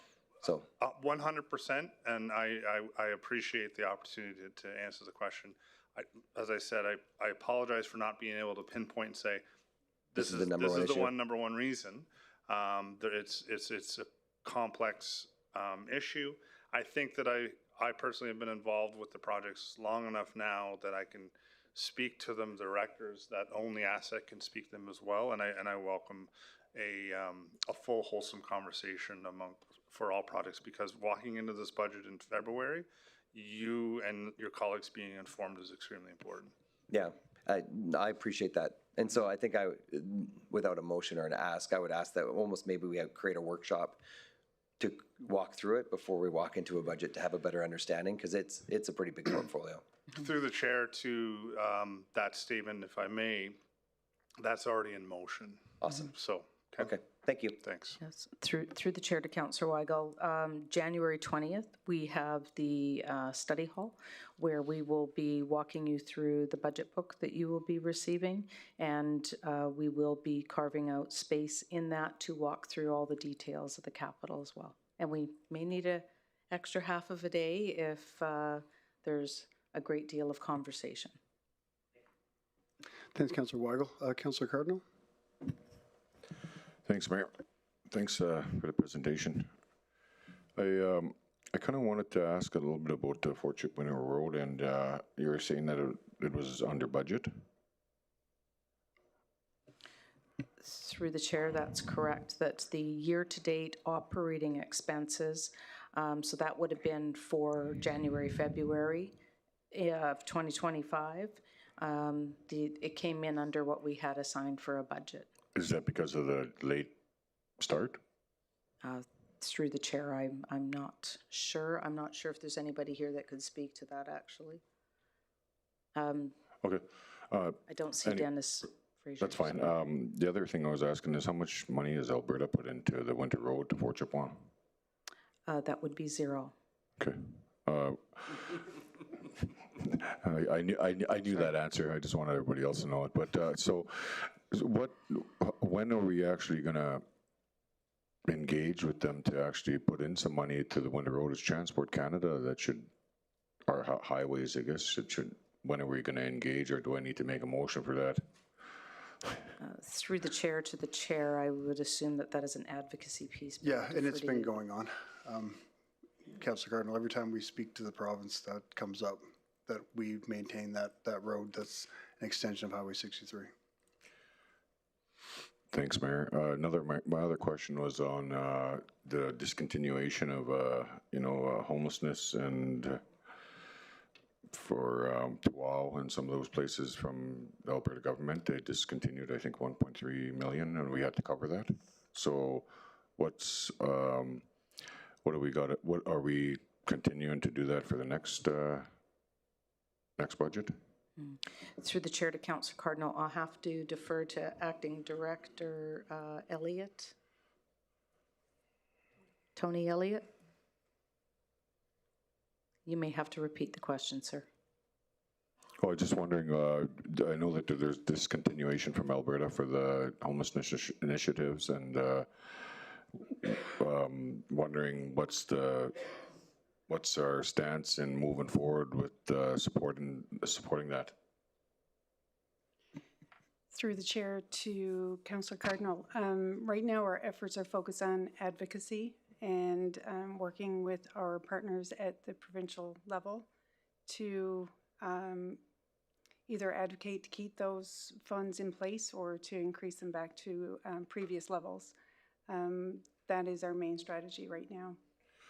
What's the response from them? When's their latest response? Through the chair to Councillor Cardinal, the response has been just status quo, that we do expect further decreases in that funding stream from the province. Okay, thank you. Thanks, Councillor Cardinal. Councillor Boussier? Thank you, Mayor Bowman. I know, I'm coming to you. He's pointing to you, Lori. Is there value in administration and like you and council sitting down, going through the list of projects and finding out which ones maybe don't apply anymore, shouldn't be on the books, maybe with all due respect were someone's legacy project, something unreasonable, whatever? Like, do you got a best guess about what percentage of these projects that are on the books you would say could go away reasonably without impacting service delivery to residents and those things significantly? Through the chair to the question, I believe there's value in going through these projects. That's easy. What I will share, and I think I'm okay sharing this, I think we're managing approximately within the PMO 100 sort of projects that are construction forward, within the construction realm. We're also doing other things like the planning side of things, asset management, data collection, studies, not referring to those. Based on my quick sort of back of the napkin analysis, right now I have about 25 projects out of the 100 that we would need to seek either direction from Mayor and Council, or there's some sort of major challenge in front of it for us to see it through. So what that means is if I were to sit down and write a project execution plan, or one of the staff were to write a project execution plan, they'd be raising their hand saying, okay, we have something here that we need to sort out.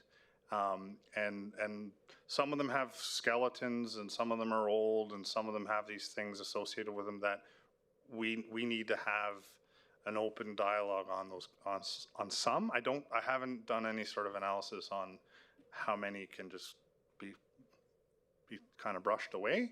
That exercise can be done, I'm sure, very quickly, but we need to, I think it's important to have an open dialogue on most of these projects to understand them better and understand where they're going, where we're going with them. It feels like a recipe for failure, frankly, when I look at everything and like budget-wise, but performance-wise, I'm not sure how you keep your team motivated and how you're not a little gun shy coming in here, like, because this just doesn't seem achievable to me. With all due respect, I don't think it's set up to be anything that can be successful with this volume. And the amount of money that keeps getting asked for, because I, for one, will never keep supporting spends like this. So, yeah, I look forward to that exercise then. If you think it would be valuable, I look forward to doing that. Or I don't know if we're part of it, actually, I don't, but whatever, yeah. To the comment, if I may, I asked to be here, so I appreciate the opportunity to support the organization as a whole and the community. So I appreciate your comments. Yeah, I appreciate your honesty. Thank you. Thanks, Councilor Boussier. Councilor Van Casten? Thank you, Mayor. I've got a few here.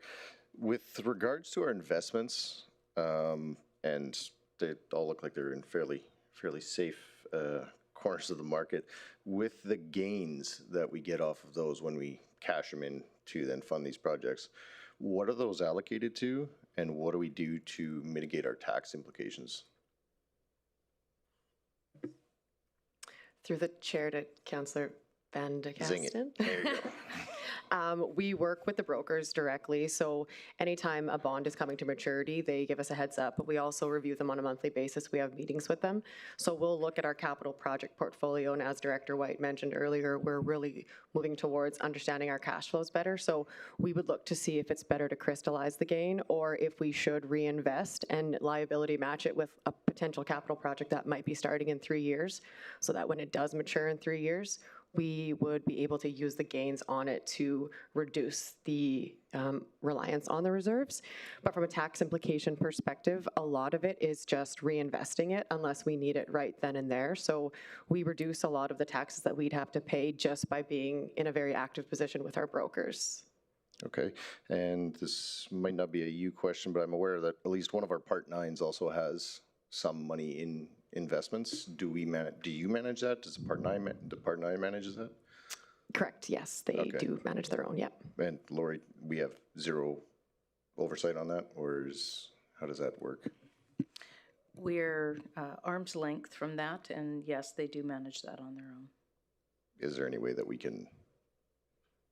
No. We are arm's length, and they have criteria that they would need to follow, I would imagine, under their application, but yeah.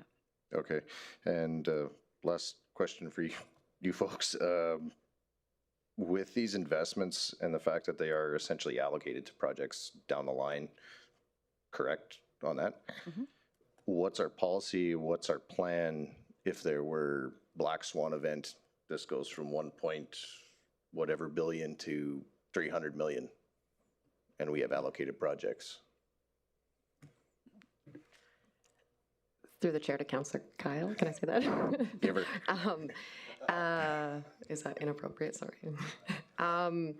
So we don't, they're tied to projects, but not like particularly tied to projects, just because we're not in that sophisticated of a position to be able to do that. So if our portfolio does go from 1.2 billion to 300 million, there is a much larger world problem. Like we have to invest in as low as A-rated bonds, so we're AA, AAA, and we're only municipal, federal bonds, provincial bonds, and some corporate, but even those corporate bonds are really highly rated, so that risk is ultimately null, and we don't specifically tie an investment directly to a capital project. We liability match as best we can, but it would be a bit irresponsible to just assume that a project will definitely be delivered, so we do our best with the cash flows to the best of our knowledge, but it's not specifically tied to that project delivery, if that makes sense. That makes sense, thank you.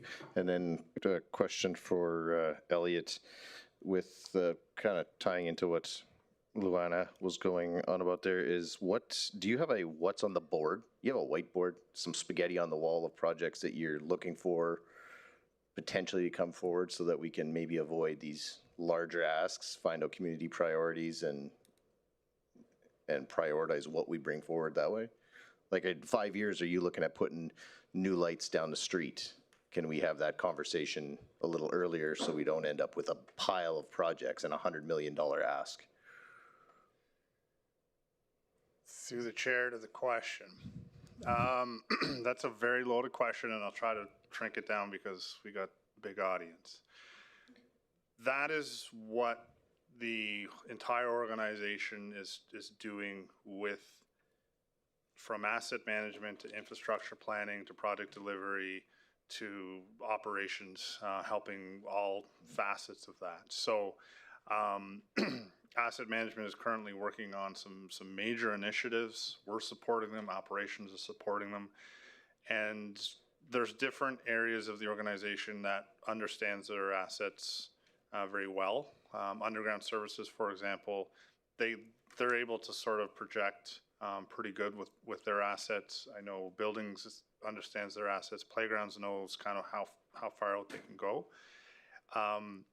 So yeah, we could put together, and we have, and maybe the CFO could speak to it, we have put together plans for the province, 5-10 year lookout. But we always have a situation where we have requests from the public and respectfully Mayor and Council that we also have to manage as well. So it's a bit of a balance. All right, thank you. Okay. Thanks, Councillor Vincasian. Councillor Boussier?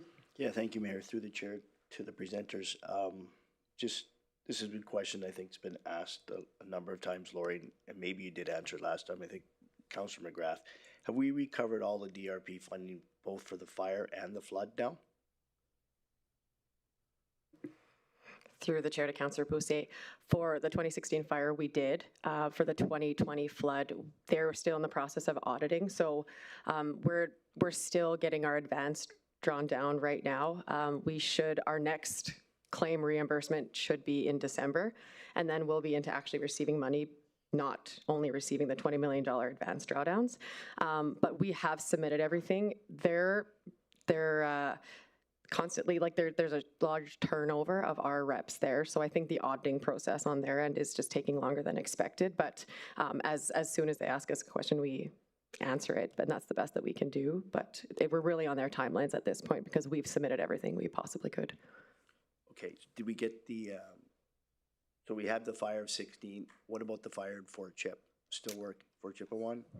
Yeah, the 2023 Rocky River fire we're in the process of submitting the claims to DRP, but we were working with, on the 2020 flood first, and we have the 2023 Rocky River. We had the 2023 Fort Fitzgerald mutual aid claim, and we also have the 2024 MWF 017, which is the evacuation we had here. So there's just a lot in flight, but. So extending off that, is there an expiration date on our funding request or a DP funding?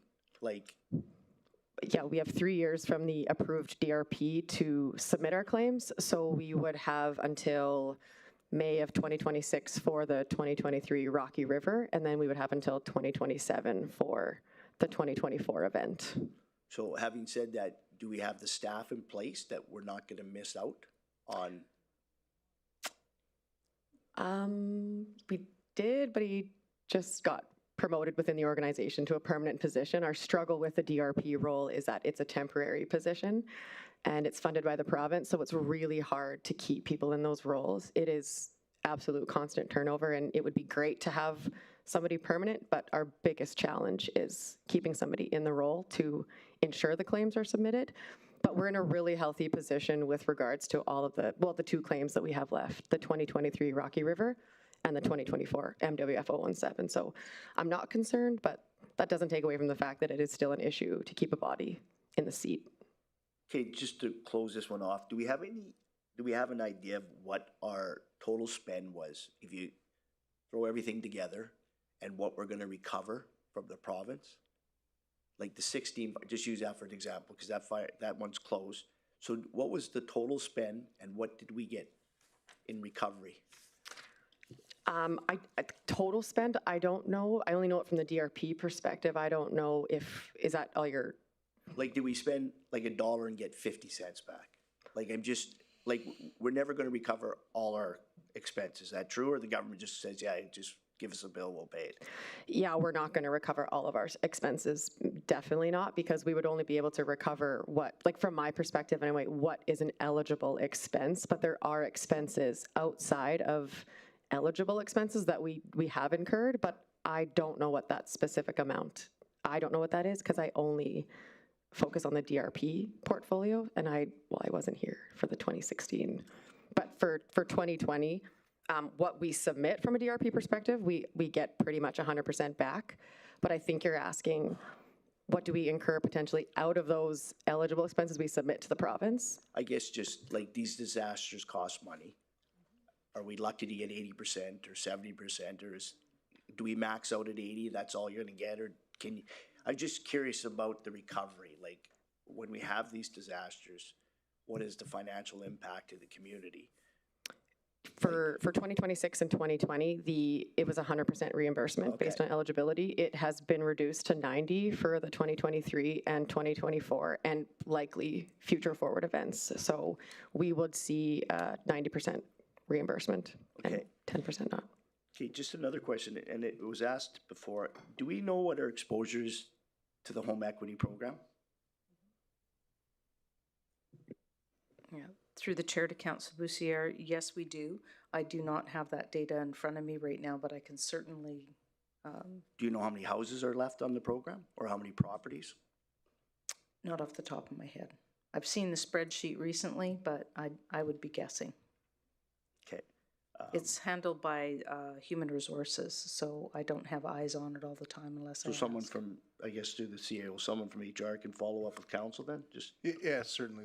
Unfortunately, we don't have anyone from HR here tonight, but yeah, certainly. And I appreciate the other question from 2016.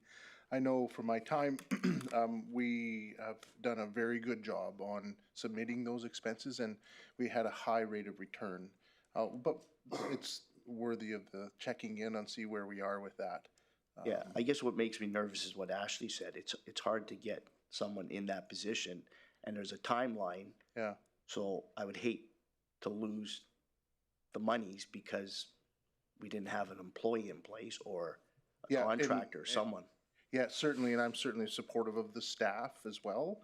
But I'll say that on the front end, on the recording of the expenses in the rec room, the processes are pretty well refined, continually improving, which then speeds it up on the front end. In 2016, I wouldn't say that they were as refined as they are today. Okay. So there has been process improvements for sure, but I'll follow up question with the staff. I thought we had that addressed, but good. Okay, and then just one last question, Mayor. And I guess it's probably to Lori.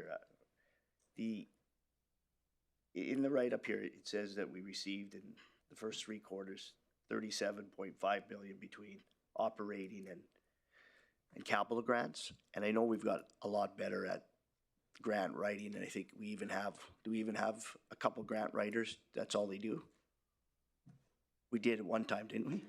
Through the chair to Councillor Bussiere, we do now have 2 grant administrators. They don't actually write the grants, so the operating areas are involved in filling out the application process. And then our team is more involved with chasing the information, doing the reporting. But yes, we don't have somebody dedicated to going out and chasing down grants. They certainly go out and look for them if something is brought up and they're asked, but they have a massive workload. Okay, just on that, do we keep a running tab of what we applied for and what were successful?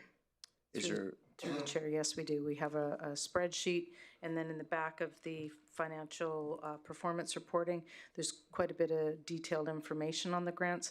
Having said that, this report has been somewhat hobbled together based on requests, and we're looking at refining that. We're also looking at establishing a database so that we can keep better track and be more timely and consistent on our reporting.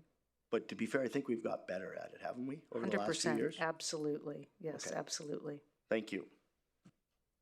Thank you, Councilor Bussier. Councilor Scott? Thanks very much. I did just want to clarify that when everyone's talking about DRP funding, the slow in the process is the province, just so everyone is aware of that. I think most of council's aware of it, but the province is in no hurry to pay their bills, in my experience. Mike and I experienced that firsthand.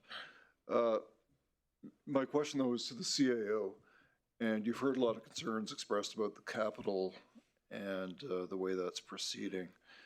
Do you have a plan to address that, given the concerns you've heard tonight? And do you need a motion from council to accelerate that process? Because I think there's been a lot of concern expressed, even by your own team. Through the chair to Councillor Scott, yes, certainly you've heard that. Nothing new that I haven't heard before. As I've committed to council before, of doing better at reporting the capital projects to you. That conversation is alive at the moment. As far as the, I guess, I would certainly also invite the opportunity to sit down with council to go through each one of the projects from a full line of sight and see where some of them issues are. Because I do believe that the capital list is, yeah, there's some of the projects there that we could probably have a conversation about and prioritize it. That's probably one aspect that I would encourage all of our staff, and we're going to be looking at that, is prioritizing which one of these projects is most important. I heard tonight that making sure that we are utilizing our grant funding and not losing it. So does that mean that we put those types of grant-funded projects on the top of the priorities list? Those are the conversations that we need to have, but we need to do it quickly. And I think we can do that in short order. I can't commit that we're going to complete the projects in short order, but we could certainly get our head around I guess the large amount of projects that we have on the go. We do have to somehow find, put the appropriate resources to the appropriate projects. Could you do it before the budget process? Just bring a list of prioritized projects, or what's what with the various projects and the difficulties. Sorry, Councillor Scott, could you repeat the first part of that question? Could you bring that list of priority projects forward or established before the budget process? Yeah, through the chair to Councillor Scott, most certainly. That would be the ideal time. Okay, so Mr. Mayor, I'll bring a motion to that effect when the time is right. Perfect. Thank you, Councillor Scott. Are there any other questions for administration? I'm not seeing any. Thank you. Do we have any delegates to this item? And Councillor Scott, do you want to add that into this motion here? Yeah. Okay.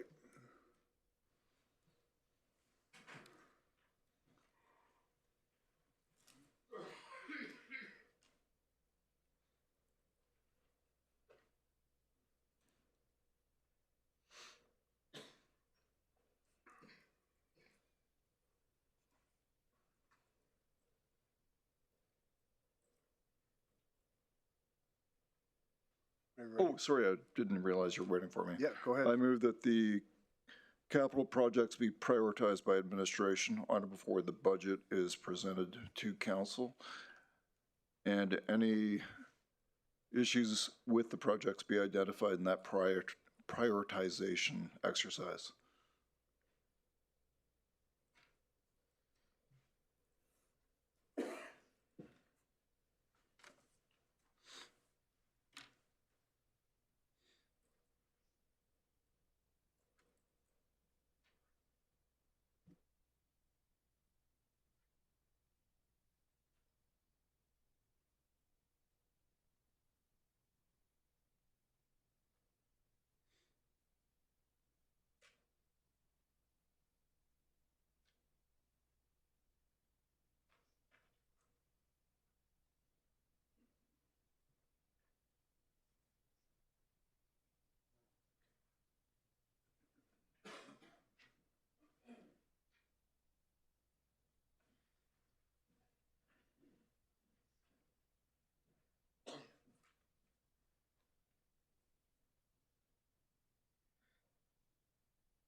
Is that okay, Councillor Scott? I think we're just missing an S on the project, that the capital project, it says right now, so I think it should be projects, be prioritized by administration prior to budget, and that the prioritization exercise occur, and that the 2025 Q3 financial performance report be accepted as information.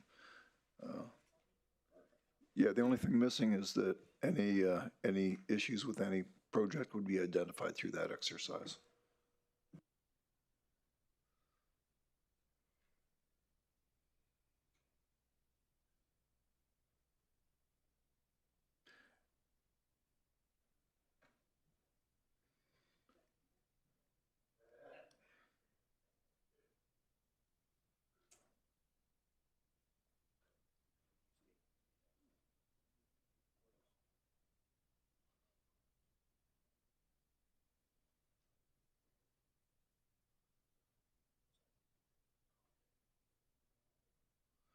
Jay, did you get that any issues would be identified through the, okay. Yeah.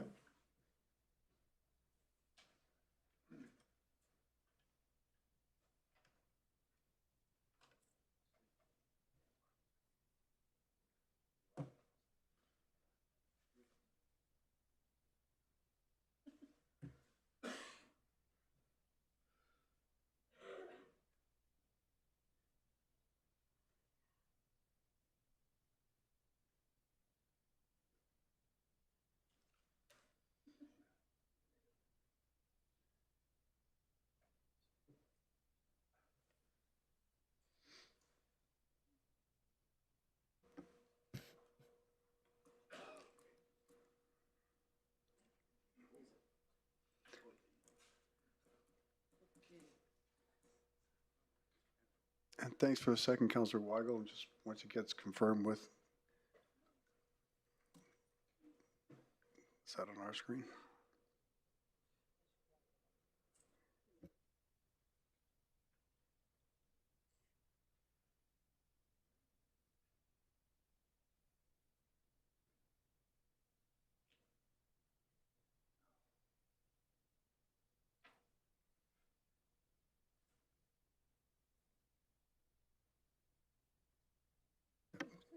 Is this the motion coming up on your screens?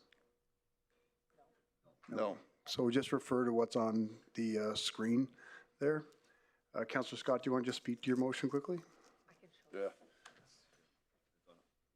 Oh, there it is. No, Just came up now.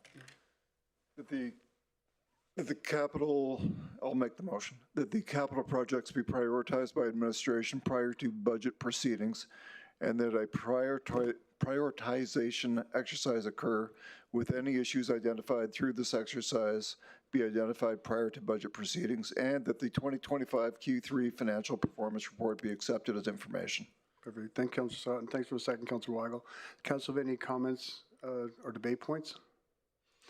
Councillor Bussier? Thank you, Mayor Scott. I'm not clear. Bowman again. Pardon? Bowman. Oh, sorry. Nope. Don's going to be mayor again.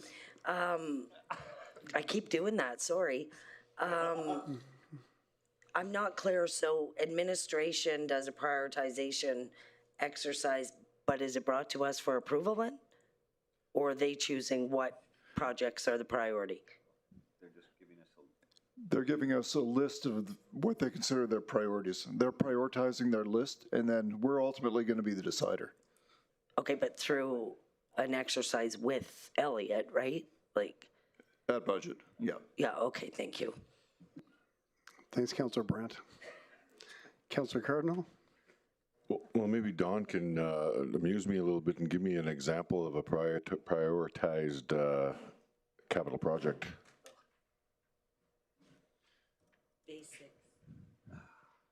You'd want to know what's a priority project? Yeah. They're going to develop the list of priority projects, bring it to us, and we'll determine if we agree with those priorities. And if there's any issues identified, why is it on the capital list? Okay, so, but all are, to us councillors, all of them are prioritized. What did you think? Sorry, I'm I just didn't understand that. basically saying, like, what's a priority? Twin Arenas, or let's say Winter Road to Fort Chippewa. You know what I'm saying? Yeah. What I'm saying here is all the existing capital projects on the books, administration go through an exercise, prioritize them, identify any issues so that we understand what they are. Then we'll see that that's what the administration team thinks is the priority based on what's sitting there. And then if there's issues, and then we determine how that moves forward. So what would be, fiscal responsibility would be part of it, or just? Depends on what the issues that are identified. Okay. And what we determine as our own priorities when we do our strategic planning. No, I just kind of, I kind of ways think it's a great idea. I just kind of want to summarize how that might impact, rural projects as well. Every project in the municipality is going to be on this list somewhere, either near the top or on the bottom. Doesn't mean that that's where we're going to place it. That's a big list. Yep. All right, thanks. Thanks, Councillor Cardinal. Councillor Mike? Thank you, Your Worship. I think more importantly is that every priority, everything's a priority. Obviously, if it wouldn't be on the capital project list, if it wasn't some kind of priority, it's a matter of where it fits in the total order of priorities. And typically on an annual basis, from my history, is that we used to actually end up identifying a number of projects that have been on the books for years, and that money is allocated to them, and we unallocate the money because that project's never going to come to fruition. It's not a priority anymore. It's not actually an appropriate priority anymore. So those are things that we can correct along the way.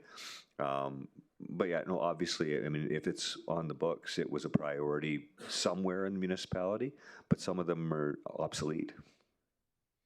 So it's something that we can identify for budget time.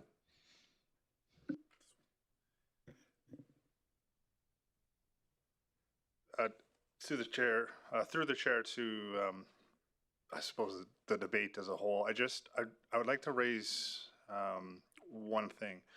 Projects that are currently in construction, there's a lot of risk associated with stopping, canceling, what have you. There's a lot of costs. So I just want to put those off to the side so we can focus on the projects that are kind of in the front end development, and we can actually make a difference by potentially pausing, delaying, canceling, etc. So just want to make sure we're all on the same page there with that one.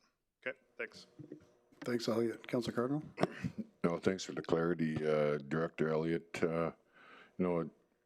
Obviously, it's concerning to me that how we're going to prioritize because, there's 6-bay garage in Fort Chippewa that's been approved, and then none of it's, the administration wants to cut some of the projects and, the rural communities, and that's why I'm saying I'm just kind of hesitant on how this is going to pan out because of the fact that rural sometimes, projects are started and then, the administration doesn't plan it out as properly to where it goes over budget, and then it just ends up being to where it doesn't even happen, like the 6-bay garage in Fort Chippewa has been sitting for so long, and that's why I'm just mentioning some of these things, is that how it's all going to pan out. And I appreciate the context of your motion, and I will support it. I just wanted to have some points of clarity for the public because I do have have to be accountable to the residents, obviously, and I just wanted to clarify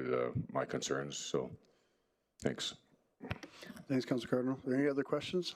Councillor Vardy? Sure. Just to clarify, exactly what Councillor Cardinal is saying is what the process is going to be. So your issues exactly are what we're going to discuss in that prioritization. Why is it taking X, Y, Z? We're taking administration recommendations, but then we get to make our own. So they're going to give us the information, and if we're like, don't want to do that, that's going to be the exercise in itself. So we're actually creating a space to do exactly what you're asking for. Thanks, Councillor Vardy. Councillor Van Kasten? Just a comment, point of clarity. Since we're talking about prioritization with administration and amongst ourselves, we're going to need to leave time to have the community have that as well. If we're talking about priorities, we need to put that in there.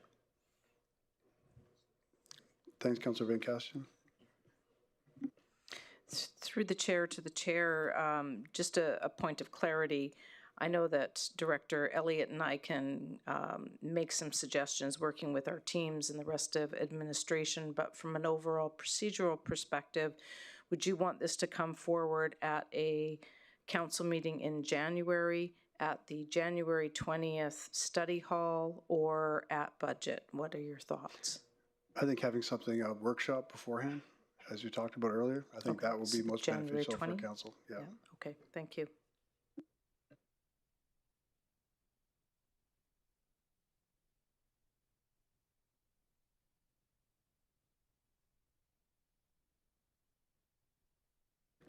Are there any other questions, administration? I'm not seeing it, so we'll call for a vote. Councillor Marcel in favor. Thank you.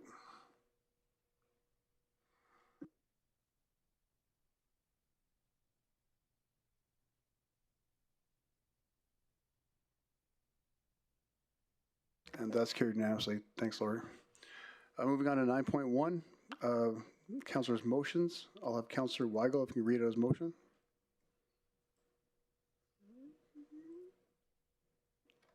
Okay, we've had a request for a 2-minute break, so we'll take a 5-minute break, which will probably be 10.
Welcome back, everyone. Moving on to item 9.1, Councillor's motions. I'll ask Councillor Weigel to read his motion.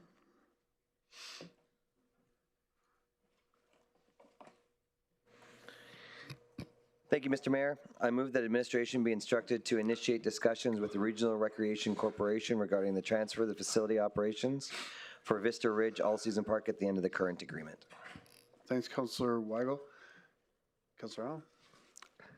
Thank you, Worship. I'd like to propose a friendly amendment to my good friend, Councillor Weigel.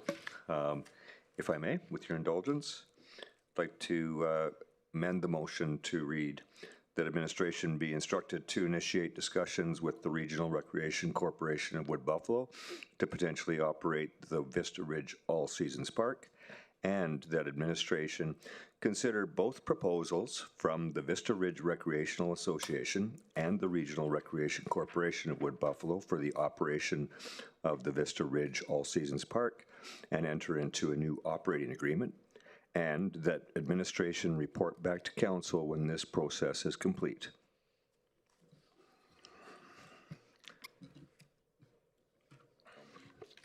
No, it's written right here. And I believe this is basically expands on the original motion. It's more inclusive, and I believe it brings it back in line with the original intent of the council resolution from September 9th. Absolutely. That was the original motion on September 9th in the direction that we were looking for, and so I'm open and I agree to the friendly amendment. Thank you. Okay, so we have Councillor Allen putting that motion and Councillor Van Kasten seconding that motion. Councillor Weigel and Councillor Allen, would you like to speak to it? Want me to go? Thank you. Yeah, I want to first off say a lot of conversation around this.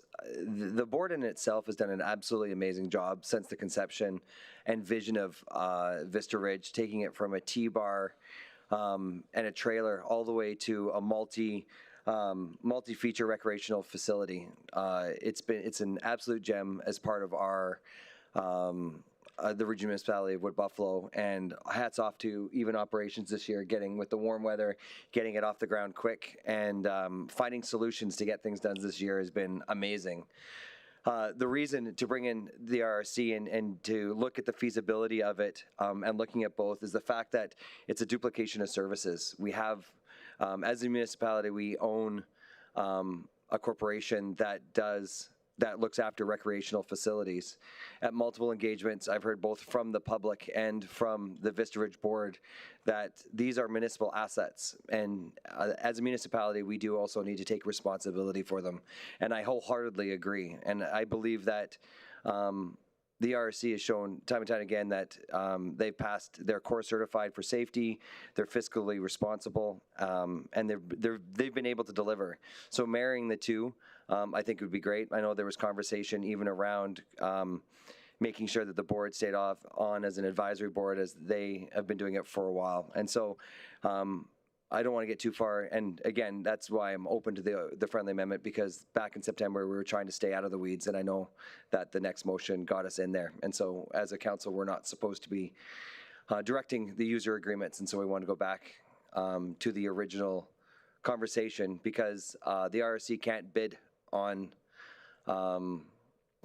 things. They have to do what they're basically told from the municipality and take on those things. And so we just wanted to bring them back into the mix. But as a municipality, I think it would be irresponsible to not see the numbers on their side too, and then see a path forward. Thanks, Councillor Weigel. Does council have any questions?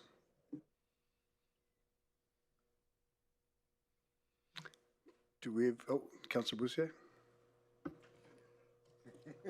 Well, are we going to hear from anybody first? We will. If you have no other questions for Stu, then we'll go to delegates, and then we'll have a motion, then we'll debate it. Okay, yeah, I have a question for Stu. You said because there are assets. Yes. So you were part of council that voted to buy the old theater back, to finish it, and then hand it over to Arts Inc. So by your logic, we're then gonna take that over and we're gonna keep running, like, your logic is basically if we own it, we're running it? Nope. No, Vista Ridge to me is it's a different entity. It's gone from a ski hill to a ski hill and a golf course and an ice rink, and a high ropes course. It's a multi-feature recreational facility, and so an arts center to me is entirely different than a recreational facility, as well as the fact that in many conversations last year, it's been brought to our attention that those are our assets and we need to take care of them. We have a corporation that runs recreational facilities. We don't have a corporation that runs arts facilities. And so for us, we are already spending money on a corporation that does this in fact thing. And as someone with deep history in the nonprofit, I guess we'll see a business case. There's no way they're cheaper than Vista Ridge. I mean, it says in here, our own administration talked about Vista Ridge essentially being, I can't remember the words, but essentially they're the strongest nonprofit we have in terms of bang for your buck. And you did say because it's our asset. I struggle with this. I have deep respect for Mr. Walsh and what he's done at RRC. I'm so offended for Vista Ridge. Like, I watched, I wasn't on council, but I was watching. I remember the motion came forward that directed administration, and you guys all went back and forth over creating or looking at a new agreement, and it came including the existing operator. You left it essentially, as best I can figure, unless I'm wrong, for administration to make the determination. Administration made the determination that Vista Ridge was the way to go, and then we're just going to upend the work that administration has done. They made a decision. They investigated, they looked at Vista Ridge, and they said, yeah, we can make this work. You guys have done a great job. I'm just confused by how we just inject ourselves into, like, did they come to us and say, help us? We want this? Like, I need to hear from them, I guess. Like, so after the delegates, there'll be time for debate back and forth. Right now, it's just ask Stu any questions related to his motion, but after the delegates, we'll have a chance to debate. I'll wait for the delegates. Thank you. Okay, thanks, Councillor. Can I just ask one question based on the questions? Yep. Can I just ask administration, had you made a decision that it was staying with Vista Ridge? Through the chair, no, we had not. Okay, thank you. Thank you. Do we have any delegates this item? Through the chair, we have three registered delegates. Mr. Drochet? And Mike, just want to again say your name for the record, and you have 5 minutes to present, and remain on topic and remain seated for questions, please.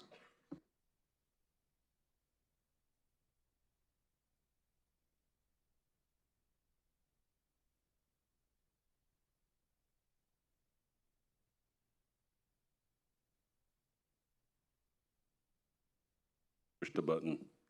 There we go. Good evening, Mayor and Council. My name is Mike DeRocher, and I'm here tonight to speak to you as a citizen of the RMWB on agenda item 9.1, the Vista Ridge All-Season Park and the Regional Recreation Corporation Council motion.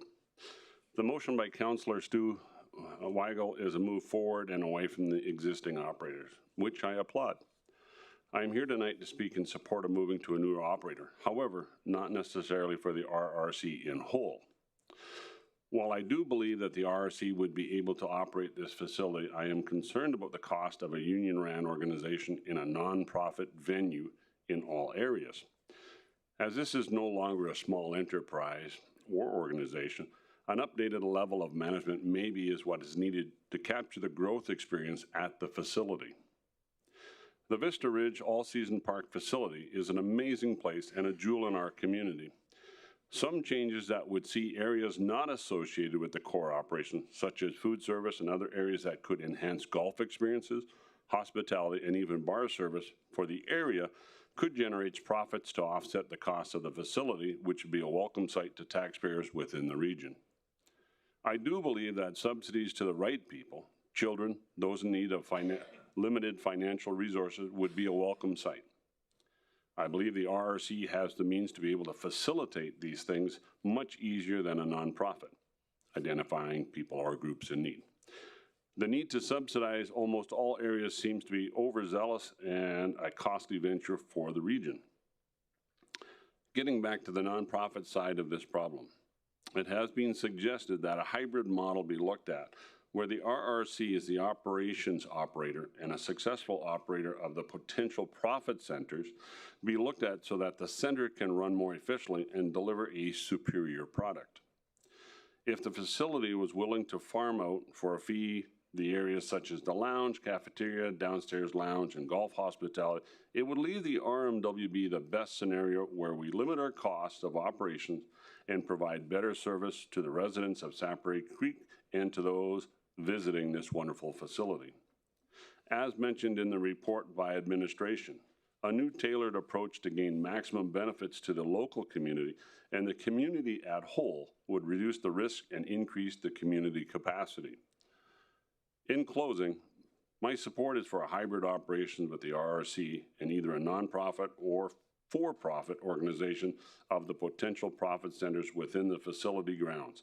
Due to the nature of the ski hill, it is encouraged that the RRC recognize the nature of the specialized staffing needs for winter operations, technical expertise, and has the ability to hire these specialized and seasonal employees while hiring locals where and when necessary and desired. Thank you. Thank you, Mike. Questions? Councillor Weigel? Thank you, Mr. Mayor.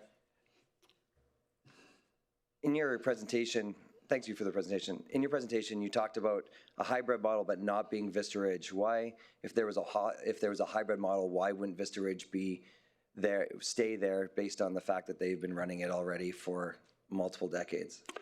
There's no question that as a legacy group, as identified in the administration summaries, it talks about growth and stuff. And I just believe that the facility has grown to such an extent that it's grown beyond that group.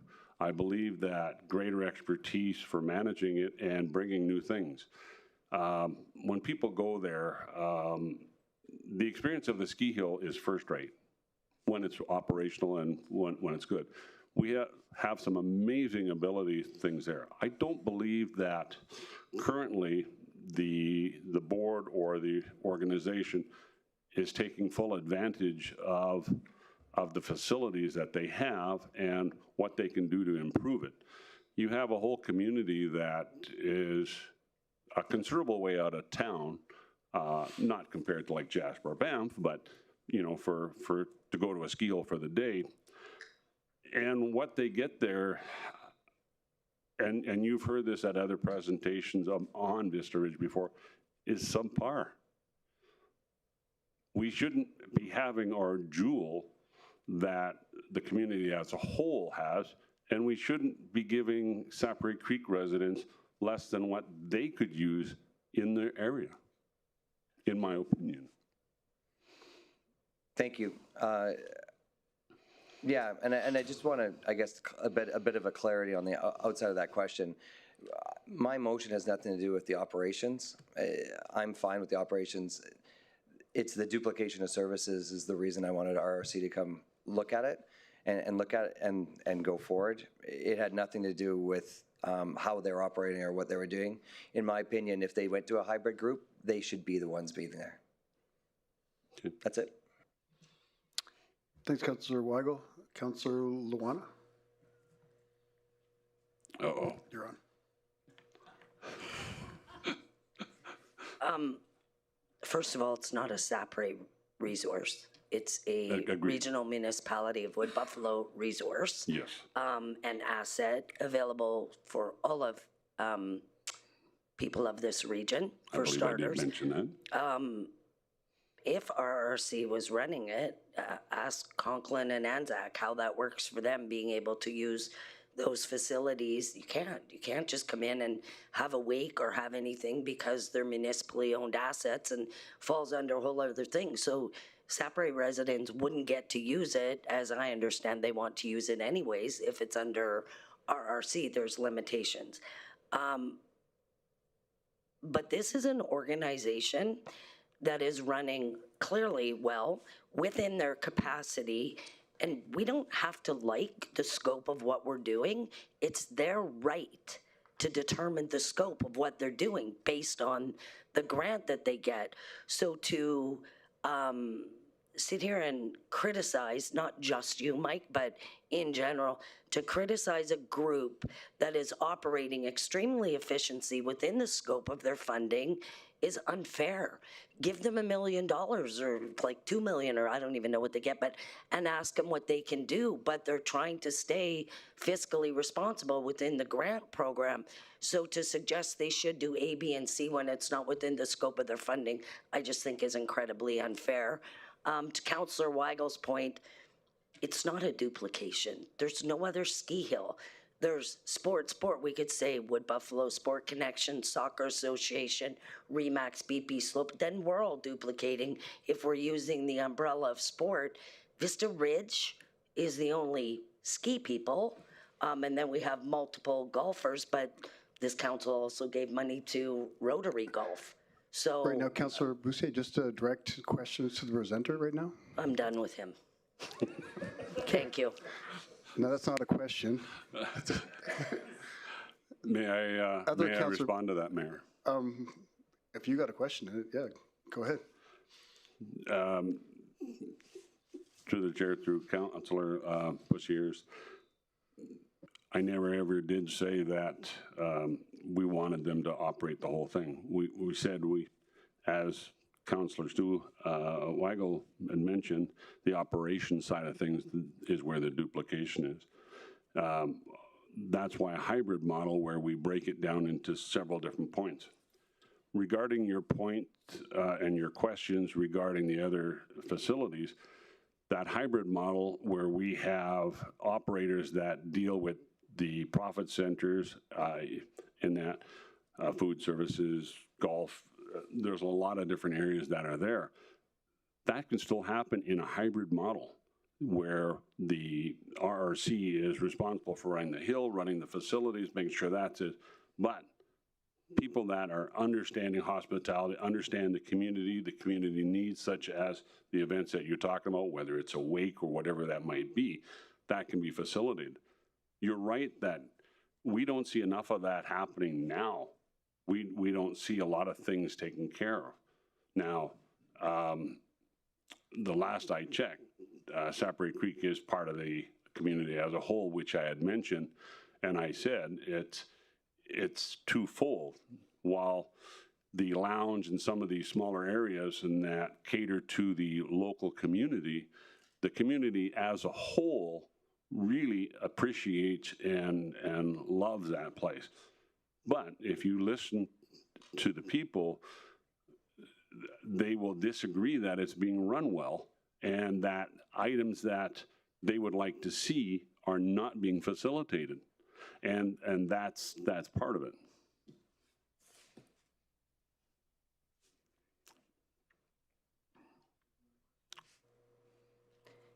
Do you believe it's municipal government's right to step in and tell a nonprofit society, you don't like their staff, you don't like this, get rid of this person?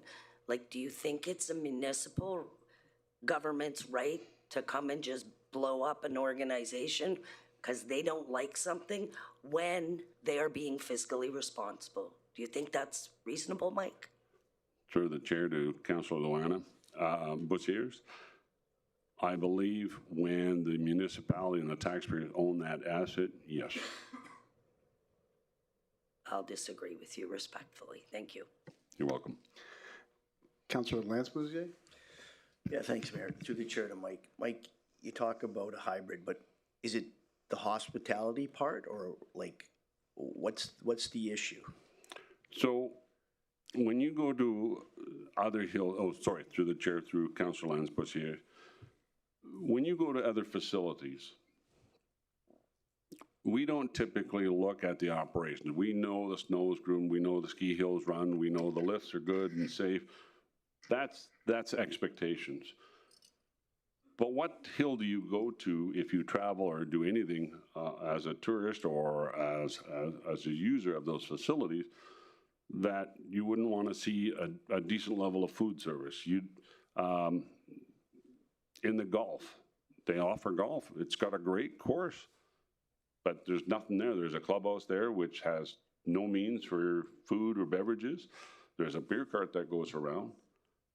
Yet we have a wonderful lounge at the bottom there that could be used. An operator could do that. You could have that for staging for golfers to enjoy it. We have a lounge that is woefully requiring not necessarily an expansion, but an improvement in services and facilities. The facilities are way under par of what's needed in an operational lounge facility. And that. So is it to do with pricing or just options, or? It's a little bit of both. So right now, when money runs short at the Hill, they come back to you and they ask for money. And when they ask money from you guys, is asking money from us, the taxpayer. So as I mentioned in the presentation I had last time this was up, I would just like to see a little bit more fiscal responsibility of centers that could generate profit to offset the cost of what the ask is from the RMWB and the taxpayers. I don't think that's wrong.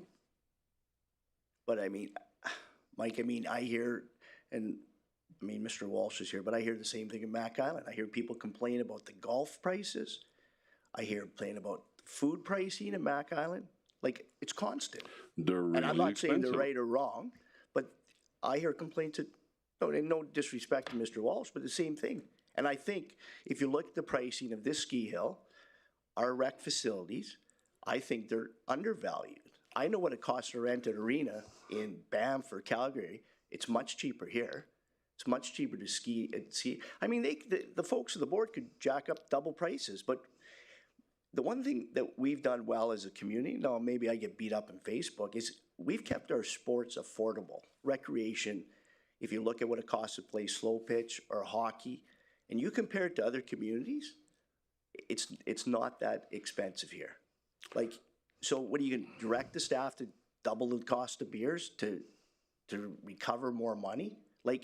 I don't know. I don't know where you're going with. So through the chair to Councilor Lansbush, you're right, it is cheap. It's too cheap. You don't hear complaints about the pricing at Vista Ridge because it is undervalued. Most of our sports are. Please realize that sporting is probably the highest dollars vehicle that we have in almost any municipality, and especially here. We put huge dollars in the sport. I'm just saying there's areas that we could recover or at least break even where it's not. Like I said, I identified in my my speech that finding the right people to subsidize is absolutely key. And I would like to see free if we could, but it has to be identifiable people. It can't be for everyone, because at the end of the day, there is still a price tag to that service that is being provided. And you are the stewards of our purse. And so when we look at that and we come to suggestions, we're not trying to be negative of an asset that we love, but we're trying to find a balance. And we talked about that earlier. But a balance is all I'm asking for. Okay. Or suggesting. Thank you. Thanks, Councilor Boussier. Any other questions for presenter? I'm not seeing any. Thank you, Mike. Thank you. Next, we have Marty Giles and Kathy Brewer-Guthrow.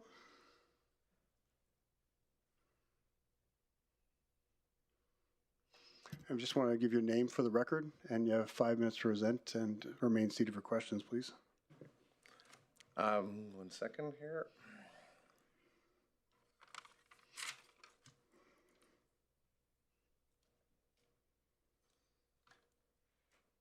Good evening, council members. My name is Marty Giles.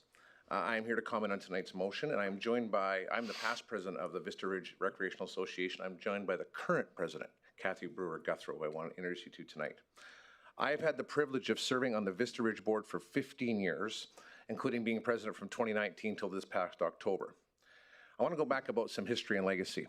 Since the founders, John Wilson, Greg McMillan, Dave Hill, Jim Carter, Bob Reynolds, Jim Moore, and Tom Power reimagined Spruce Valley into Vista Ridge in 1995, what they have accomplished has been remarkable. Back then, there was a small chalet. Later, by the way, you might remember, it was the Corey Ridge Pro Shop, T-bar, and a head coast snowmaker that wasn't very reliable. Though through partnerships with Syncrude, H. Wilson Industries, and RMWB funding, Vista Ridge became known as the gold standard in community partnerships. Today, Vista Ridge is a year-round destination featuring an outstanding chalet, adventure park, 2 quad chairlifts that actually have a capacity of 2,400 skiers per hour, 1,300-foot-long 2 park runs, a magic carpet where my kid in the back learned to ski, skate and bike track, covered rink, 12-hole golf course. The vision from that group 30 years ago is now reality. And as John Wilson, our former president, said to me this fall, I never imagined seeing 18 snow guns, Marty, pumping over 1,000 gallons a minute. That's a long way from the single water gun we had in 1995. Challenges and resilience. Over the years, we've faced challenges. Tilted lift towers, muskeg issues, slope failures, pump house fires, chairlift breakdowns and evacs, water license threats, and emergency snow pump lifts, airlifts that happened actually just a few days ago.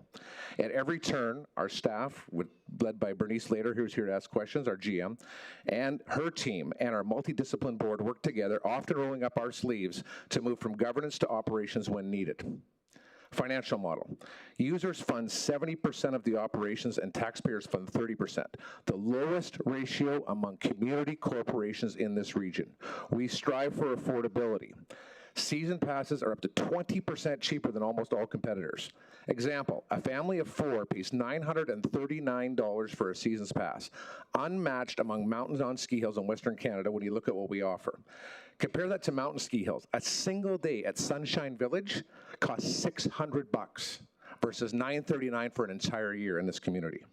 Golf. A family of 4 plays for $2.60 per hole per person. That includes the buggy for the clubs, snacks for the kids, and the Bluetooth speaker that plays Taylor Swift. Operational improvements. Staff retention. Turnover has reduced from 85% to 21% in the last 2 years. Local hiring increased from 34% to 79% in the last 2 years. Expanded hours to 38 hours a week this season, 15% over 22-23, and wait till we open Wednesday night skiing this year, it's going to go up by about 20%. List incident response. Significant improvements made with our friends from RMWB Emergency Service after last spring's unacceptable delay. Governance and future. Rumors that the board does not want to continue are false.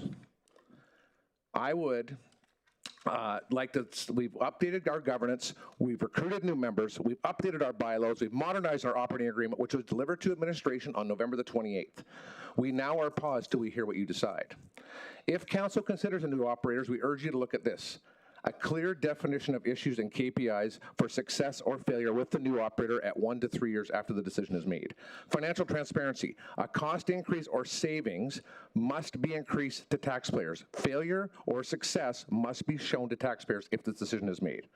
A separate financial statement for Vista Ridge must be shared annually, not amalgamated into all the other minutiae of all these other operations, so it can actually be seen by taxpayers. In the administrative research I read tonight, it said the benefits would be lower overhead and reduced administrative demands. Well, our board, just so you know, and this is clear, people think we get paid. They think I'm like a counselor. The board actually does it for $0, so it's pretty tough to go lower than 0 on that part. And then, if we look at, sorry about this, also, over the last year, we've heard over and over from people that work at the RMWB that they do not have the capacity to take over Vista Ridge. And listening to some of the conversations tonight, I think you guys have bigger fish to fry. Anyways, personal request from me on closing. We're about to wrap up here. Founding members John Wilson and Greg McMillan, at a minimum, deserve an explanation of why their services are no longer required. 30 years of service matters. make this decision, whatever it is, quickly, so we can get back to the work of resuming the governance work we're doing, because we have lots to do, or begin the transition quickly so disrupting the ski season does not impact our guests. Communication to our intentions to our staff very, very quickly. You've got a bunch of people out there that are really good people, and they've worked really hard, and they deserve to hear clarity about their families and their future. They are really nervous about this tonight. Vista Ridge can operate without us. We are replaceable. I get that, right? As long as someone from the RMWB, though, steps up right away to support this team. The current Vista Ridge team needs to stay, though, because if you don't keep them, that is a mistake. That you won't be happy that you made that decision. And if the shift, it won't affect our lives, but they have a right to know very quickly what you want to do. That's the end of what I had to say. Thanks for listening, and Kathy and I are happy to take any questions. Thanks, Marty. Have you any questions from council? Councillor Weigel. Thank you, Mr. Mayor. Thank you, Marty, for the presentation. Obviously, the look was the fact that it was insinuated that I was making remarks that you guys didn't want to be on the board anymore. Is that correct? What's the question? That it was directed at me that I was making the comments that you guys didn't want to be on the board anymore. I looked at you when I made that statement, which is a correct statement. Okay. What was in my head, I don't really feel like sharing. Sure.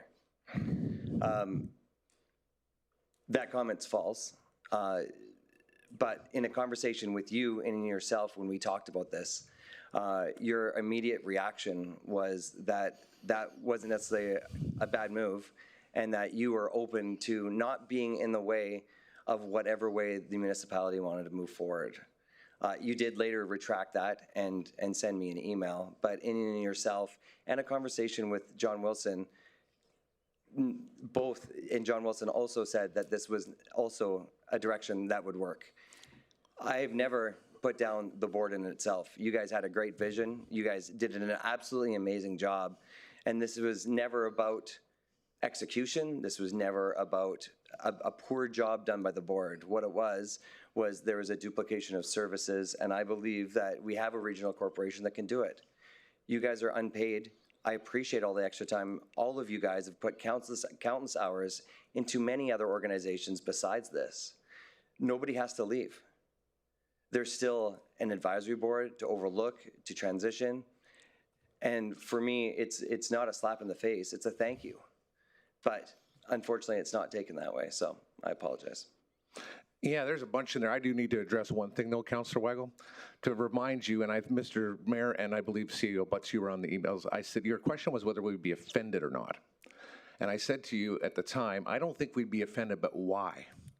And you gave me this whole thing about duplication. And about 3 days later, I sent a real long email to you, and I said, listen, I've had some soak time, because when you come out of the blue and you want to necessarily fire our board, I didn't know what to say because you are an elected official. I have to give respect to you. But I came back and said, I think it's a bad idea. But if you really care about Vista Ridge, Councillor Weigel, I would like you to come on our board. If you'll remember, I invited you. Absolutely. Sit on the operations committee, which, by the way, has been chaired by John Wilson, whose name's on the chair and knows a couple things about running the ski hill. 100%. Sit on the HR committee, who is actually chaired by Shelley Powell, who's third in command for Suncor. And maybe a year from now, after you learn how a ski hill and all this operates on our governance model, then you could come back and say, hey, here's how we should make a recommendation. Going ready, fire, aim, I did not recommend, if you'll remember that. So it's a little different than what you just said. I invited you to come on our board, sit there for 1 year, learn from, not me, two pretty smart people. We got Sean Chalk, who's a pretty smart guy on our board, Jeff Sandeman, who's the CEO of Chasm Construction. This lady here is taking our governance level to a new model, and Bernice and her team are doing a good job. In 2026, you would actually have some institutional awareness about whether it's a good recommendation or not. So that was about within 72 hours of me saying I'm not being offended. Do you remember that? Yeah, absolutely. Okay, thank you. That's it. Councillor Luan. You're scaring me. No, I'm kidding. I'm a little bit confused because I've got conflicting information via emails and things like that. And I did sit in on the meeting that you had with administration. Just for 100% clarity for me, you were surprised by the motion Would blindsided be a fair word? That would be an excellent word to use. And by the way, I want to go back a little bit. I wasn't speaking for the board when I give that at the moment back to Mr. Councillor Weigel. The board actually was blindsided. We don't have, these are pretty smart people that you have on this board, and they were actually going, how come we got fired on September the 9th? So yeah, they were blindsided. Understood. Thank you. Councillor Vardy? Listening to your presentation, I'm hearing you loud and clear. There were concerns from the public. You heard them, you addressed them, you made improvements. Listening back to your story from 1995 to now in 2025, Vista Ridge is very different than how it started. So can you educate me on how you now operate in comparison to how it was 20 years ago and how you're going to continue that moving forward? Yeah, no, so I want to make sure we're clear. I was around since 1995, by the way, and I was on the board with Kevin Grogan, who's a legend around here. And we remember what I said earlier, we had the lift towers tip and almost go down the hill. Councillor Allen, we forget about that. John Wilson almost lost a track hoe into the Clearwater River. We've always had challenges at Vista Ridge. We almost had our water license shut down by the province. All this stuff that happens. So it's not like, and next year we're going to have another problem, eh? Like, that's what we know. The one thing with the cherry vac is that we definitely were not prepared properly for that. No one got hurt, but it took too long. So this summer, I think there was multiple. I can't want to say a number because maybe it was 5, might have been 6, but maybe CA. But we did a bunch of work with the fire department. We had to do a bunch of rope evac exercises. Quite honestly, they were shocked, even with no snow and light out, how long it took to actually, it was like, holy cow, right? So the other thing is to get our ADERSA certification. Even though we had a great relationship with emergency services, we have to be self-sufficient to do a chair evac. They don't, because if all of a sudden the water treatment plant's burning down, they can't come help us do a rope evac. So I would say we went and put belts on this summer and suspenders on so that if this happens again, which by the way, it happens at ski hills every year, we're kind of more ready, I guess. Then I would say through the help of, actually, I'm going to say our friends at Community Services, they said, pay your people some more. Get some benefits, hire local. So with those funds from all of you, before and after, we actually have upped our rate of pay, all while being fiscally responsible, and that's what I think has helped our retention level and hire local people. So it's a long answer to your question, but we did about 16 things, especially in the last 2 years. So it sounds like to me adversity is not new to you and you're just continue to take it, improve, and make it better is what I'm hearing. I live in Fort McMurray. We have fires and floods and locusts are coming next. So whatever, we are definitely battle ready. And just like everybody around here, we've all been through it. And this is, if you can make it here, it's like New York, you can make it anywhere. I have one more question. Is there any point that you would consider or the board would be comfortable, like, this got too big for us? No. Don't disrespect. This is a $2.5 million a year business. I got a lady who runs the offshore Hibernia for Suncor, okay? I don't know how many people employed. We got John Wilson. You ever seen those Wilson industry trucks around town? It's not too big for John, eh? He's pretty good, right?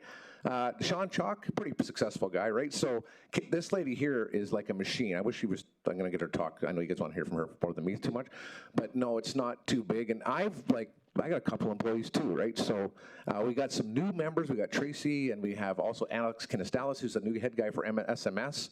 You've got a really good board, which, by the way, if you decide that you want to get rid of us, that's okay. But you need to understand, what we need to understand as a taxpayer now, because why did you make the change? Did it cost you less and the services go up? I'll be the first guy here 3 years from now go, awesome.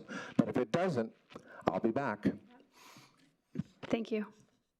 Thanks, Councillor Vardy. Councillor Van Castian. Thank you, Mayor, and thank you very much for your passionate speaking on this. And I applaud your local statistics with your hiring and your 70% recovery and your stewardship of the funds. You have a very experienced board that have some very, by the sounds of very busy outside of board life jobs. And I'd like to hear from your new president as to why. I understand the duplication of services to a degree, and I understand your passion. We're essentially offering to take this off of your plate free up all of your time to do other things. Explain to me the passion behind this and why you're so vehemently wanting to hold on to this. As a volunteer on many boards in this community, and I've lived and worked here since 1998, why does any individual volunteer on any nonprofit or social profit board? I'm the chair for Kids Sport. I was the technical sports director for the Alberta Winter Games. I was a technical officials chair for the Arctic Winter Games. I was the president for the Fort McMurray ski team. I sat on this board for a year before becoming the president to help with the succession plan. If anybody is on any social profit board, you can ask them the same question because it resonates with our lifestyle. I've been out there and crawled over every single asset with my family and my kids with skiing. I'm a coach on the ski team. My kids have grown up on the aerial park, the skate park, the rink, and the golf course. So it's an asset which is run by a social profit or nonprofit board, which needs volunteers, and everybody in the community has a role to play. And that's the role that this board has fulfilled for the last 30-some years. And you feel that the board, and I'll ask both of you, you can both answer, you have experience in it, can handle and continue to handle the growth of Vista Ridge? Like we've gone, like you had mentioned, we've gone from single T-bar, we now have all the winter infrastructure, summer infrastructure. I'm assuming there's some plan down the line. Do you feel that this is something you can continue to handle the growth with? I just want to speak to the point about duplicating assets. There's some restaurant facilities and there's a golf course out there and there's a skate rink. But the major asset out there is a ski hill, which is only one in this community, and it's very specialized. And so when you talk about growth, you've got a geographic growth limitation out there. There's only so much you can grow, but there's service growth and there's growth in that space, which to Marty's point as well, not to play down the annual budget, but it is a sub $3 million a year budget.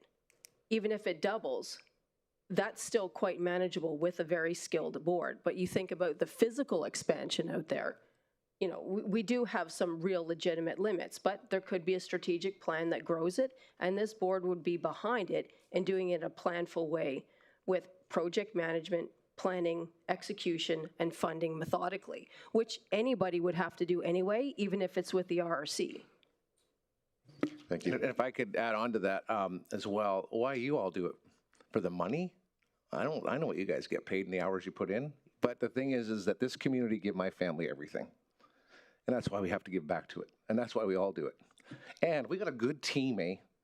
So we aren't really down, don't get me wrong, I'm not making the snow like that, right? But when Bernice needs a piece of equipment to go down because the pump is stuck, is she going to phone and go through 3 different bids and a buy? Or does she phone Jeff Kasman, who sends people down, and next thing we got a track hole and we got the thing pumping again? We are more nimble, I think. But believe me, you've got a good team. So again, if you don't think we're okay, you need these people, eh? Because they know how to run it. And the people that they've built out there, and you got to see like our mechanics and our groomers and our slope stuff, like we've got a good team. So it isn't, we have to jump in sometimes, but we have full confidence in them. So we don't do it for the money, that's for sure. But we do it out of a sense of responsibility for the community. Councillor Brent. Yeah, I just wanted to look for a little bit more history from the last 2 years. You said that they made changes with the labor aspect. What was the catalyst for that? What made you decide to change those things and improve everything that was going on around there 2 years ago or even 3 years ago? Okay. So, Barbie, okay. So we were a ski hill, right? And we kind of sleepy a little bit. And again, don't get me wrong, we had less people and we kind of shut down in April. And then when all of a sudden the golf course came on, it became a year-round operation. But I don't have an HR background, but my whole business is based on people. So then I would say what I brought was turnover, local hiring, all those different types of things. And we started to see our turnover was really high. And then also, we do believe that we're a little loose in our operations. So I don't even know what was the catalyst, but when I came in, things had to change to run it a bit more tighter. And by the way, in 1996, think of all the things that we opened the dealership in 1995. We smoked in the showroom. Like it was part of the deal. Now you didn't do like that's under, you can't even hear that now, right? So what's happened over those years is that OH&S rules and different HR strategy. Like you have to do this now to be compliant, right? Now I've kind of taken it to a level in our governance and our bylaws. This is where Kathy comes in, and she's the right leader for the right time to take it over. So there's always and by the way, she's, I know, irritated by some of the stuff I didn't do. But that's what change is, and a new CEO or president coming in. It's time for a new leader, because I had all kinds of blind spots that she's showing me. So what was the catalyst? She just sees stuff I don't. And that was about 2 years ago? I took over the president, I guess, 6 years ago, but it's a combination of, I guess, me taking over and the golf course becoming an animal. Okay. Which actually, it isn't an animal anymore, but I think we were more freaked out about it. Oh man, we have to go year round. Now, quite honestly, and Bernice is here if you have any questions, our GM, golf, don't tell me, it's not easy, but it's way simpler than having people and -10 and that lift turning and all the things that can go wrong with injuries and so on. That's more of a tougher business, but we just got to kind of take 5 months off as a board, and now we don't get any time off, right? Fair enough, thank you. Yep. I think there's a small part B to that. With any organization, and you're growing and you're evolving, when you know better, you do better. And so comparing the facility to where it was 30-some years ago and saying, well, why did you change and how did you change? Well, there's the asset growth, there's the operations, maintenance, reliability, there's the board governance, there's the committee structure. And so we do better now because we know better now. And so one of the know betters is we should have local hiring focus. We should have moving away from seasonal where possible and have cross-training across cross-seasons. So we've got full-time staff, and then we should have a higher functioning governance model with the board. That being said, this board also is, as Marty said, quite nimble in shifting from government to operational when we need to. And where Bernice and her staff need to talk operations, maintenance, reliability, or HR, she's got full committee support behind her. Real time, on text, available. That's what we signed up for. We did not sign up for an advisory board. That's not what we were recruiting for. We're looking at a full governance board that's available to support the facility. Councillor Allen?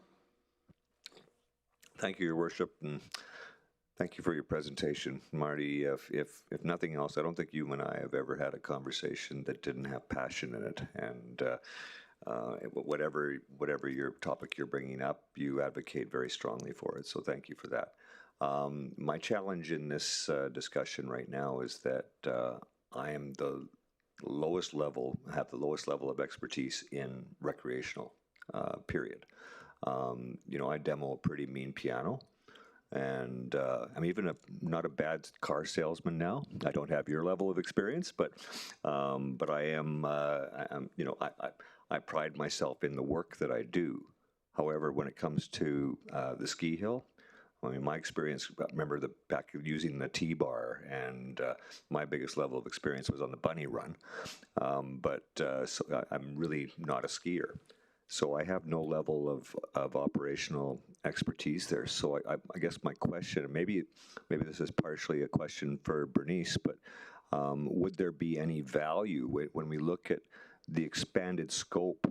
And there's no question that the Vista Ridge Recreational Corp, you guys are the experts in running a ski hill, and I appreciate that every time I go out there.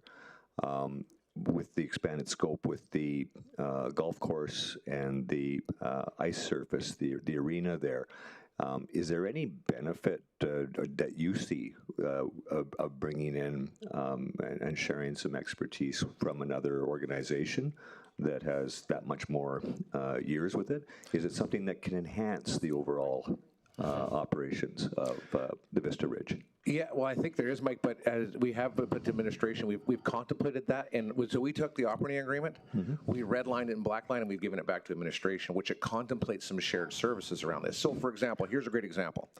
This year, Bernice is talking to, who's the ice rink guy's name? John? Bill. Bill says, hey, need help with the ice rinks. So we know we could. Like, you guys, he says, well, I'm building 10 outdoor rinks anyway. Why don't I just put yours together? Awesome. He comes out, now we have an ice rink put up, it's done faster. No 3 bids and a buy, no year of our Lord contracts. We worked together and got stuff done. We had one of your heavy-duty mechanics come out when the lift was down, and he actually helped us out of a bind.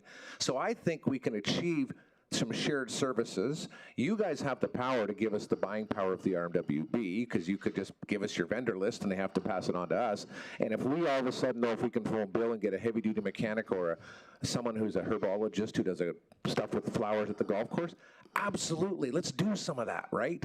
We shouldn't have repeated services, but again, if you want to do a new operating agreement that actually has RRC do it, I guess you could do that too.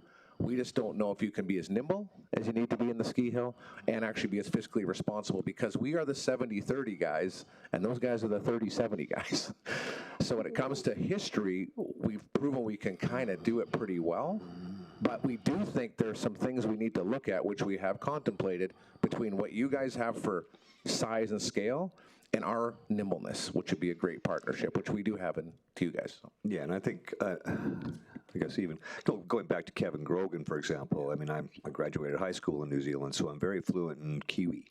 But still, I have no real expertise to share, and but I know others that are experts in those areas, and and I've always from past history, I'm a big. I'm very supportive of what we have for Part 9 corporations, because it allows them to operate with a business model outside of the bureaucratic processes of the municipal government. So you're right, the nimbleness is very important here. Is other models, is it more nimble than sharing with our Part 9 corporations? I don't know. I'm just asking that question, if there's any value in having some of that expertise there. If I could, yeah, well, we were kind of going, like, by the way, I initiated this conversation about the operating agreement, and our board did on June the 5th of 2025. I said, the last thing I wanted to do is sitting here in December talking about an operating agreement. What do you know? I'm the babe. Hey, Mike, I called the shot. So we are into this. We've been initiated this conversation, so there's lots to talk about. However, tonight it's kind of like, we've put our budget in. We've put in our operating agreement. We've kind of had our job interview.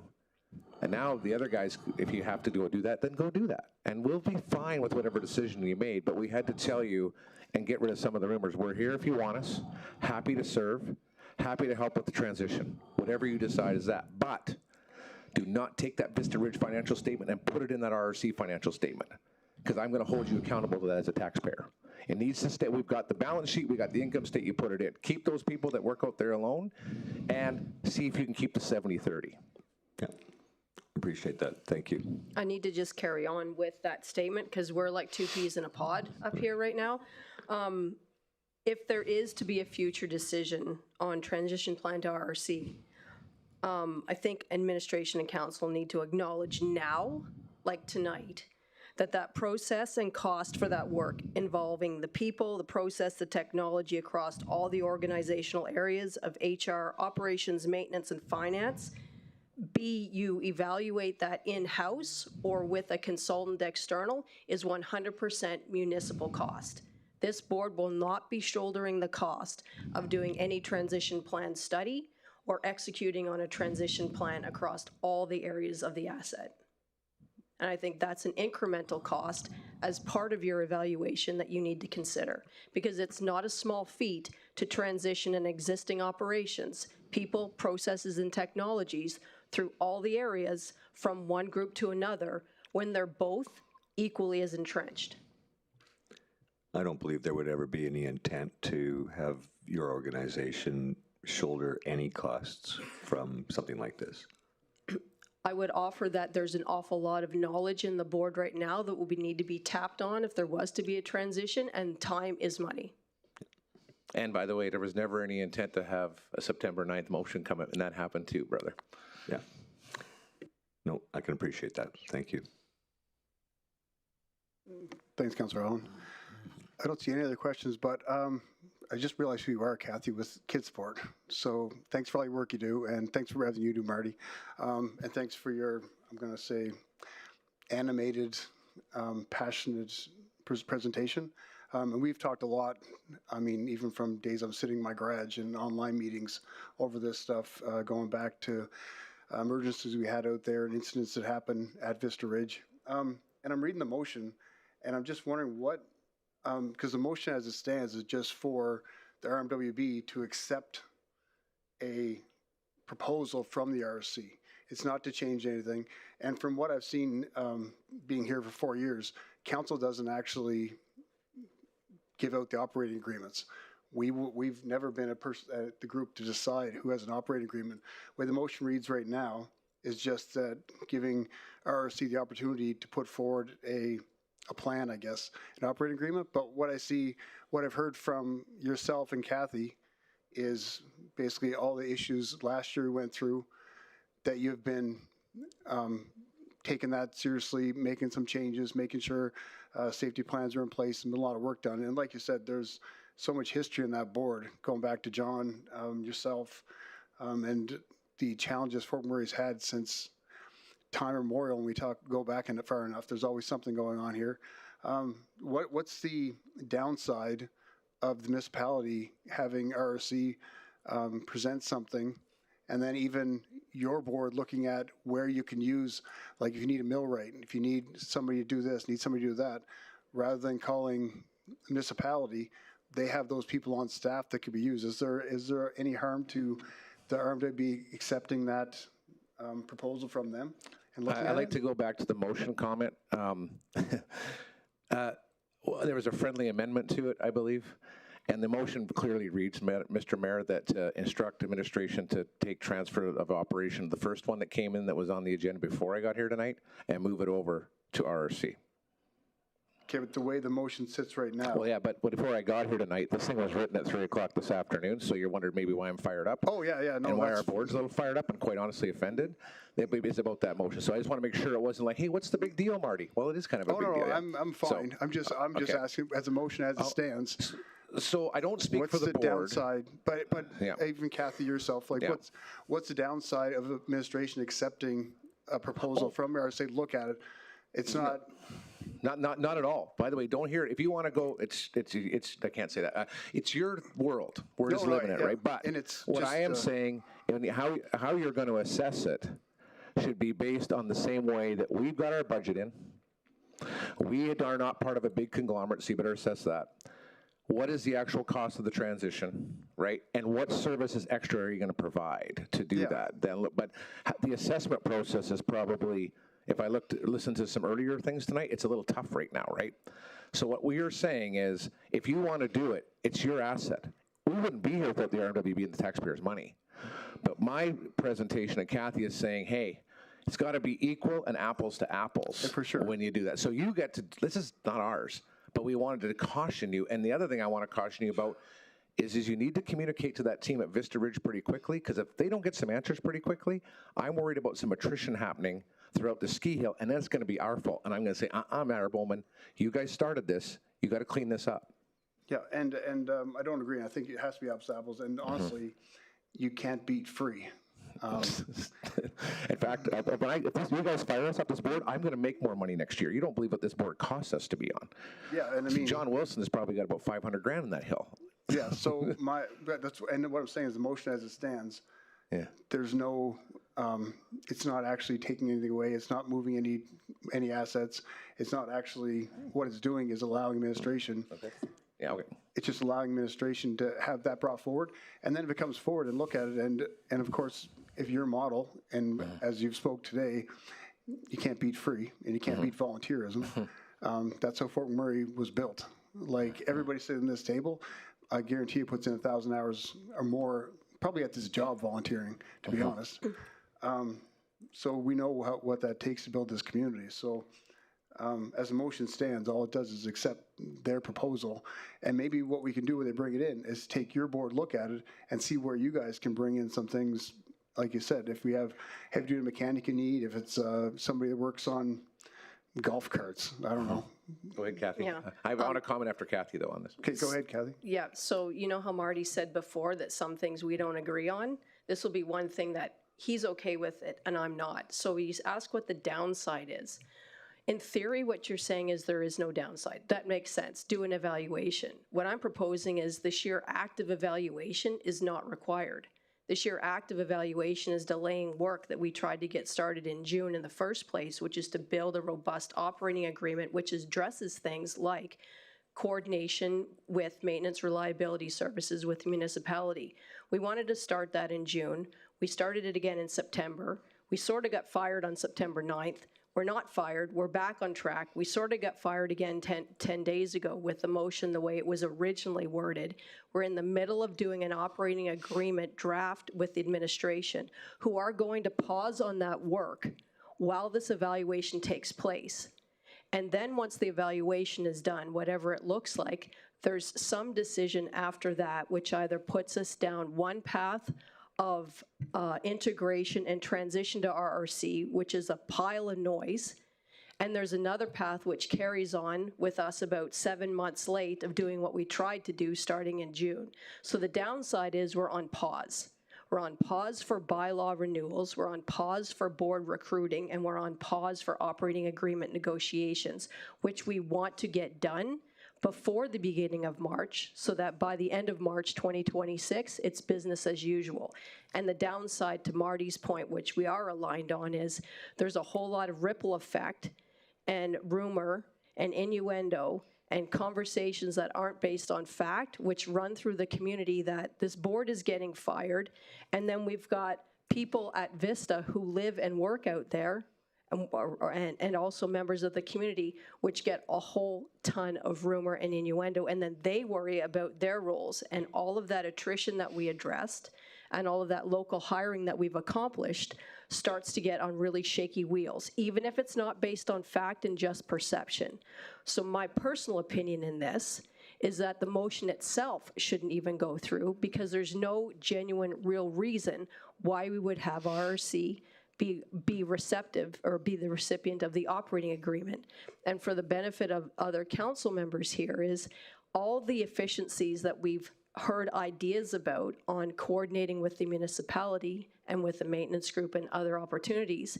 That's what the operating agreement is for. We don't need RRC to be part of that creative approach. That's the whole point of working on a new operating agreement, which we're right in the middle of.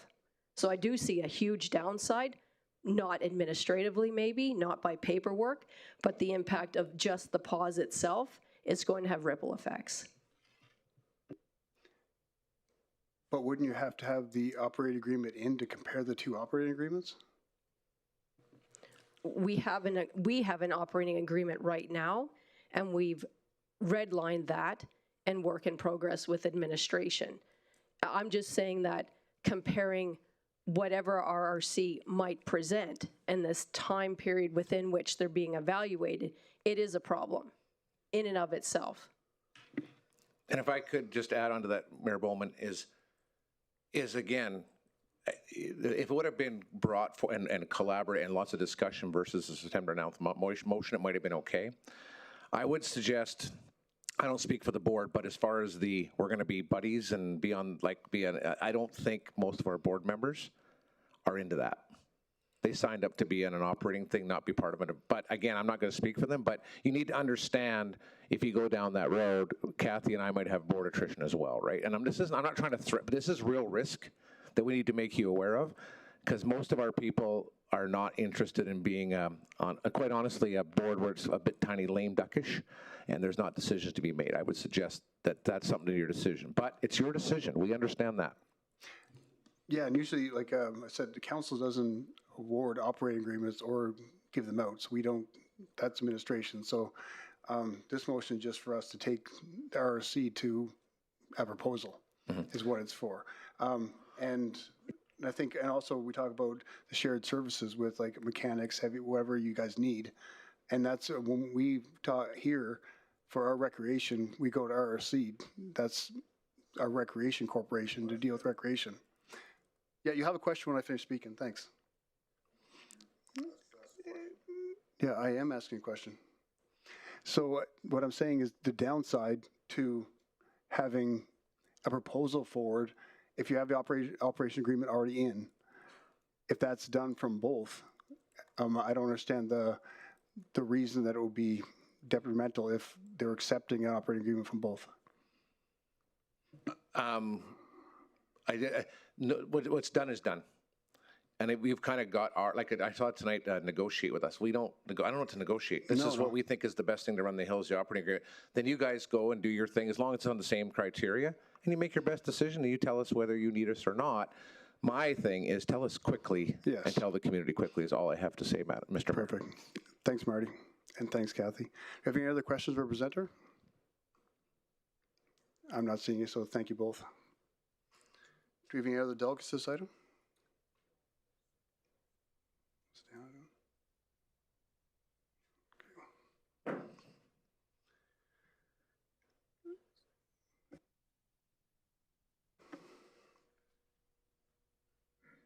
Is there any other further questions of council followed by debate points? Councilor Vardy? Thank you, Mayor Bowman. I'm looking for a little bit of clarity. So if this motion doesn't pass, what is the path forward?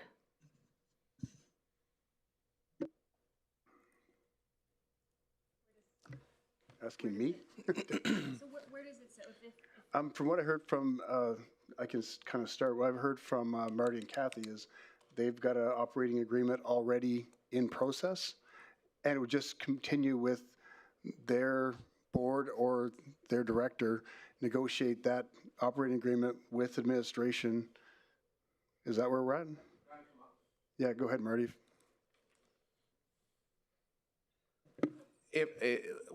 I'll give you one example in the operating agreement. It says anything over $10,000, we have to check in with the RMWB, which is, I think, is about a 15-year-old clause. So we've got things in like that where we've upped those limits. So we've taken the original operating agreement, and so I'd suggest if your direction was, hey, we want to not continue to have the two comparisons, then you'd instruct administration to continue to work on to see if legal can, because we don't have a lawyer on our board. We just marked it. We think this is the best way to run the Hill. We've also put some things in there for shared services that we can have a phone a friend for a mechanic and rink and so on. But we kind of threw a dart at it, and you guys come back and say, oh, we can't live with this. It's got to be 46 pages longer. So that would be what you'd have to instruct administration to do. But I guess that might answer your question. If you voted it down, you'd be dealing with just, I guess, us to try and renew the operating agreement, which expires, by the way, 1 month before the ski season does. Just so you know. Oh, you're off there. Thank you. That was exactly my question. Is it this? Who is going to be operating? Is it now in lieu? Is it, so you're saying that if I'm understanding correctly, if this motion is not passed, it goes to the Vista Ridge Association to continue negotiating the operating agreement. And if it's passed, then we are going to be comparing the operating agreement from Vista Ridge and also an operating agreement from the RRC. Is that correct? Yeah, sorry. Thank you, Mayor, for the opportunity to speak here. If this notice of motion in front of us here today is defeated, we still have the notice of motion from September 9th that administration would still be acting on. And I can read that out, that administration be directed to initiate the process to procure a new facility operator and or agreement for the Vista Ridge All-Season Park. Okay. I appreciate the clarity. So it does not go to Vista Ridge. We are still looking for an operator if this motion does not pass. That's correct, based on the September 9th notice of motion. Yeah, I appreciate the clarity. Thank you. Councillor Luana? The September 9th motion, ICAO butts. Your administration was plugging along and working away with Vista Ridge to get an agreement. So if this does not pass, would that not continue? Through the chair, yes, it would. With Vista Ridge? Yes. Yes. And it says to the facility operator. So if that didn't play out, we would look to another one. Right, but well. I mean, you administration got the motion, they made the decision to go ahead and begin the process with Vista Ridge. It seemed like the most feasible option, correct? That's correct. Yeah, okay, so that would continue. So to answer, or to, I guess, Mayor Bowman, you asked what's the harm in carrying on. The harm is our integrity. Like, we talk about, or it's part of the, well, it was your guys' strategic plan that us new people inherited. But I would think it would be something we adopt, and that's being a strong collaborative partner.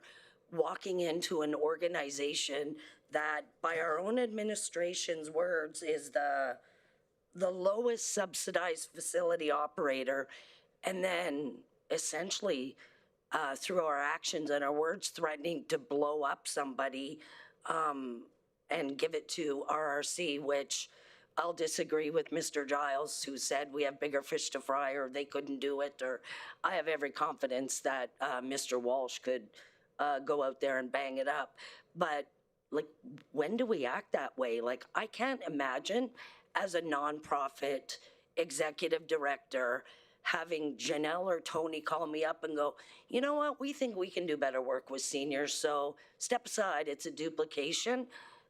They didn't come to us, there was not reported problems, and like, I won't be supporting this at all. Like, let's act with some, this just doesn't feel like we're acting with integrity and with good partnership. The other thing, it gives their staff an absolute high level of uncertainty and anxiety, which they don't deserve. Like, I just think we should be better. Thanks, Lorna. Councilor Vardy? Thank you, Mayor Bowman. I will also not be supporting the motion for similar reasons to Councillor Luana. I was under the assumption that the mission and the values of Vista Ridge was not being upheld by the board. That was my understanding coming into this meeting, and that is not the case. If I felt that those were not happening, then I think intervention would be appropriate, and I do not think intervention is appropriate at this time. Support through operations agreements, there's synergies 100%, but I don't think that's where we should be at this time. Thank you. Thanks, Councilor Vardy. Councilor Weigel? Thank you, Mr. Mayor. There's a lot of things being thrown out, and we somehow got into operations of who does what and who does that what well, and that was never the conversation. The comment about they never came forward and asked us for help is just not true. Over the last year, they actually came and asked us for help many, many times. And so, yes, they never asked us to take over, but they did ask us for help. And like I said, 2 board members said they're also our assets and we should take responsibility for them. So this isn't being blown up. Nobody's being fired. It's an end of a user agreement. At the end of a user agreement, the responsible thing to do is to look at all parties and to see if we want to continue forward down this path or to look at an alternative and make a decision.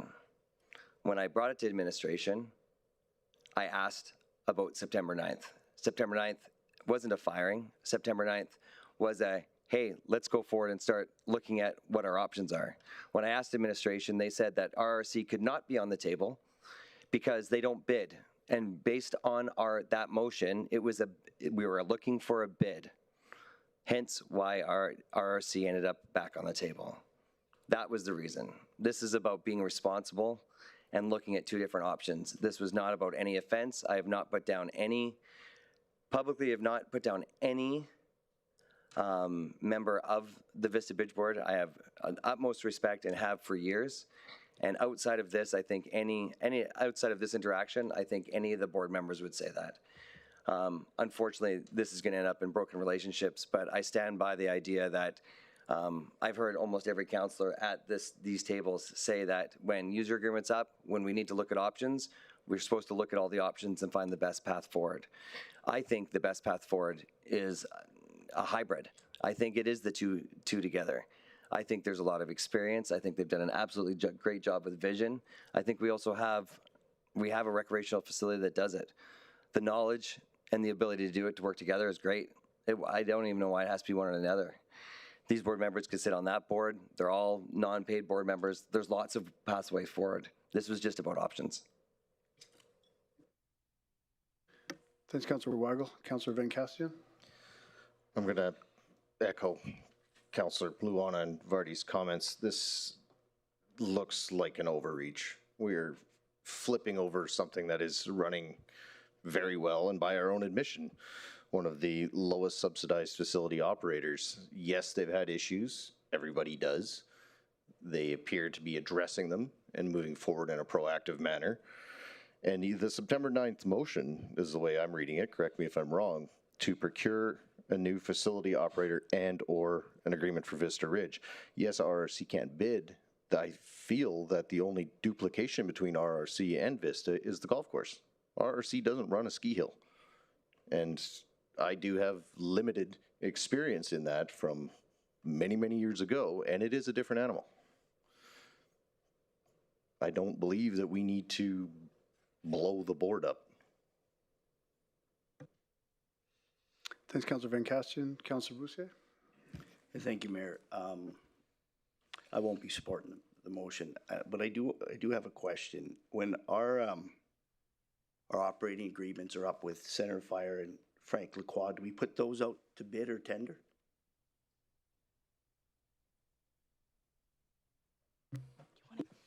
Or do we give RRC a chance to bid on it? Yeah, I'll pass that over to our Acting Director of Community Services. Through the chair to Councillor Boussier's, no, generally those contracts are renewed with current operator. Okay. Okay. Yeah, no, I just won't support this. Lori, can you, or Tony, can you repeat that into the mic? Everyone can hear you.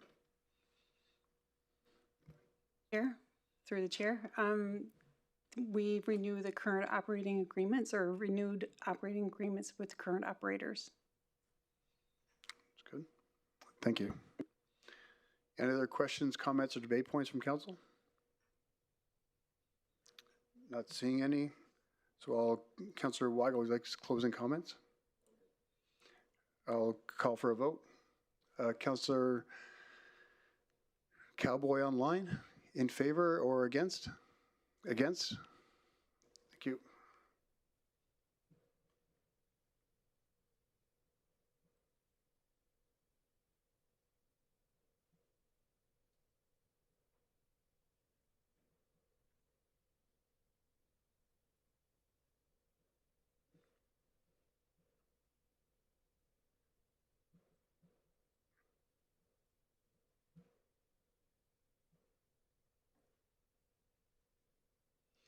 And that's defeated with 8 against. Moving on to item 9.2, Councillor's motion. I'll ask Councillor Weigel to read this motion.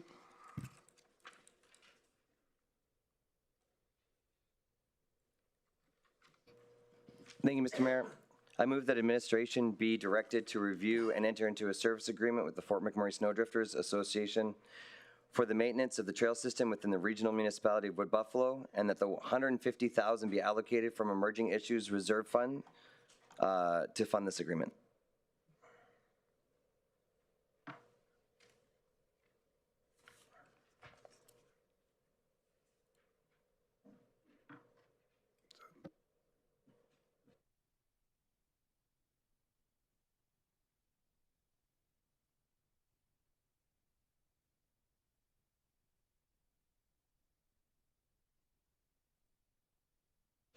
And thanks for the second, Councillor Van Kasten. Councillor Weigel, do you want to speak to that motion?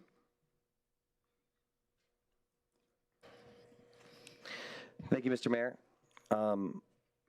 Under the current CIP funding, it's for social programming, and when we changed it, unfortunately there were programs or there was entities that don't fit under that anymore. I know as a council, we didn't sit down and evaluate all the associations that don't fit into that box anymore. And one of the service providers is the Fort McMurray Snowdrifters. They don't do social programming in and itself, but they're more of a service contractor for the city to, or for the municipality, sorry, to groom over 300 kilometers of trails throughout our region. Without them, they just wouldn't get done. And so they've been in a multi-decade agreement with, basically year-to-year agreement with the municipality, and the municipality has funded them to do the grooming to make sure that the people that enjoy snowmobiling and honestly part of our northern being in a northern region, that's part of just what we're doing here, and that's part of the things that we love. They take care of that for us. And so it's a different type of agreement, and without it, the trails just won't get serviced, and they're part of 6,000 kilometers over Alberta that are connected, that are able to take you from place to place.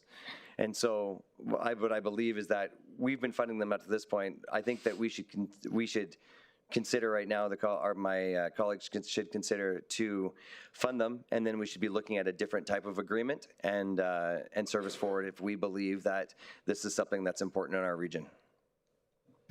Thanks, Councillor Weigel. Do we have any delegates to this item? Anybody hear from delegate first? We do. Councillor Brett? No, I had a question, but I'll get to it. Okay, sure. Terry? Just want to say your name for the record, Terry, and then you have 5 minutes to present and remain seated for questions after. Yes, thanks to Mayor and Council for tonight and presenting for you at the time. Good evening, my name is Terry Head. I've been part of Fort McMurray Snowdrifters Board of Directors for over 12 years. I've been in the community for 15 years. So as soon as I got here, I realized how much fun this sport is. I'm here in the evening to speak on the service we provide for the municipality and how myself and other board members feed on what we have as an asset to the region. This asset is an outdoor recreational community asset. It doesn't hold any value, but it is in an environment of the community. Fort McMurray Snowdrifters was officially incorporated December 13th, 1933, making this our 33rd season of maintaining groomed trails for the region.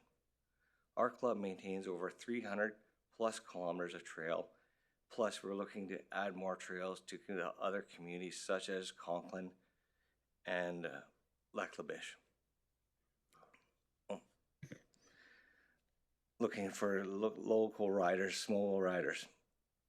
Just this year, we received approval for a portion of our trail clearing to be contracted out.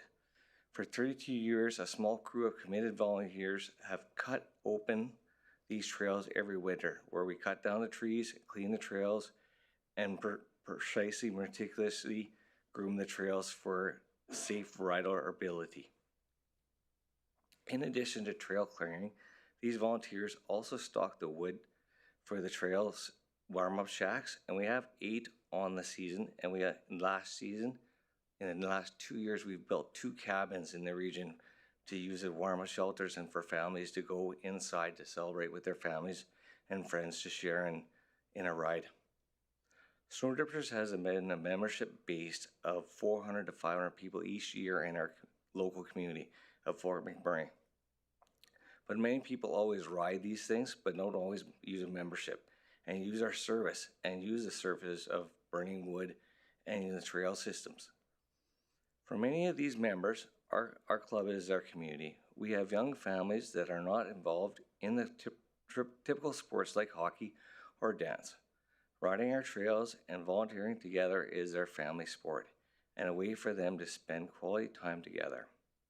We see single men, women, and also seniors that are still in the community volunteering at our events in hopes of meeting other like-minded individuals, forming new friendships. Our club helps residents endure that long winter. Snowdrifters helps the community. We marshal in the parades. For many years, we maintained the warm-up shelters and built the dog sled track at winter play. We have become the first point of contact for other organizations in the community when they need something in the cold. We help anything winter related. Just this year, we've been asked a couple times to do parking, such as the Grand Ole Opry, and our board members provided parking assistance for this event. We have a large presence in the outdoor enthusiast community with all the trails we have. For over 20 years, we have received an operating grant through the CIP program. This year, our application was denied as we are not deemed a social program. This was a shock to us. This year, we estimated operating costs to be about $201,000, and this money is strictly used for servicing the community trails of 350 kilometers. We are kindly asking the RMWB to grant us these funds to continue our operations and serving our community into the 34th season. Thank you for your time, and any questions, I'd be happy to help you with. Thank you, Terry. How many members do you have? Roughly by ASA calculations, you have to buy a trail membership fee. So every registered, we get about 500 a year. And that doesn't, I think in my riding and coming out, I think that's about a 10% in the community that don't buy. Okay, so the trails are still available to people that don't have memberships? Oh yeah, we don't monitor that, we don't police it, we don't do nothing. It's just, you can go use it as you please. It's a public property, right? Perfect, thank you. Councillor Scott? Yeah, just wanted you to address explicitly, do you support the motion that's before council tonight? Chair to Member Scott. The motion, yes, I'd love us to see some funding, just because it's for us to behold and stay in the community. This is what we rely on. Yeah, and I'm already familiar with it, but I believe you look after, essentially, there's more trails here than anywhere else in Alberta, and probably most places in North America by square kilometer, and I think it's well used, so that's great. If you want to address that, please do. Yeah, so Fort McMurray does 300 to 350 kilometers that we do. The next community closest to us is Whitecourt, and they have roughly 295 to 300 kilometers. Councillor Brent? Yeah, when I first came to Fort McMurray, I lived in a camp, and I bought a snowmobile before I bought a car. Stupid, but I enjoyed it. Multiple times throughout my childhood, I would visit my father, who groomed trails. I've got fond memories of him letting me drive the Snowcat from sunup to sundown. It was great. I say all this because I actually have some knowledge in this area. One of my concerns is the way this is written. The McMurray Snowdrifters Association reimburse any portion of these funds if they receive Alberta Snowmobile Association grant funding. If I'm the Alberta Snowmobile Association and I find out that the RMWB gave money, then I don't have to anymore. So I'm wondering on the timeline of this Councillor grant Brent, I think you're looking at a possible other motion. I don't think that's in this motion. I'm sorry, am I not looking at the right one? No, it should be on your screen there. Oh, well, then, so sorry. No problem. I got you. Carry that on with the next one then. Thanks, Councillor Brandt. Councillor Weigel? Well, thank you. Thank you for the presentation. I really appreciate it. ASA obviously is the overseeing model from Alberta that governs you guys as an entity, right? Yes, Councillor, that is correct. ASA, we build our trails to their model, and we're represented underneath them. Awesome. For our trail systems, how we operate. It's kind of same as so you go to New Brunswick, they have Newfoundland, there's a federation that goes there. Ontario has a federation, Alberta has the Alberta Snowmobile Association. That's awesome, and keeps the standard obviously the same all across Alberta. Yes, and Alberta is kind of represented other than our association. BC has a federation, all the other provinces have federations, we're the only provinces that has association. Okay. And ASA in itself gets funding from the provincial government, which then they grant to the different associations across Alberta. Is that correct? Yes, that's correct, councillors. We receive some funding from Alberta government through the ASA on how much groomed trail we produce. So if we don't produce or we don't groom any trails, we don't see any funding. So if you don't get any funding from this organization to actually groom the trails, you wouldn't actually receive any funding from ASA in itself? That's correct. We only receive a small portion every year. So 2023, we end up giving money back off our grants, sustainable grant money, because we didn't groom. We only had, I don't know how many. It's a certain proportion. So the money the Alberta government gives to the snowmobile clubs is all on a groomed portion. And it's all on a percentage of how much you groom, and there's also 236 clubs in Alberta that share in this responsibility. Right. Funding. And it's my understanding that ASA, when they give the grant funding, each year it's for specific items. So this year you might not get the funding, you might not be able to use for like the groomers or the actual grooming. Like this year the funding might be for just structures and shacks. And so it's very prescriptive of what you can and can't use with that funding from year, and it changes year to year. Yes, that's correct. So 2 years ago, we built cabins. That's what we got out of our grooming funding. Right. They allocated us because we said we only had warm-up shelters, and they wanted to see some progression to cabins being built for the families and the associations. Awesome. So we built cabins for the area. And so, and it's my understanding that the funds that you guys use are actually for one administrator, the groomer in itself, and the maintenance and the gas of that. Is that correct? That is correct. So we got administrator, the groomer itself, the groomer operator itself, insurance costs, as anybody sees, insurances come tenfold. It's getting more expensive to run that piece of equipment. Diesel for that piece of equipment is even getting more. And just, that's basically trail servicing is all we do with that money that you fund us. I appreciate all you guys are doing.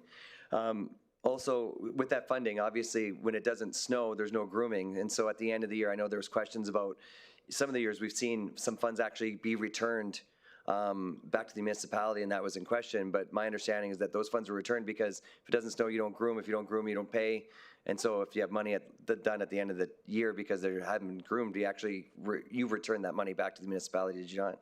Yes, that would be correct. On multiple years, we've returned money on the basis of money not spent. Right. In your understanding, were you denied because of any fiscal irresponsibility? I don't believe so. You've always put in your budgets and your finances, and that's always...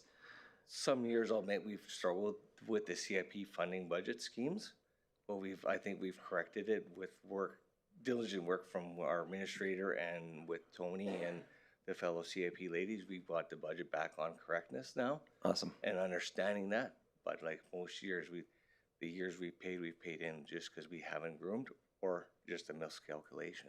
Awesome. And it's my understanding, and correct me if I'm wrong, I only found this information today, so I didn't get a lot of chance to research, but 2 years ago when we changed the funding, so you guys used to be 100% funded by the municipality, and then we changed the CIP where it was only a 75% funding. In that year of funding, and again, I might be wrong, I just heard this today, that you actually had to give like some fundraising money that you guys do for events, because you guys raise all that yourself. You actually had to give a portion of that back because through that pay cycle, it actually changed from 100% to 75%, even though it wasn't in that year's agreement, and you guys had to give back, it was my understanding of like $46,000 that came out of your own kitty? Yes, that's correct. We used money out of our own kitty at that time because the grant wasn't understandable by our administration staff at that time. Right. And we ended up paying back because of lack of grooming and also just... So you got approved for the funding and then use that money for it and then had to pay $46,000 back. So we didn't understand the 75, or I wasn't at the board. I've sat in the board for 12 years. I just wasn't involved in that part of the portion. But yeah, we didn't understand, the person that didn't understand the 75-25 funding. We always thought it was 100% funding, and they didn't. But years previous that you've been 100% funded? Previous, yes, we were. Okay. I appreciate it. I've got no other questions right now. Thank you. Thanks, Councillor Weigel. Councillor Vardy? Thank you. My question was, is the municipality your largest financial contributor? And Councillor Weigel just answered that, asked and you answered. Do you actively look for other financial contributors? Yes, so our administration staff is always looking for grants. So this year alone, we've asked for multiple grants from the Alberta government for mulching. So we've applied for $25,000 in mulching the small brush on our trails. And we applied for that. We haven't received notice if we got it yet. That's all comes in, I believe, January 1st is some of that funding that comes through there. We've also applied for casinos and received some of those. We do a lottery every year. This year we've neglected to have one just for the cost of snowmobiling, and our accountant was asked us to do stuff in a duration year where some of our seasons we do from start of season to end of season, which pertains to a 2-year contract or a 2-year lottery thing, which Alberta Lotteries did not like so much. Counting purposes, they wanted it all done 1 year. So January 1st, we're going to start another lottery. And then we always do 50-50 lotteries. Thanks, Councillor Vardy. Councillor Boussier? Thank you, Mayor Bowman. Thank you for your presentation. Thank you. I'm just curious. I don't know what exactly your role is with the organization, but I did see the letter that I think it was your executive director maybe submitted. And in that letter, she talked about not collecting data, not being willing to collect data because her opinion was basically it was silly. Yet you signed a grant agreement that in order to get the money, you would do a number of things. One of those was collecting data, and the other was ensuring that the municipality was not your sole funder. So it's my understanding that that's why you were declined your grant. Is that your understanding? I believe so. Like, we didn't give a total details. They said we were not a social network to the CIP granting. We're not socially qualified, is what I was told. Yeah, I did see some on the strategic partners talking about collaborative partnerships, inclusion and different things, and I did see the explanations. So our club funds $41,000 to $50,000 a year of our own expenses that we pay for out of all that funding. Mm-hmm. We also have over 4,000 plus hours of our volunteers each year that work on the trail systems and work for free. I'm certainly not disputing the value that you bring.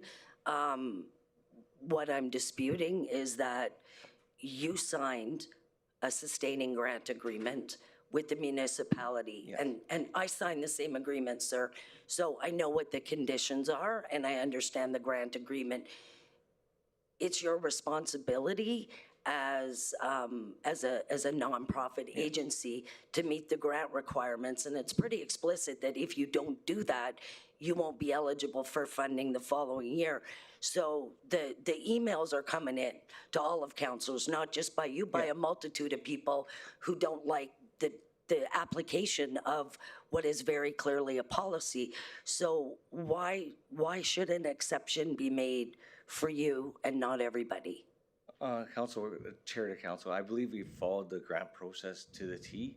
We've never not allocated any funds other than that to the trail service. And we've followed all the parameters to the reporting that needs to be done. To my knowledge, as a vice president of the club, we've never not reported nothing that didn't CIP funded. Okay, I just want to be really clear. I'm not suggesting you mismanaged any money. That's not anything that I read in the letters. What I read in the letters was that you guys weren't willing to collect the data, and that my understanding was, maybe Janelle or Tony can correct me, but that there wasn't alternate funding secured. Can one of you confirm that?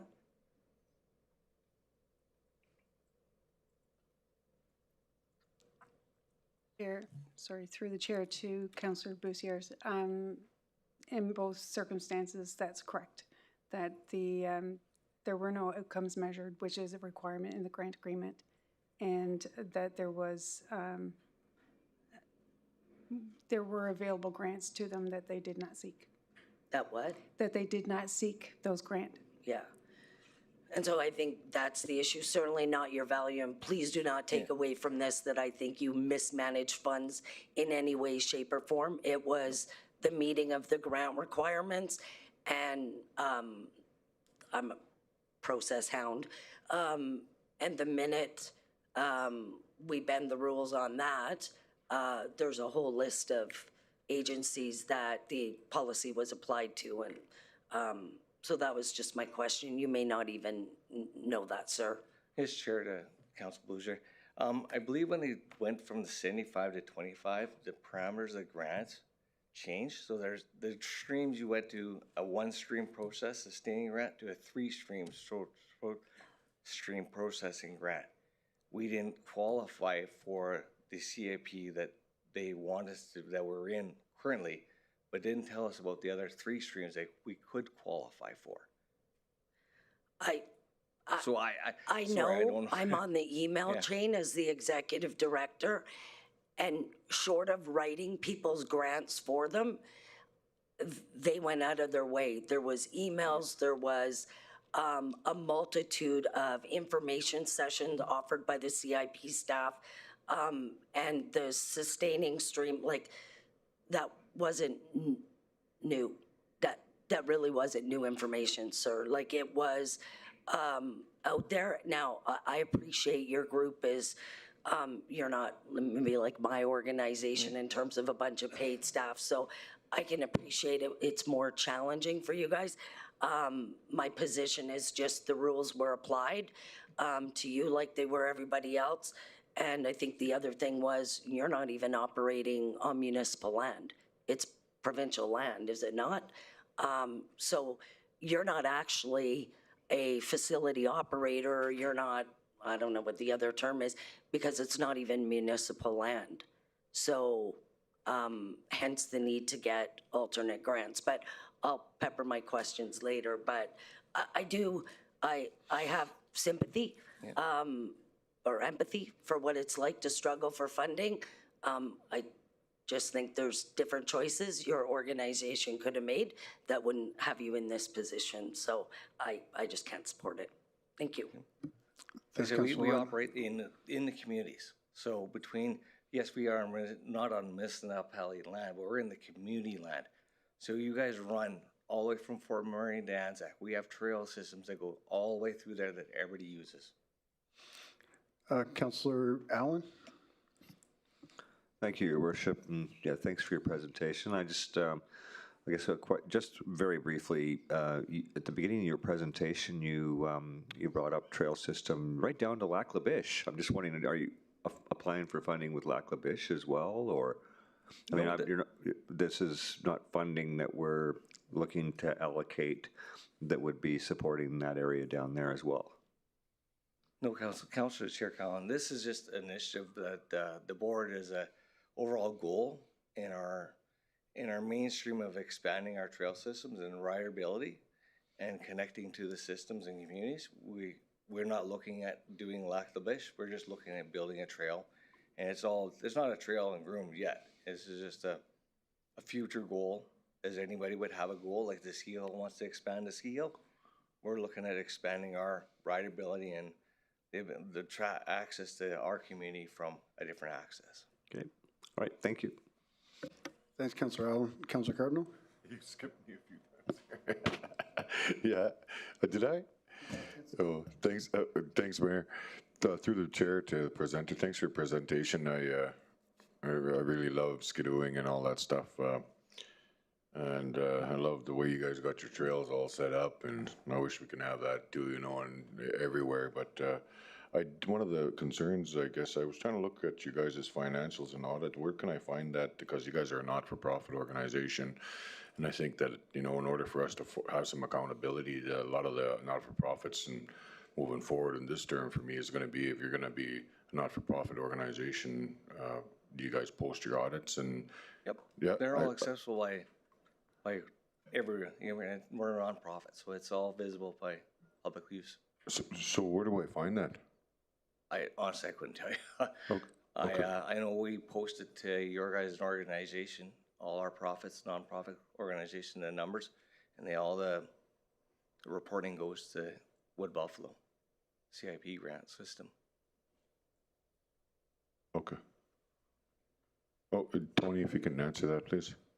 Through the chair to Councillor Cardinal, we actually do have their 2024 financial statements as a part of their 2026 grant application, and we can work with our legislative team to ensure that that gets circulated to council. Oh, I didn't hear you there. Sorry. They have the financials. Okay. Sorry, got it. Okay, I think that that obviously that no offense, but it should have been a piece of the part of the presentation, I think, because then it just shows accountability and credibility for you guys, and it's great because that's a big thumbs up for you, because not many people do that, and they weasel their way around for finances and money within the RMWB, and good job on you guys for not doing that. I mean, for posting your financials. Thanks, Councillor Cardinal. Councillor Wago? Thank you, Mr. Mayor. How many years have you been in partnership with Fort McMurray again, or RMWB, sorry? So I've been on the club for 12 years. It's been that way since I've been there, 12 years. And I started off as a trail person. How long has the club itself been in partnership with the RMWB? From my recollection, I would say probably 20 plus years. Over 20 years. And there's never been an issue up to this point?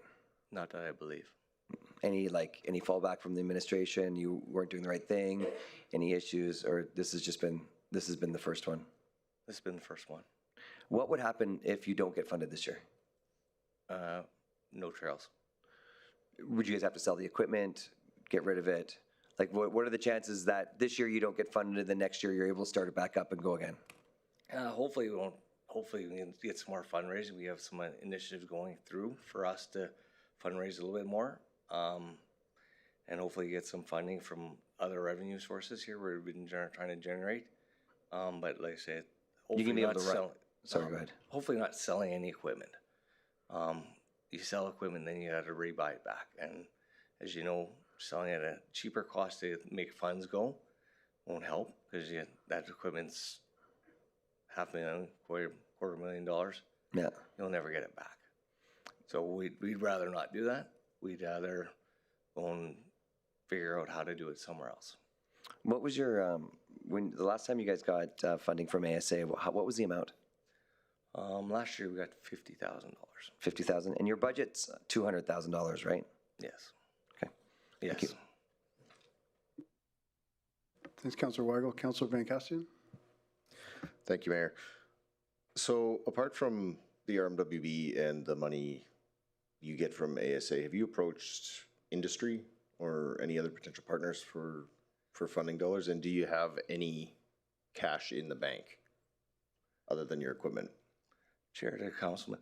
Yeah, we have some cash in the bank, so we're probably able to do this season up to, I think we think we can make January, where we've budgeted out to where we usually get our CAP grant, and this is where we're riding kind of on our own selves, where the money we've raised. So we usually have, like say, we raise $41,000 a year, $40,000 a year just on our lotteries, and we've approached Suncors and everybody else for grant money and in the community for grants. But as always, it's tough to do it. There's how many hockey teams, soccer teams, dance. You don't see grown men selling chocolates at work, do you? But we've not we wouldn't resort to it. So that's some of the options we've cared toward is to do and selling beef jerky. So, in your opinion, is this somewhat of a capacity issue? If you had support to write grants, to approach people, you said you have one administrator and then your board. Yes. I don't think we're at a capacity limit. It's just really understanding the processes that we didn't have this last couple of years. Thank you. Does council have any other questions for presenter? I'm not seeing any. And so I have one last question. So 150, is that what you need to finish this season? Or is there a dollar amount to do this season?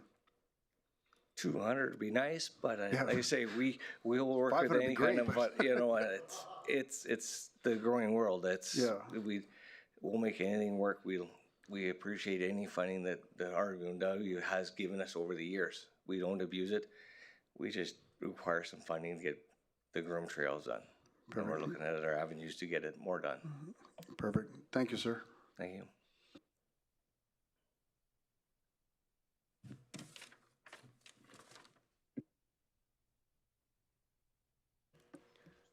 Does council have any other comments or debate points? Councillor Scott? Yeah, I would just encourage everyone to support the motion. I realize there's always going to be reasons to not support things, and then it's great services like this that fail in the community because they don't get the support. If we're going to count on other organizations to support people or the province, then we might as well throw our hands in the air forever, because that's not going to happen. The province and other organizations are not supporting where they used to. So I think there's a new reality. The problem, one of the difficulties I have is that when organizations like this are rejected through the CIP process, there is no appeal process. And I have great difficulty with that because the CIP program is not directly accountable to the voters. We are.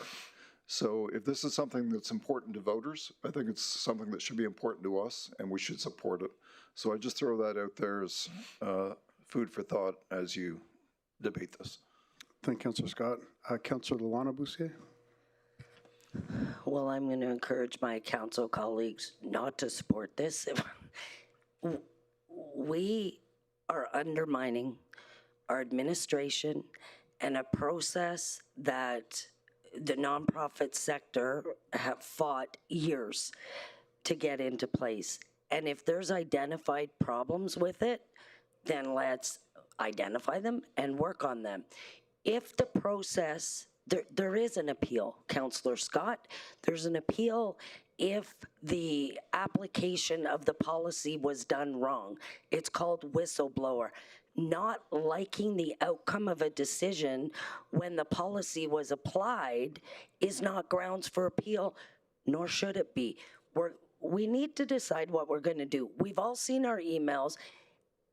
Organizations that our administration have applied the policy to and don't like the outcome because they didn't do A, B, or C are lining up and they're emailing.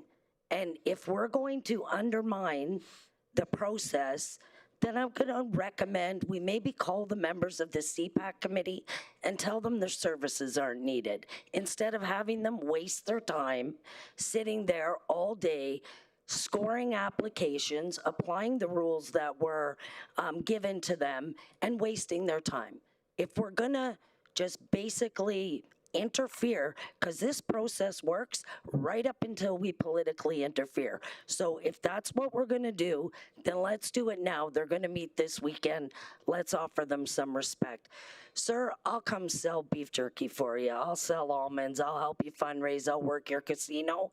I'll not ignore the rules, and I'm really sorry. I know Janelle and Tony and that team will be there to help you, whatever you need. I'll help you. I'll help you with grants. I'll help you with outcome measurement. I won't help you bypass the system, though. Thank you. Thanks, Councillor Boussier. Councillor Vardy? Thank you. A question for administration. So I'm clear that this doesn't meet our current policy. It's kind of a question for Lisa. Sorry, Lisa. Is there a way to leverage ECDEV? When I think of the snowdrifters, the first thing I think of is tourism. So you're not presenting. So to administration, is there a way to leverage ECDEV to handle these organizations that don't meet the definition of social good within the CIP, however, do provide social good in the larger context? Through the chair to Councillor Vardy, yes, and just echoing Councillor Broussier's comments, the CIP team in general will come alongside any social profit to offer connections to support systems like grant writing, governance training, all of those things. We can also work with them to connect them to our partners in ECDEV. They do qualify. Recreation, I just want to set something straight. Recreation is a part of the outcomes and the eligible activities of the CPP grant and the sustaining grants. So just want to set that straight. It's not just social programming that's funded through the CIP. But yes, we would certainly be able to connect them to any resource that we have access to. Awesome, I appreciate that. I do have a debate point. I also will not be supporting the motion for the following reasons. The trails are not on municipal land. This is not a municipal operation. Upon research, looking at Whitecourt, Alberta Beach, and even all the way across to Ontario, I believe that there's other avenues they can look for funding, grants, sponsorship, casino, raffles that they haven't been able to utilize yet.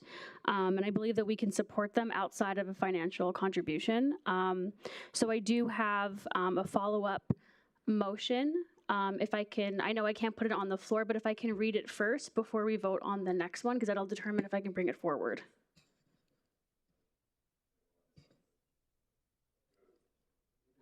The nature of the, okay, that's helpful. Okay, Yeah, the nature of it would be to allocate 50,000 from emerging reserves.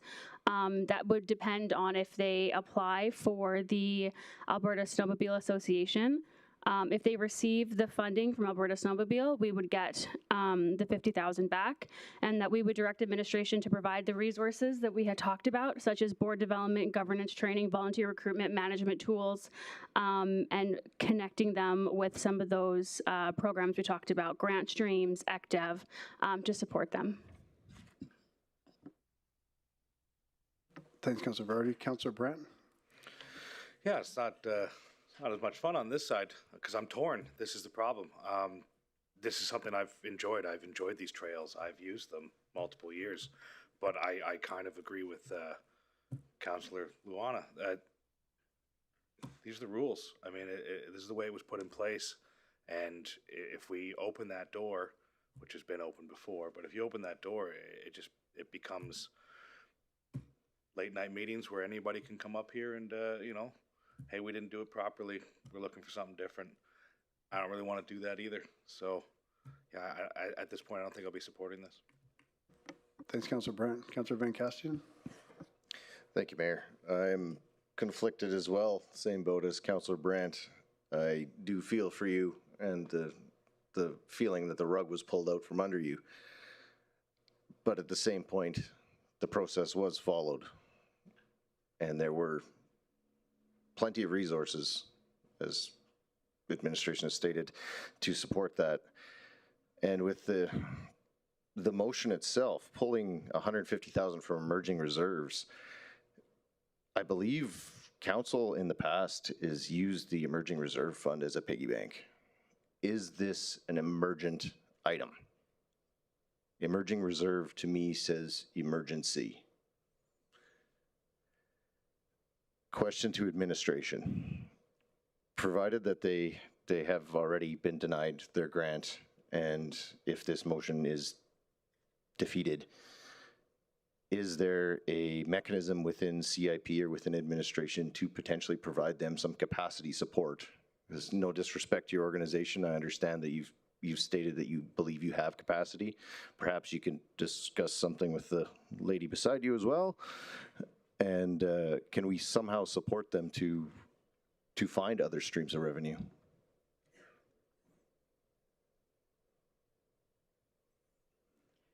Through the chair to Councillor Van Castian, yes, as mentioned, we would certainly be able to connect them to those resources, and in some cases we may already have some opportunities that we could forward to them for those opportunities, but they would need to actively seek them, and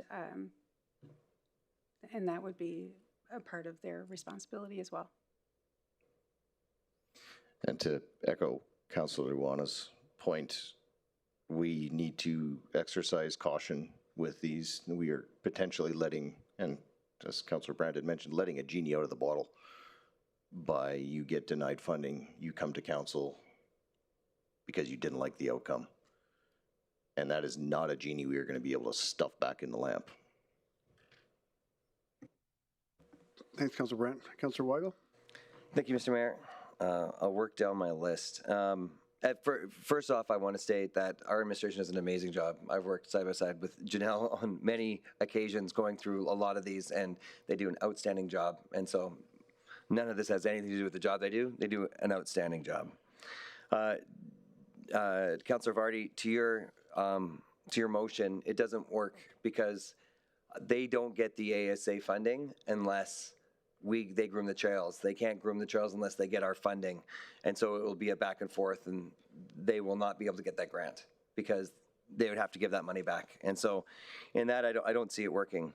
With the process itself, I'll be honest, I don't sit on the prescriptive side like Councillor Luana, and I think that's why there's more of us around the table, because we come at it from different angles. This process is new. We in the previous motion, we talked, and many councillors around the table said that we should keep a great relationship that we've had with an existing user agreement to be able to take care of something because they had proven that they want to do it, they're passionate about it, and they go through. This is the same thing. They've proven this for decades. We've been funding them for decades. There isn't an issue in it. We changed the process, and now they don't check a box. And that's fine. And that was the point of the motion, is that they don't check the box. They're right. They don't check the CIP box, and that's why they didn't get funding. And that's why we have to sometimes look at different models. I think that everybody that used to check the box, that doesn't check the box now, we should go through and we should find out why. And as a council and representing all of our residents, we should go through and decide, do we need another process to fund these, or is it just not part of the model? Because I agree, it's not part of the CIP process. They're not a social program. And so our administration did the right thing. They denied them, and now it's up to us to see if they fit another box. That's why in every law, in every policy, there is amendments and there's changes. Because we find areas where it's not done the way that we want to, or we need to change it. And so that's what this process is. That's why the second part of this is that the administration goes back and finds a new way that they can bring forward to us if we want to continue. The only people that get hurt here is the residents. If they don't groom the trails, then we don't have a recreation in a northern community, the largest community in Alberta and the most northern community, and we're not going to have a trail system because they didn't check a box. I know we're going back and forth with this, but the appeal system is broken. There isn't an appeal system. The whistleblower, we went through the process last year, and it ends back up on the CAO's office. So it goes through an organization, then turns it back over to the CAO, and the same entity that denied it in the first place now has to make a new decision on it. So it doesn't work. We do need an appeal process. The whistleblower doesn't work, and I've had experience going through it. They give money back. This is not a non-fiscally responsibility entity. They give money back at the end when they're done with it. They're not looking to get money. They're not going through it. They're trying to service over 500 memberships that they know of, knowing that it's much, much more than that. And we live in this community and realize it goes through. Again, we've talked about relationship. They've had relationships for decades. We've been in relationship. They're a service provider. They're not a social program. And so we're breaking that agreement. We've changed the rules. We didn't accommodate them. Could they have taken a survey? Sure, they could have gone out and given the survey, and if 3 people answered, is that where we land? That's the box that we're talking about. It's because it was an inclusion comment, and to me, a service provider is actually the most inclusive because they don't worry about who's on the trails. They don't worry about what group or demographic they fall into. They groom the trails and let everybody on it. So for me, it doesn't matter who uses it. Everybody uses it. I think that as we get over and get excited about this, I don't think we just got to look at it logically. Sometimes the system doesn't work. That's why we're here. We make policies all the time and we govern. Yes, this is a funding thing, but it's also a governance thing. I think we need to change this governance model because not everybody fits in it anymore, because we changed it only a couple of years ago. Is it unrealistic to think that only over 2 years that it changed? They got funding last year, and they didn't get funding this year. And they didn't get funding this year because they weren't willing to lie on an application and say that they knew the demographic that they service. Thank you. Thanks, Councillor Weigel. Councillor Scott? Yeah, just go back and talk about a few points. I believe everybody here at this table was elected to make this municipality better. So consider that as you vote. And I realize the points that have been made, the policy issue, and the idea that whistleblowers and appeal process is absurd to me. It's not a legitimate process that people can apply to and have the decision reviewed. In this case, because there is no appeal process, we're that appeal process. You were elected to make this municipality better. Denying this application, this motion, will not achieve that end. So I would encourage everybody to vote for the motion. Thank you, Councillor Scott. Councillor Lance Boussier? Yeah, thank you, Mayor. I guess I just have a couple questions for Min, because I had 3 groups last year that got denied, that came forward to ask me to come to council and do the same thing we're doing tonight, but I didn't, because there's a process in place called the whistleblower. So I just want to be educated on how that works.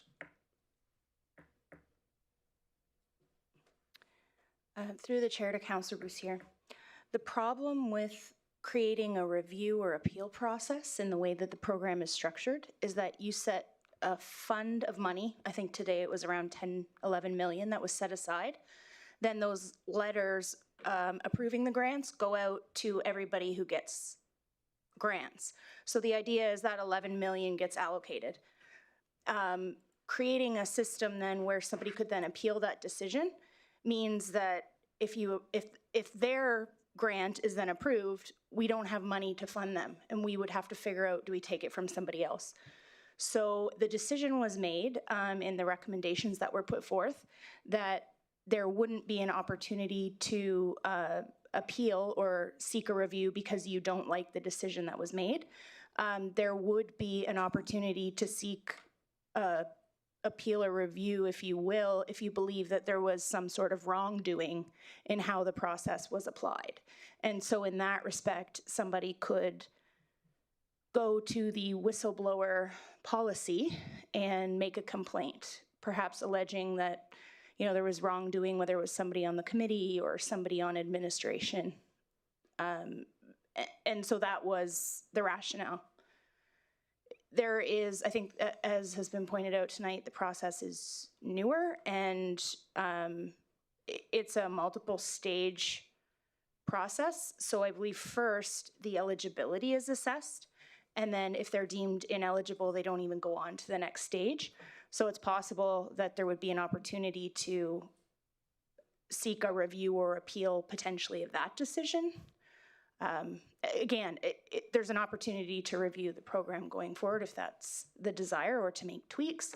I would say, though, that it was a pretty extensive process that was undertaken to come up with this, the current system. I believe that there was a lot of engagement with the sector, the social profit sector, and there was also a consultant who was hired who looked at best practices. Okay. And again, I find it hard to support this. I do like Councillor Vardy's about maybe approaching Lisa and her team at ECDEV. The whistleblower, has there been anybody any organization that has utilized the whistleblower program over the last 2 years?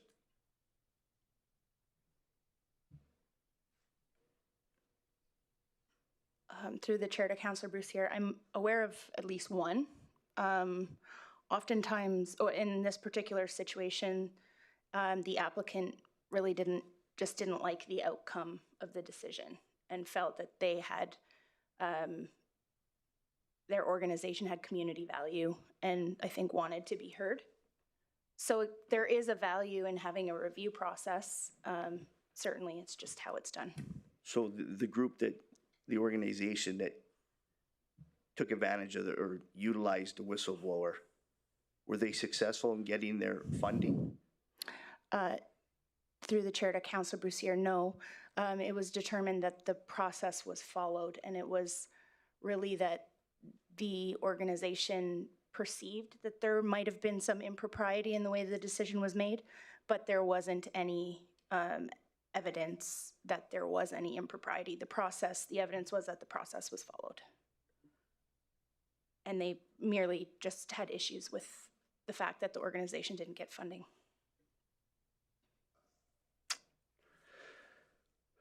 So if the decision is to fund, it just undermines the whole process, does it not?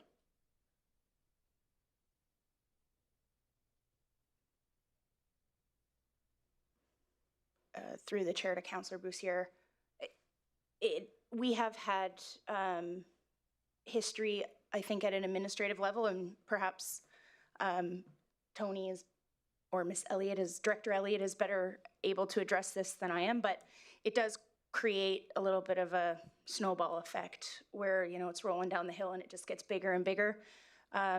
You want to try to create certainty at the beginning of the year, fiscal year, about what your budget looks like. And if you continue to have unexpected requests for funding throughout the year, it can be a difficult thing for council to try to navigate and to say no to a lot of really valuable causes when people are sitting in front of you asking for money. So the idea of the program is that it allows you to assess all of the requests for funding against each other and make a decision about how your money is best spent. Or it allows the committee to do that.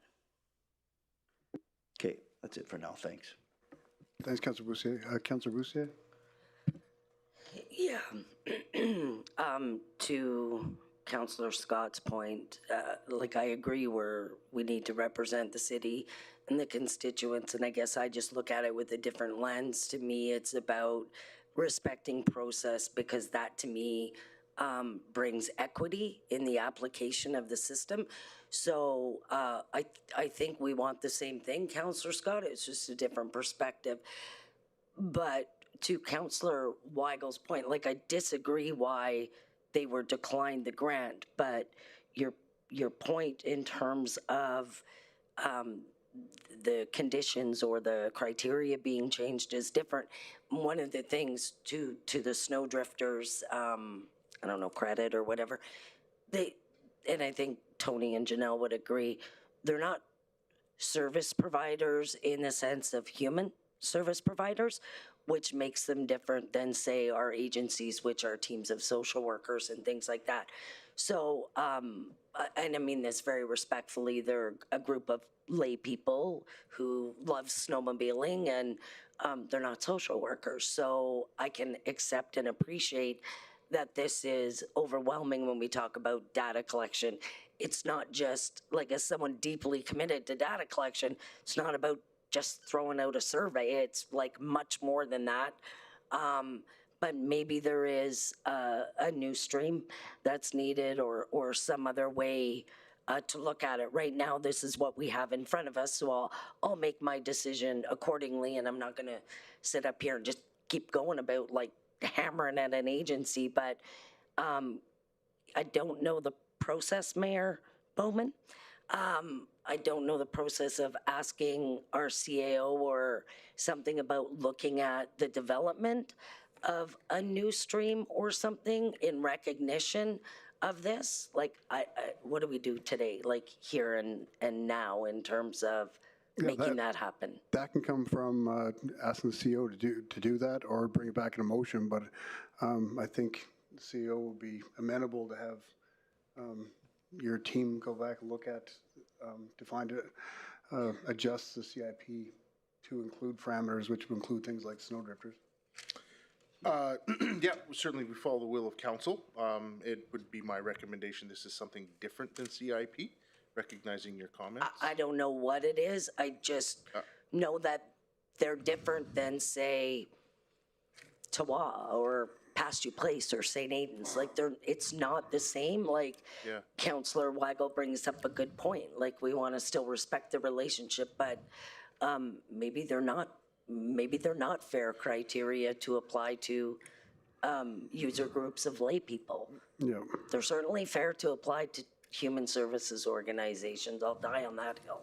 Yeah, I'll just say that maybe the word is a different funding mechanism that we don't know of today. And if you wish, we could take that back and come back to council with some recommendations. Thank you. Thanks, Councillor Boussier. I'm going to put it over to Councillor Scott, then let Councillor Weigel with closing statements, then we'll vote. Yeah, just Councillor Scott.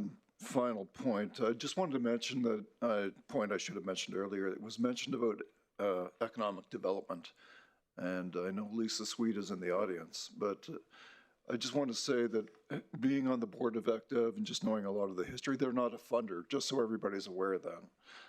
They support organizations in different ways, but they're not a funder, just so everybody's aware of that. And what I would ask everyone to consider, just giving I think there was a discussion that maybe this applicant didn't fit well within the CIP criteria in any event. Until we create the new stream, we still have to fill the gap and address this issue. So I would encourage everyone to support the motion, notwithstanding all the comments made, and at least give us that opportunity to fill the gap or get a new policy in place or take whatever steps are needed to make sure that there is a new stream in place that obviously addresses this issue. Thanks, Councillor Scott. Councillor Weigel. Thank you, Mr. Mayor. Yeah, the system works. The CIP, in general, it works. It just, in this instance, it just doesn't work for everybody.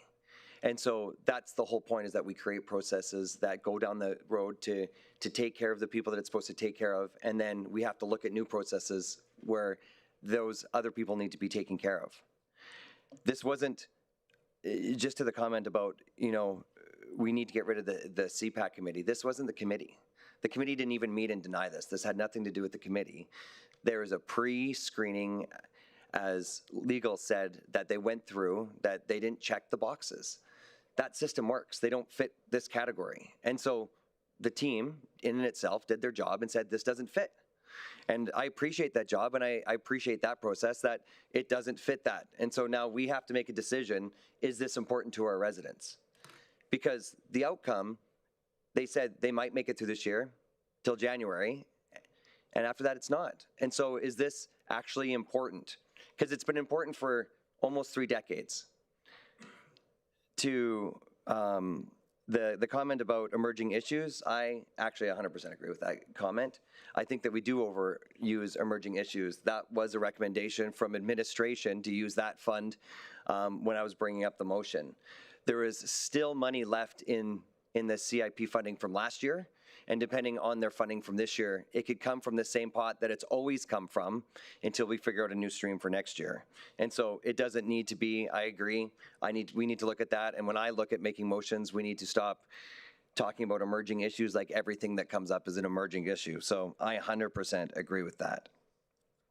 To the fact that this undermines the process, I just don't think it does. I think our job is to look at the process and see if it works. And so I think if it undermines the process, that's a matter of opinion. And I think that's okay to have that opinion. I think it's fine. I of the other opinion, I don't think that is undermining the process. I think this is the process, is that when something doesn't work, we have to look at it. The process is never going to be perfect. That's why we make amendments. That's why we change things. We make new bylaws. It will never be perfect.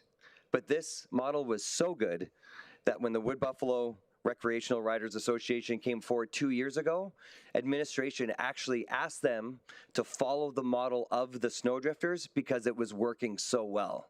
So it was the opinion of administration just 2 years ago when we were changing the CIP that it was a very, very good model, and asked another organization that was similar to it to follow that same model.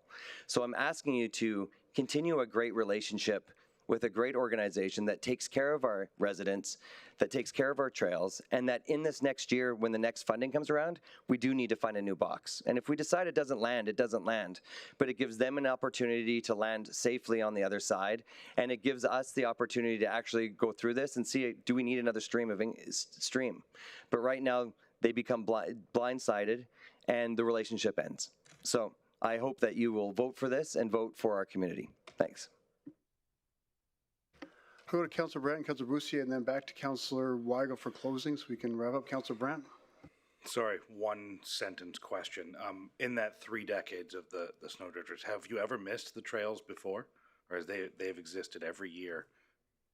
Okay, thank you. Councillor Boussier.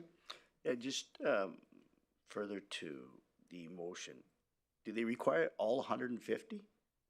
Like the gentleman said that he's good till January. So do they need 150 for the remaining 2 months, or? Can you speak to that, Stu, where that number comes?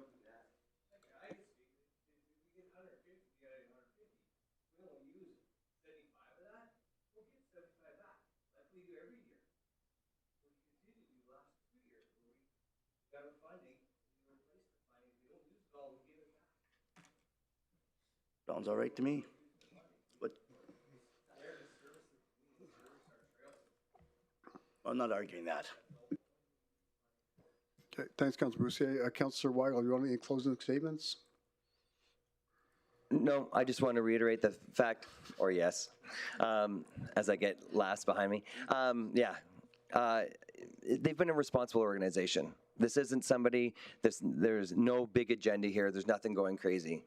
They're just a service provider that helps our trails and just creates a great environment and a great place to live for the residents of the RMWB.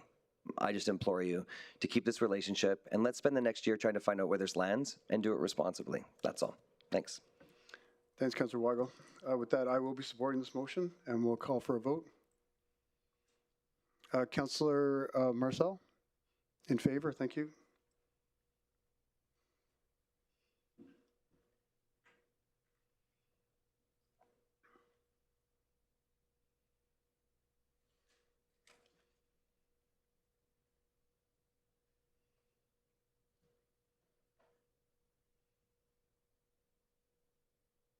And that is passed with 8 in favor. Thanks, everyone. Moving on to item 9.3, Councillor's motions. Councillor Scott, would you like to read your motion, please?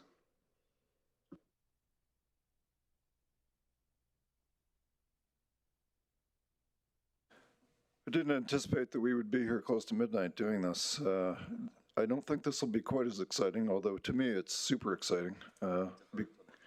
Because it addresses something that I think is absolutely critical in this region. So the motion is, and where, I'll read, there's a bit of a preamble, which is what lawyers do. And whereas rising electricity costs continue to place a significant burden on residents, businesses, and community organizations within the regional municipality of Wood Buffalo, and whereas many municipalities across Canada have explored or implemented various models, such as municipally owned utilities, cooperatives, or negotiated supply arrangements to reduce costs, stabilize rates, and improve local control. And whereas it is in the public interest for our council, to understand whether establishing a municipal utility or pursuing alternative models could provide long-term benefits, including cost savings. Whereas municipal council would benefit from a comprehensive analysis of the advantages, disadvantages, risks, financial implications, regulatory requirements, and governance considerations associated with these options. Therefore, be it resolved that administration prepare a report for council that investigates the feasibility, costs, and potential benefits of establishing a municipally owned or municipally controlled utility to provide electricity services in the region, analyzes alternative mechanisms, provides a clear comparison of advantages and disadvantages of each option, including impacts on electricity rates, regulatory obligations, liabilities, governance structures, implementation timelines, and alignment with municipal strategic priorities, identifies any legislative, regulatory, or interagency barriers that would need to be addressed, outlines next steps and engagement requirements, including consultation with residents, Indigenous communities, local industry, and key stakeholders, makes a recommendation that aligns with the analysis. Be it further resolved that administration return this report within 6 months. Thank you, Councillor Scott. And thank you for the second, Councillor Weigel. Councillor Scott, would you like to speak to your motion? If there's any more to say besides the motion itself? Yeah, the motion captures a lot, but I do want to back it up with some discussion on it.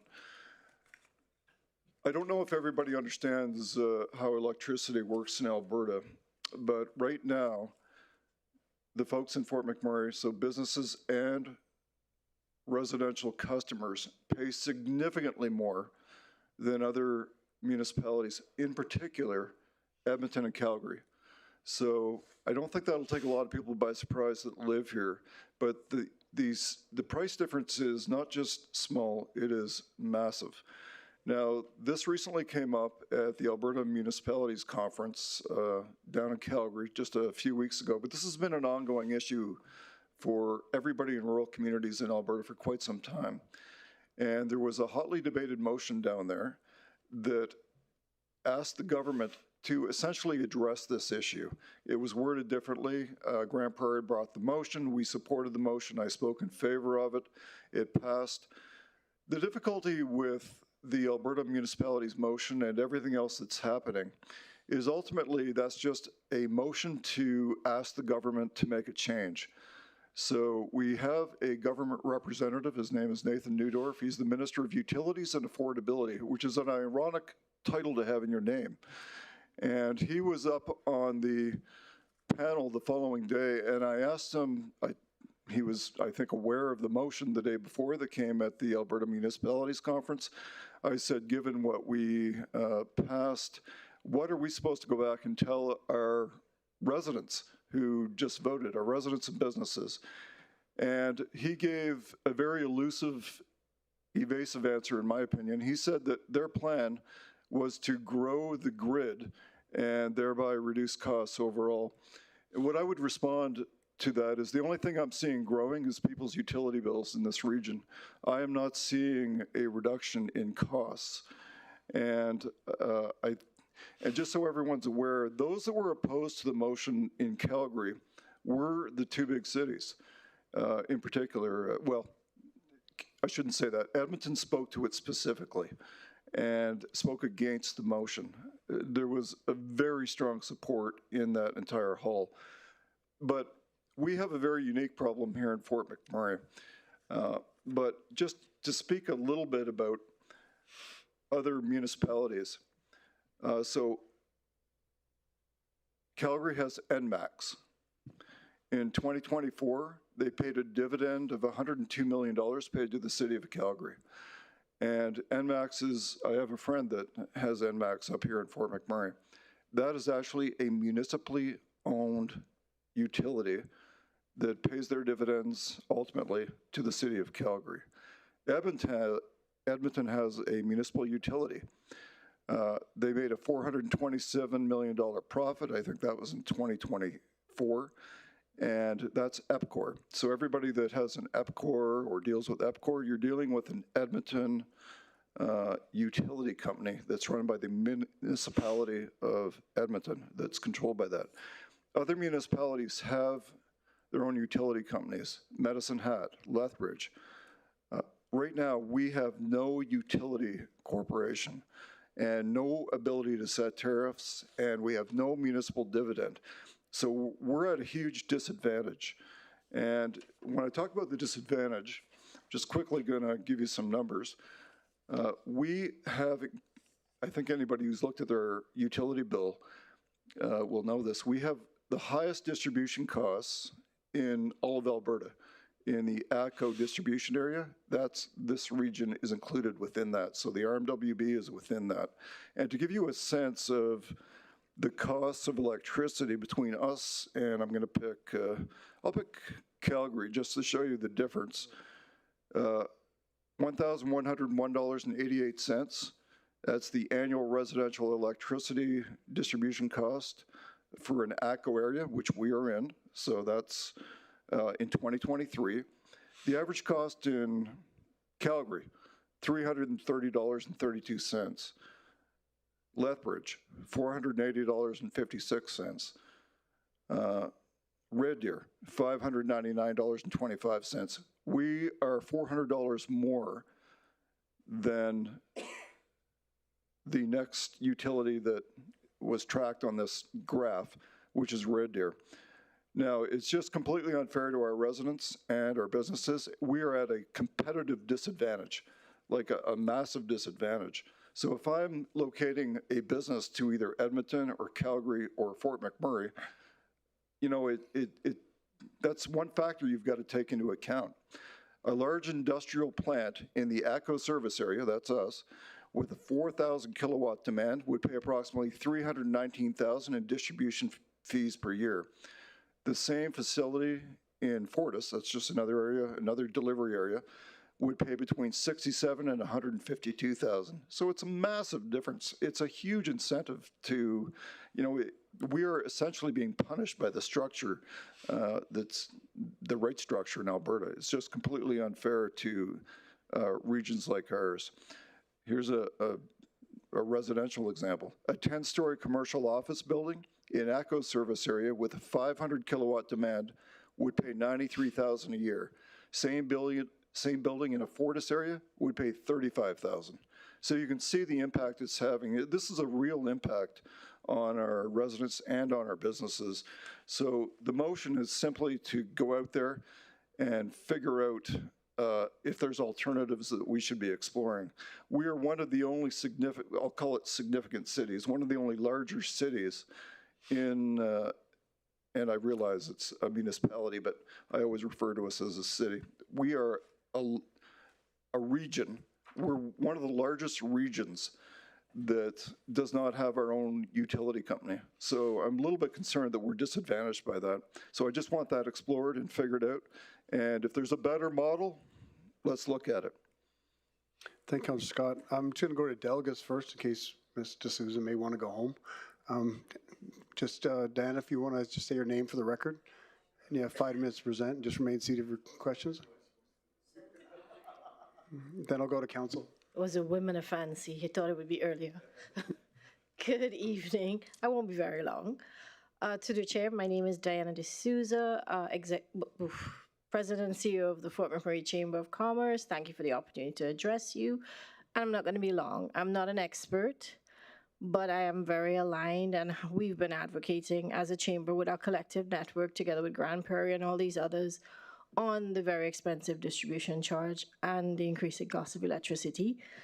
I moved here from BC, so I can speak to the very, very big difference between a Fortis area and an ATCO area.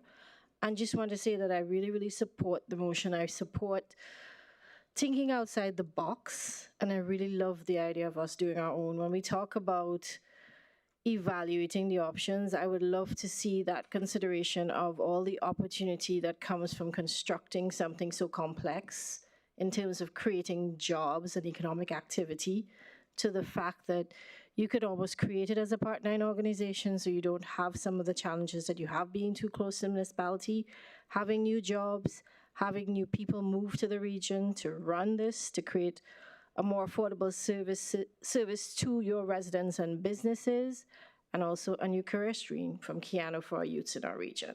So I just wanted to put the perspective of how large this opportunity is beyond just a decreased price of our electricity, which is incredible. That's all I have to say. Thank you, Diana. Very much appreciated. Councillor Busse, do you have a question for her just after? Okay. And councillors have any questions for the presenter? You're good. Thanks, Diana. Appreciate your time. Yeah, thanks for sticking around. Councillor Busse? Yeah, thanks. Through the chair to Mr. Scott. I think it's just the distribution and franchise fees that are, like, I think per kilowatt and gigajoule, I think we're just as affordable, or in some cases might be less than our friends in Edmonton and Calgary. Yeah, here's a stat that sometimes puts things in perspective. The average annual residential electricity distribution costs in the ATCO service area are over 3 times the amount of average costs in larger urban areas of the province, with costs obviously rising over the last 20 years. The average, and then it just goes into the averages, but it's the distribution cost that's massive in this region. Okay, thank you. Thanks, Councillor Busse and Councillor Scott. Councillor Vardy? Thank you so much. A couple of questions that seem very silly, but my extent of this is turning on a light switch and telling my husband to pay the bill.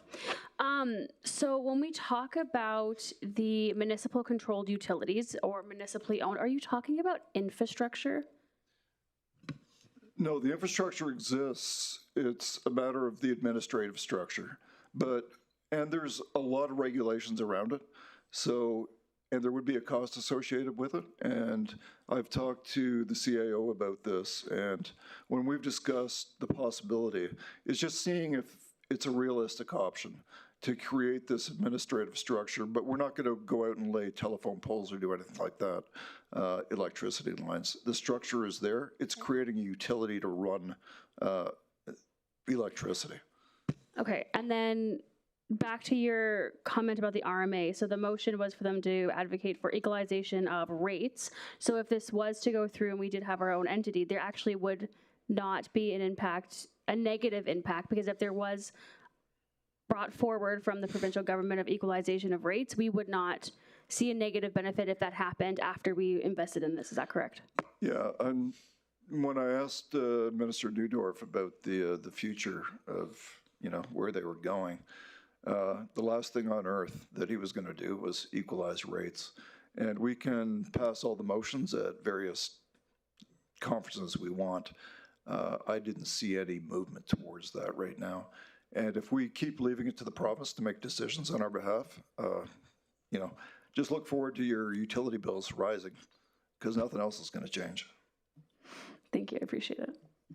Thanks, Councilor Vardy. Councilor Van Castian. Thank you, Mayor. This is a question to CAO, and I probably know the answer to this. Do you have capacity within administration to do this? Or are we going to? Through the chair, and I appreciate the question. That's since the notice of motion was served, we've been contemplating and looking at that hard. First of all, I guess it's not my role to give an opinion, but I will say this is exciting. But it is a lot. It's complex, and so I can't give you I just can't give you an informed recommendation at this moment. I would need some more time to shift through and, you know, talk to the stakeholders. ATCO is one of those in industry. There's a lot going on, and I was also down at the Alberta municipalities and the rural municipalities, and fortunate enough to have conversation with other municipalities and hear the argument. Yes, and also I sat in some sessions. There's some other sources of energy that are going on, like in Saskatchewan, and I believe that our region with industry is rich in that in electricity. So I would need more time to say exactly what type of those resources. I can say for certain we don't have the skill set internally right now, but in order to sit alongside that and support that motion to its fullest, I just can't give that informed recommendation at this moment. A little bit more time and we would get there. We're working towards it, but we're getting there. Unfortunately, I just don't have it today. Appreciate the honesty. Provided that the answer was no, hypothetical word, we do not have the capacity, we would be hiring an external consultant to do this. Yeah, all those things are considered. External consultant for sure, but then what does that look like? What does the scope look like? That would be, like I said, if we were given a little bit more time, then we could have a better recommendation for council. I'm going to play a little bit of devil's advocate here. We do have, per the briefer and our discussions at AMA, RMA, there is ongoing advocacy on this issue. We are to be good stewards of both the finances and the personnel resources of the municipality, of which a motion of this nature and this endeavor is going to take a lot of those resources up for a considerable amount of time. And at the end of that, we may get a result of, in 10 years, we can have a utility company. Things take time. Whether we have the infrastructure or not, we don't know that. Are we going to build something? We don't know that. What we do know is there is advocacy happening today that may affect that. Yes, I agree that the province is probably the most unreliable person in the room, but do we commit the administrative resources and potential cost of a consultant to do this without knowing the results of what we already have on the go? Thanks, Councillor Castian. Councillor Luana. I was just going to recommend that ICAO Butts talk to, I don't know who gets this bundle of fund in their portfolio. I don't know what department it even goes to. I know so little about this, but that whoever it is, put this in the budget. So, I mean, Councillor Scott said 6 months. And if you don't even think you have capacity, can somebody put it in their budget for 2026 to have a consultant or somebody off and running and get Councillor Scott the answers? That we do have, because of the interim budget that the council has passed tonight, we do have until the 1st of February to get our head around what that resource and how to accomplish this motion if it was passed tonight. Perfect, thanks. Yeah. Thanks, Councillor Luana. And I want to add for Councillor Van Castian and Councillor Vardy, the last at I believe it was AMA when someone made that motion. That was at every AMA since I've been mayor, that same motion. And it's been a fight every time because Calgary and Edmonton don't want, because theirs will go up if everybody else goes down. So it's a huge fight. And I'll tell you right now, no one's getting elected in this province without Calgary. So tell you right now that that is almost dead in the water. We'll back it all the time. We'll stand with Grand Prairie as we have since I've learned of the discrepancy. It was actually ATCO that brought it to my attention of how much more we pay. And my house in Thickwood is pretty much the same size as Ken's house in Calgary, and his bills are less than half of mine. And Ken has a lot more toys in his garage than I do, and the doors open a lot more than mine, I guarantee that. So I will be supporting this. But Councillor Scott, would you like closing arguments or closing statements? Or I would just encourage everybody to support this motion. It's important. Administration, I anticipate, will be coming back, giving us an update at some point on how things are going or what steps need to be taken or whether money's required. But what I don't encourage is for us to sit around doing nothing while other municipalities are moving forward doing things. And that includes many of the municipalities in Alberta that are about our size or just a little around our size. So I think we need to take steps and address what I think is a critical issue for our residents and our business customers. Thank you, Councillor Scott. With that, we'll call for a vote. Councillor Marcel? In favor, thank you.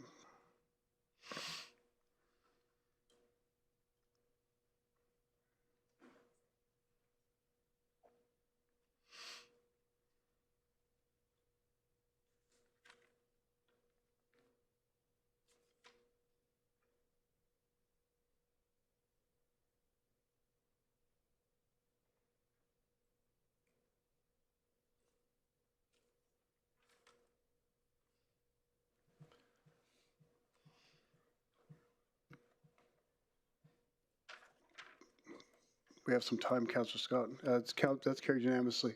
Yeah, I just wanted to say thanks, everybody, and Merry Christmas. I think this is the last time we're seeing each other before the holidays, so thanks, everyone. Thanks, Councillor Scott. Councillor Vardy? Thank you, Mayor Bowman. Some of the residents had asked me to wish you a happy birthday because it's happening on Friday, and they wanted to make sure that you received that because we will be on recess, so happy early birthday. Perfect, thank you. I stopped having birthdays a long time ago. I just want to say, wish the residents a Merry Christmas, Happy Holidays, and have a safe and Happy New Year. I just want to commend council on an amazing job this evening. And it's so great to see all of council at the last few meetings in complete attendance and well studied on all our council issues we have. It's not an easy seat to sit here, but everyone's done exceptionally well. So thanks everyone for everything you're doing. With that, we'll end tonight's meeting. Marcy Cho, Kinwis Compton. Thank you everyone. We'll see you in 2026.